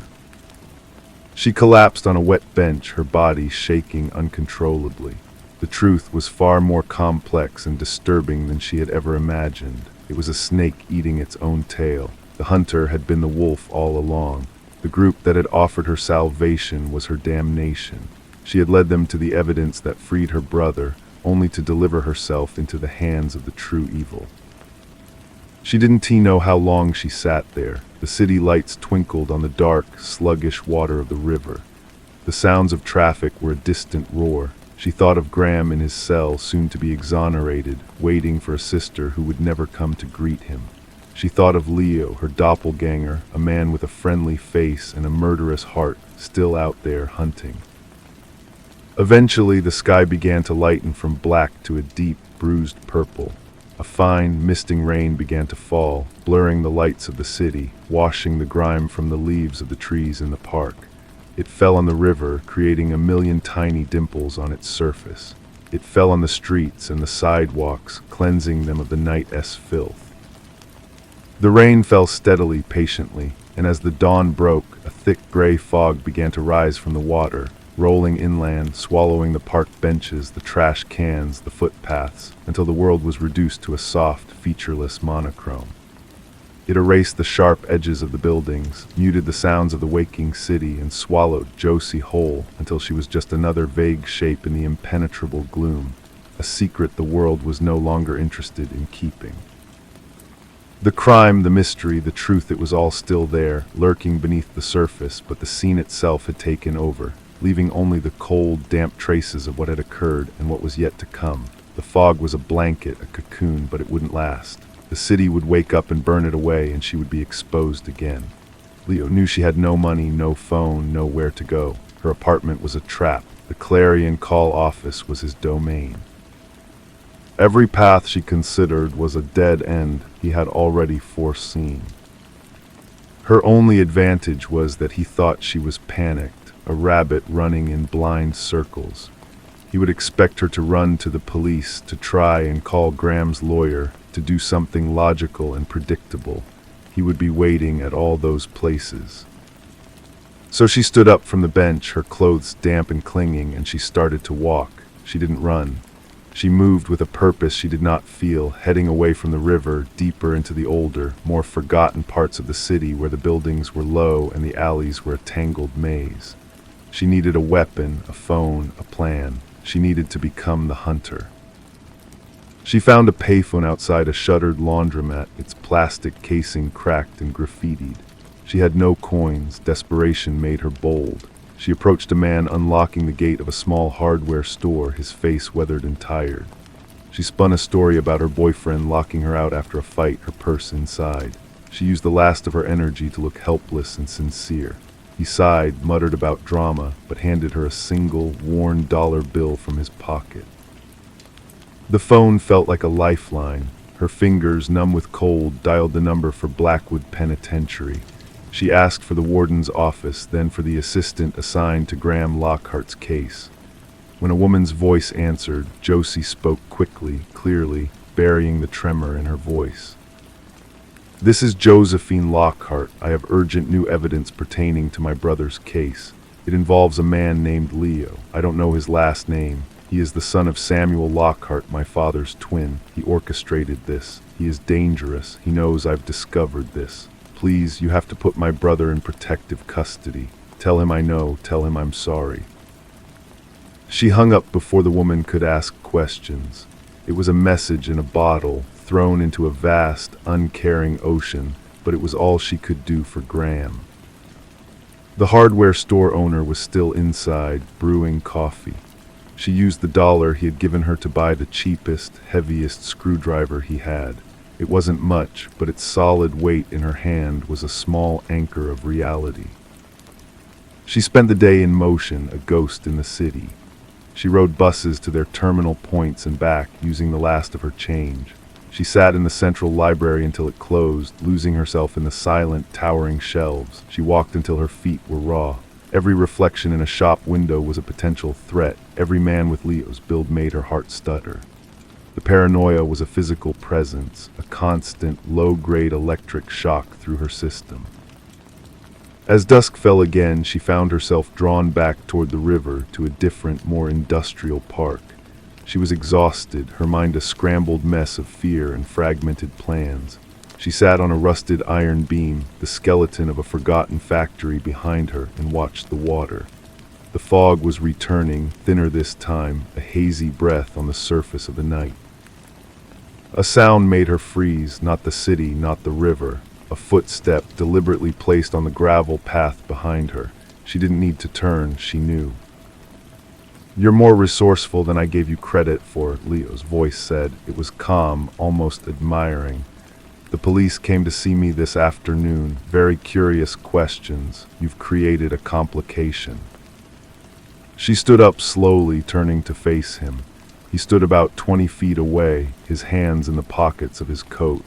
He looked exactly as he had the first day she met him, confident, intelligent, trustworthy, the perfect mask. "They'll connect it all now," Josie said, her voice steadier than she expected.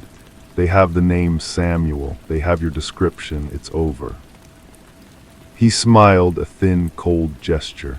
Is it? I'm a respected journalist with an alibi for the night of the original murders. I was a child. You are a traumatized woman obsessed with a decades-old crime who has just learned her brother is innocent. A woman who has now tragically disappeared. The police will see a pattern, a broken family, a final, sad act of self-destruction. They'll find your note. I didn't leave a note. Everyone leaves a note, he said, and began to walk toward her. I'll write it for you. It will be very moving, full of despair and relief, the final chapter for the clarion call.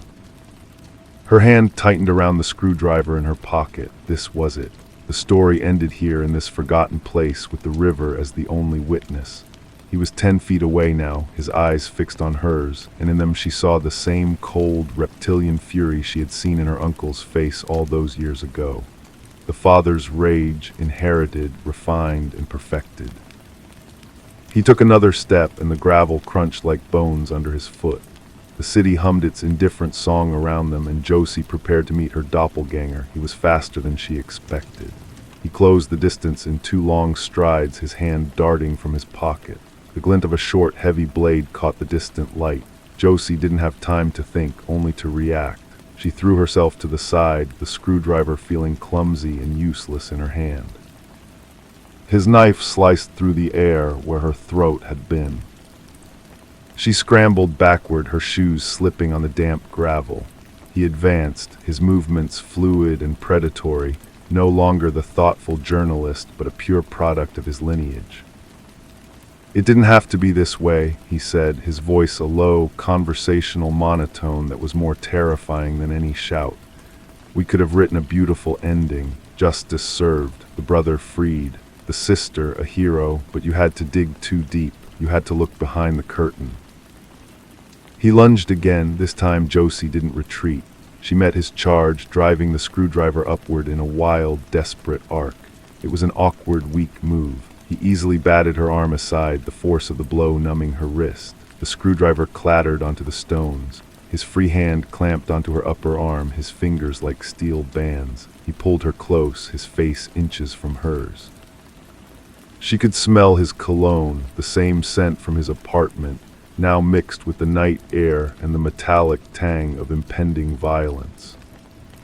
This is for my father, he whispered and brought the knife up. Josie brought her knee up hard into his groin. It wasn't a perfect hit, but it was enough.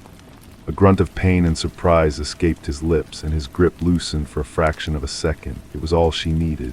She twisted free, stumbling away, her heart hammering against her ribs like a trapped bird. She was weaponless now. He was already recovering, his eyes blazing with a new, more personal hatred. He came at her again, and this time there was no finesse, only raw, killing intent. She backed away, her heels hitting the low, crumbling concrete wall that separated the park from the steep, muddy embankment leading down to the river. There was nowhere left to go.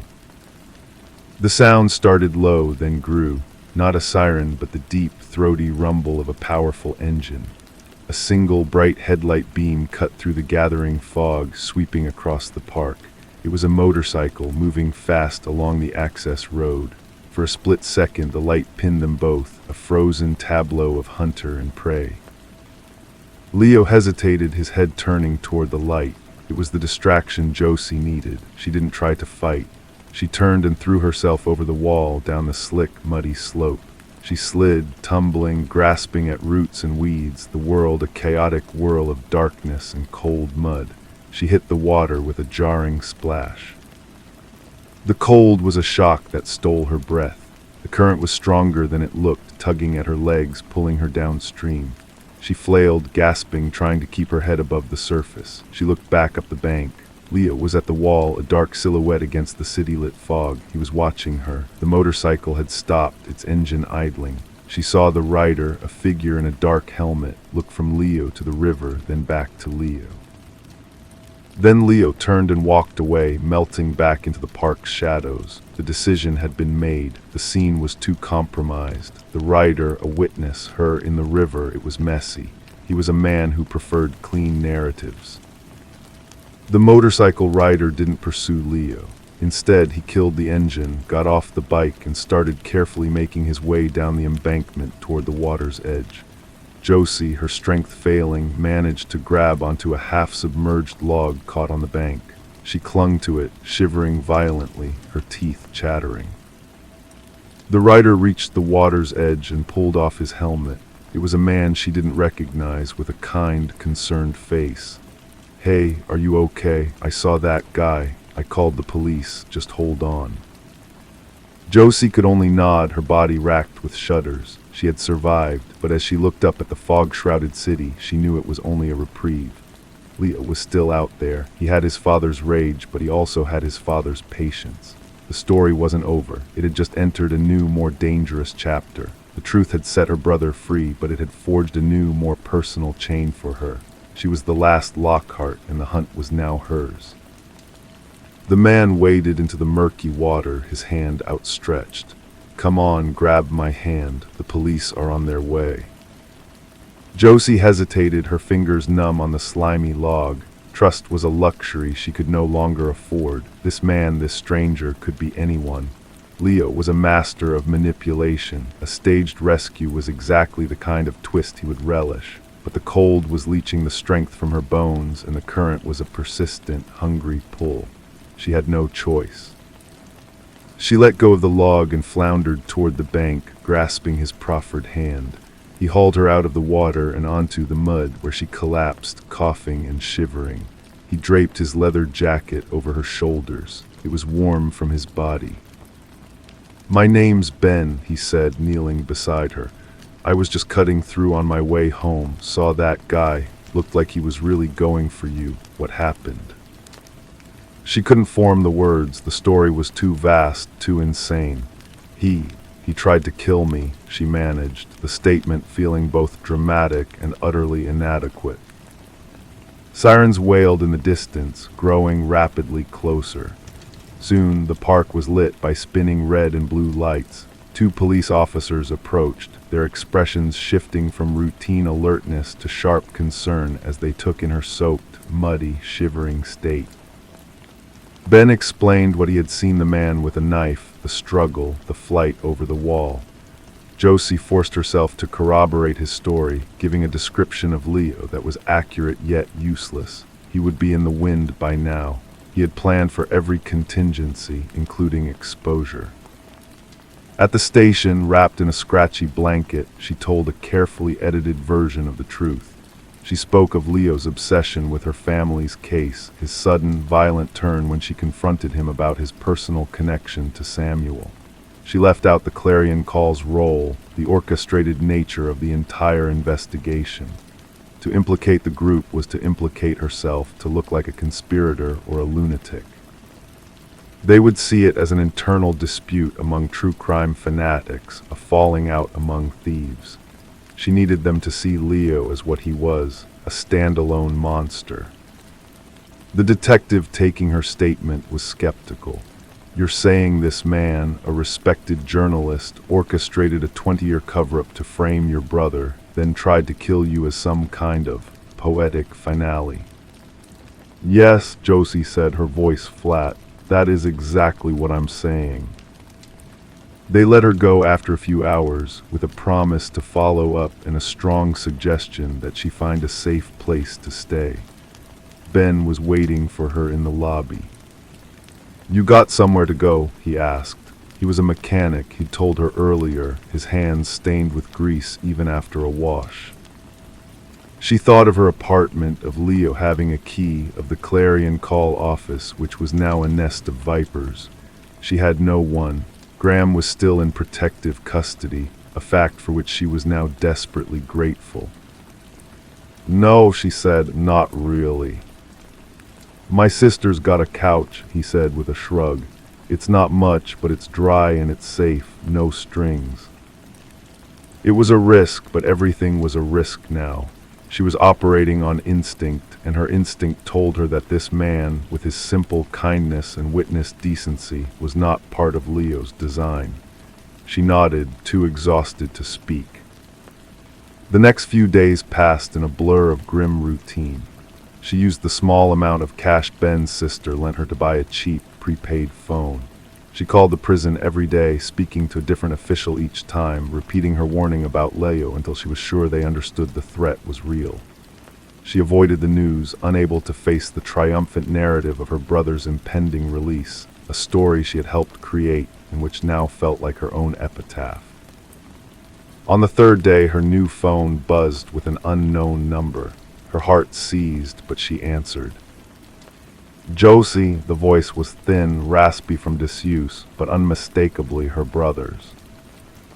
Graham, her knees buckled, and she sat down hard on the edge of the sister's couch. Tears she didn't know she had left welled in her eyes. You're out. Not yet, soon. The lawyer says it's a matter of days. They told me what you did, what you risked. He paused, and she could hear him breathing, the simple, profound sound of a free man. They told me about Leo. He's still out there, Graham. He's Samuel's son. This was all for you, but it was for him too. A game, a revenge. She heard the sharp intake of breath on the other end of the line. The name Samuel still had power. Then it's not over, Graham said, his voice hardening with a resolve she hadn't heard in 20 years. I'm not letting him take anything else from this family, especially not you. Hearing his strength, a flicker of her own reignited. She had been running, hiding, reacting, but she was a Lockhart too. She had her father's intellect and her mother's tenacity, and she had something Leo did not, a cause that wasn't born from hatred. Leo wanted to finish his father's story, but the story wasn't his to write anymore. It was hers. She had the truth, the whole ugly, complex truth, and she knew where the bodies were buried, both literally and figuratively. He had taught her how to hunt. Now she would use those skills to hunt him. Come home, Graham, she whispered into the phone, her eyes drying, her voice steady. We have work to do. The line went dead, and Josie held the cheap phone in her hand, its plastic shell warm from the long conversation. The words "we have work to do" hung in the quiet, musty air of the small apartment, transforming from a desperate promise into a concrete plan. For the first time in days, the paralyzing fear receded, replaced by a cold, focused clarity. Ben's sister, Mara, was at work. The apartment was hers alone. She stood and walked to the small kitchen table, clearing away the breakfast dishes. She needed space to think, to map the enemy's territory. Leo's world was built on narratives. He had constructed one for her brother, one for her, and one for the public. His weakness was his need for the story to be perfect, for the pieces to fit together with a satisfying click. She still had the key to the clarion call office. He would have changed the locks, she was sure of it, but he wouldn't have abandoned it entirely. It was his lair, his control center. There would be records there, notes on his father, Samuel, proof of his long-term planning. He was too proud of his work not to keep trophies. Her new phone buzzed, a text from an unknown number. Her blood ran cold. A moving performance by the river. The finale approaches. Enjoy your intermission. He had her number, of course he did. He was letting her know he was still watching, that he was still directing the play. The fear threatened to surge back, but she clenched her fists, her short, clean nails digging into her palms. He wanted her panicked. He wanted her to make a mistake. Instead, she texted Ben, "Can you get me a computer, just for an hour, any old laptop?" An hour later, he arrived with a clunky, outdated machine. "It's slow, but it works," he said, his kind eyes full of unasked questions. She just thanked him and closed the door. She connected to Mara's unsecured Wi-Fi and began to dig. She started with Samuel Lockhart, her father's twin, the monster in the shadows. She found the old, digitized newspaper articles about his trial, the same ones she'd read as a girl. But this time she looked past the headlines. She looked for the victims' families. One name stood out. A woman named Anya Petrova, the sister of one of Samuel's victims, had been particularly vocal to the press. She had called Samuel a coward who hid behind a respectable face and had vowed that his legacy would be ash. Josie's breath caught. Leo's mother. It had to be.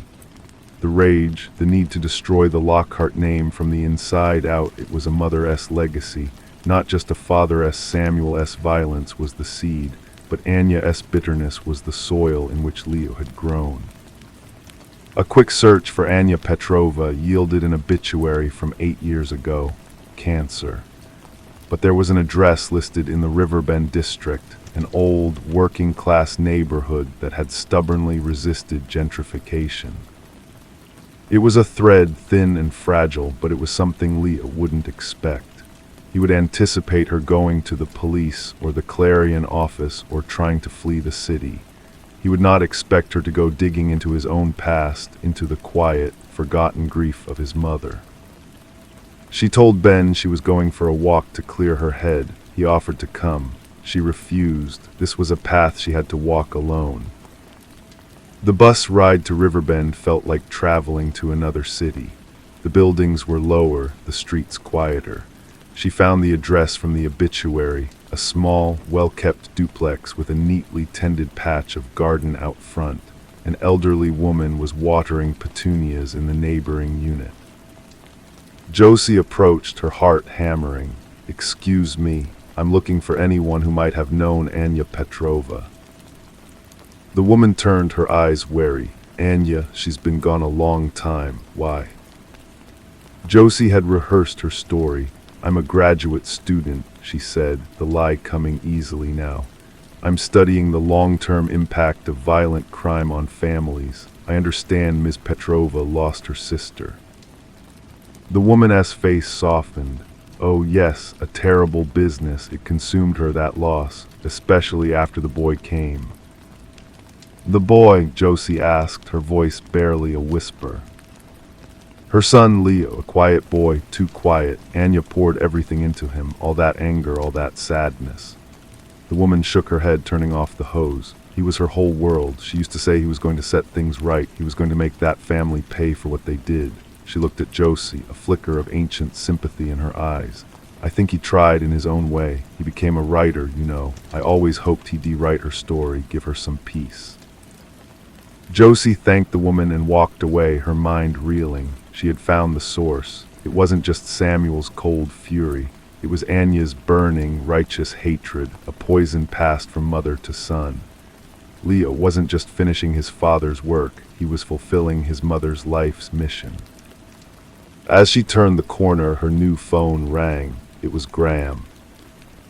"Josie," he said, his voice tight with a new urgency. "My lawyer just got a call from Leo." "What? How?" He didn't say. He posed as a colleague from the Clarion Call. "He said he had a message for you. He said, tell her the past is not buried in a garden. It's waiting in the attic." "What does that mean, Josie?" Josie stopped walking, the world tilting around her. The garden, their old childhood home, the place where Samuel had hidden his trophies. Their father, in his grief and shame, had sold the house years ago, but the attic. Leo wasn't just threatening her, he was telling her where the final piece of the puzzle lay. He was inviting her to the place where it all began. He wasn't hiding anymore. The hunt was over. He was setting the stage for the last act, and he expected her to take her place in it. She knew then that she would have to go, to face the past and him in the house of her father. The new owners of the old Lockhart house would be a problem. Josie stood across the street, watching the warm glow of lights in the downstairs windows. A tricycle was overturned on the front lawn. It was a home now, a place for a new family, with no knowledge of the rot that had festered in its bones. Leo's message was clear. He wasn't just telling her where to go. He was reminding her that his reach extended into every corner of her life. He could contact her brother's lawyer. He knew she had been digging into his mother. He knew she would come here. This was his design, a perfect circle closing back on the house where his father's crimes had taken root, where her own childhood had been shattered. She couldn't involve the police. They would ask questions she couldn't answer, and their presence would send Leo back into the shadows. She couldn't call Graham. He was still trapped in the bureaucratic machinery of release. It was just her. She circled the block, moving through the familiar alleyways of her old neighborhood. The backyard was dark, the fence latch broken just as it had been when she was a teenager sneaking out. She slipped through, her heart a frantic drum against her ribs. The garage had an external door to the attic, a fact her father had always hated, a design flaw he meant to fix. The lock was a simple deadbolt, old and weathered. From her pocket, she pulled the only tool she had thought to bring, the small, sturdy screwdriver Ben used for his motorcycle repairs. She worked it into the space between the door and the frame, just above the lock, leveraging it with a quiet, desperate pressure. The wood splintered with a soft crack and the door swung inward, revealing a yawning darkness that smelled of dust, insulation, and forgotten things. She used the light on her phone, the beam cutting a frail path through the thick air. The attic was a chaos of cardboard boxes and old furniture draped in yellowed sheets, like ghosts of a life she barely remembered. She didn't know what she was looking for. A box of Samuel S. things their father couldn't bear to throw away. A final confession. Her light swept across a far corner and she froze. A space had been cleared. A single wooden chair sat in the center of the bare floorboards, and on the seat, gleaming in the beam of her phone, was a small, polished silver locket. She knew that locket. It had belonged to her mother. A floorboard creaked behind her. She spun around, the phone light shaking in her hand. Leo stepped out from behind a tall stack of boxes, his face calm, almost serene. He held a gun, not a knife this time. The tool had changed for the final act. "You found your seat," he said, his voice soft in the dusty silence. "I knew you would. You are so much smarter than your brother. You have our father's mind." "This was never about my father," Josie said, her voice trembling despite her effort to steady it. "This was about your mother, Anya. You were her vengeance." A shadow passed over his face, a crack in the polished facade. She saw what your family was, the respectable doctors, the perfect little lives built on my father's ruin. She taught me that the world only remembers the story you give it. Your family gave the world a monster. My mother gave me a purpose, to show them the monster was a Lockhart too. And framing Graham, making me the instrument of his freedom, that was your story. Poetry, he whispered, taking a step closer. The gun didn't waver. The daughter destroys the son to avenge the father, only to learn she was avenging the wrong one. It's a perfect tragedy, but you rewrote the third act, so now we write the ending here, where it all began. He gestured with the gun toward the chair. "Sit down, Josie." Her eyes darted around the attic, looking for anything, a weapon, an escape. The only way out was the door she'd broken, and he was blocking it. Her phone felt heavy in her hand, a useless brick. "The police will connect it back to you," she said, stalling. "They have my statement. They know you tried to kill me. They have the statement of a traumatized woman involved in a true crime cult," he corrected smoothly. "They'll find you here, a victim of your own obsession. You broke in, lost in your delusions, and who knows, maybe the guilt over what happened to your brother was too much. It's a sad but tidy ending." He was right. He had planned for this, for every possible outcome. He was a storyteller to the last. Despair threatened to swallow her whole. She had walked right into his trap, just as he knew she would. The beam of her phone, which she still held pointed at him, caught the glint of something above his head. An old, rusty hook screwed into a ceiling beam, from which a long-disused pulley system hung.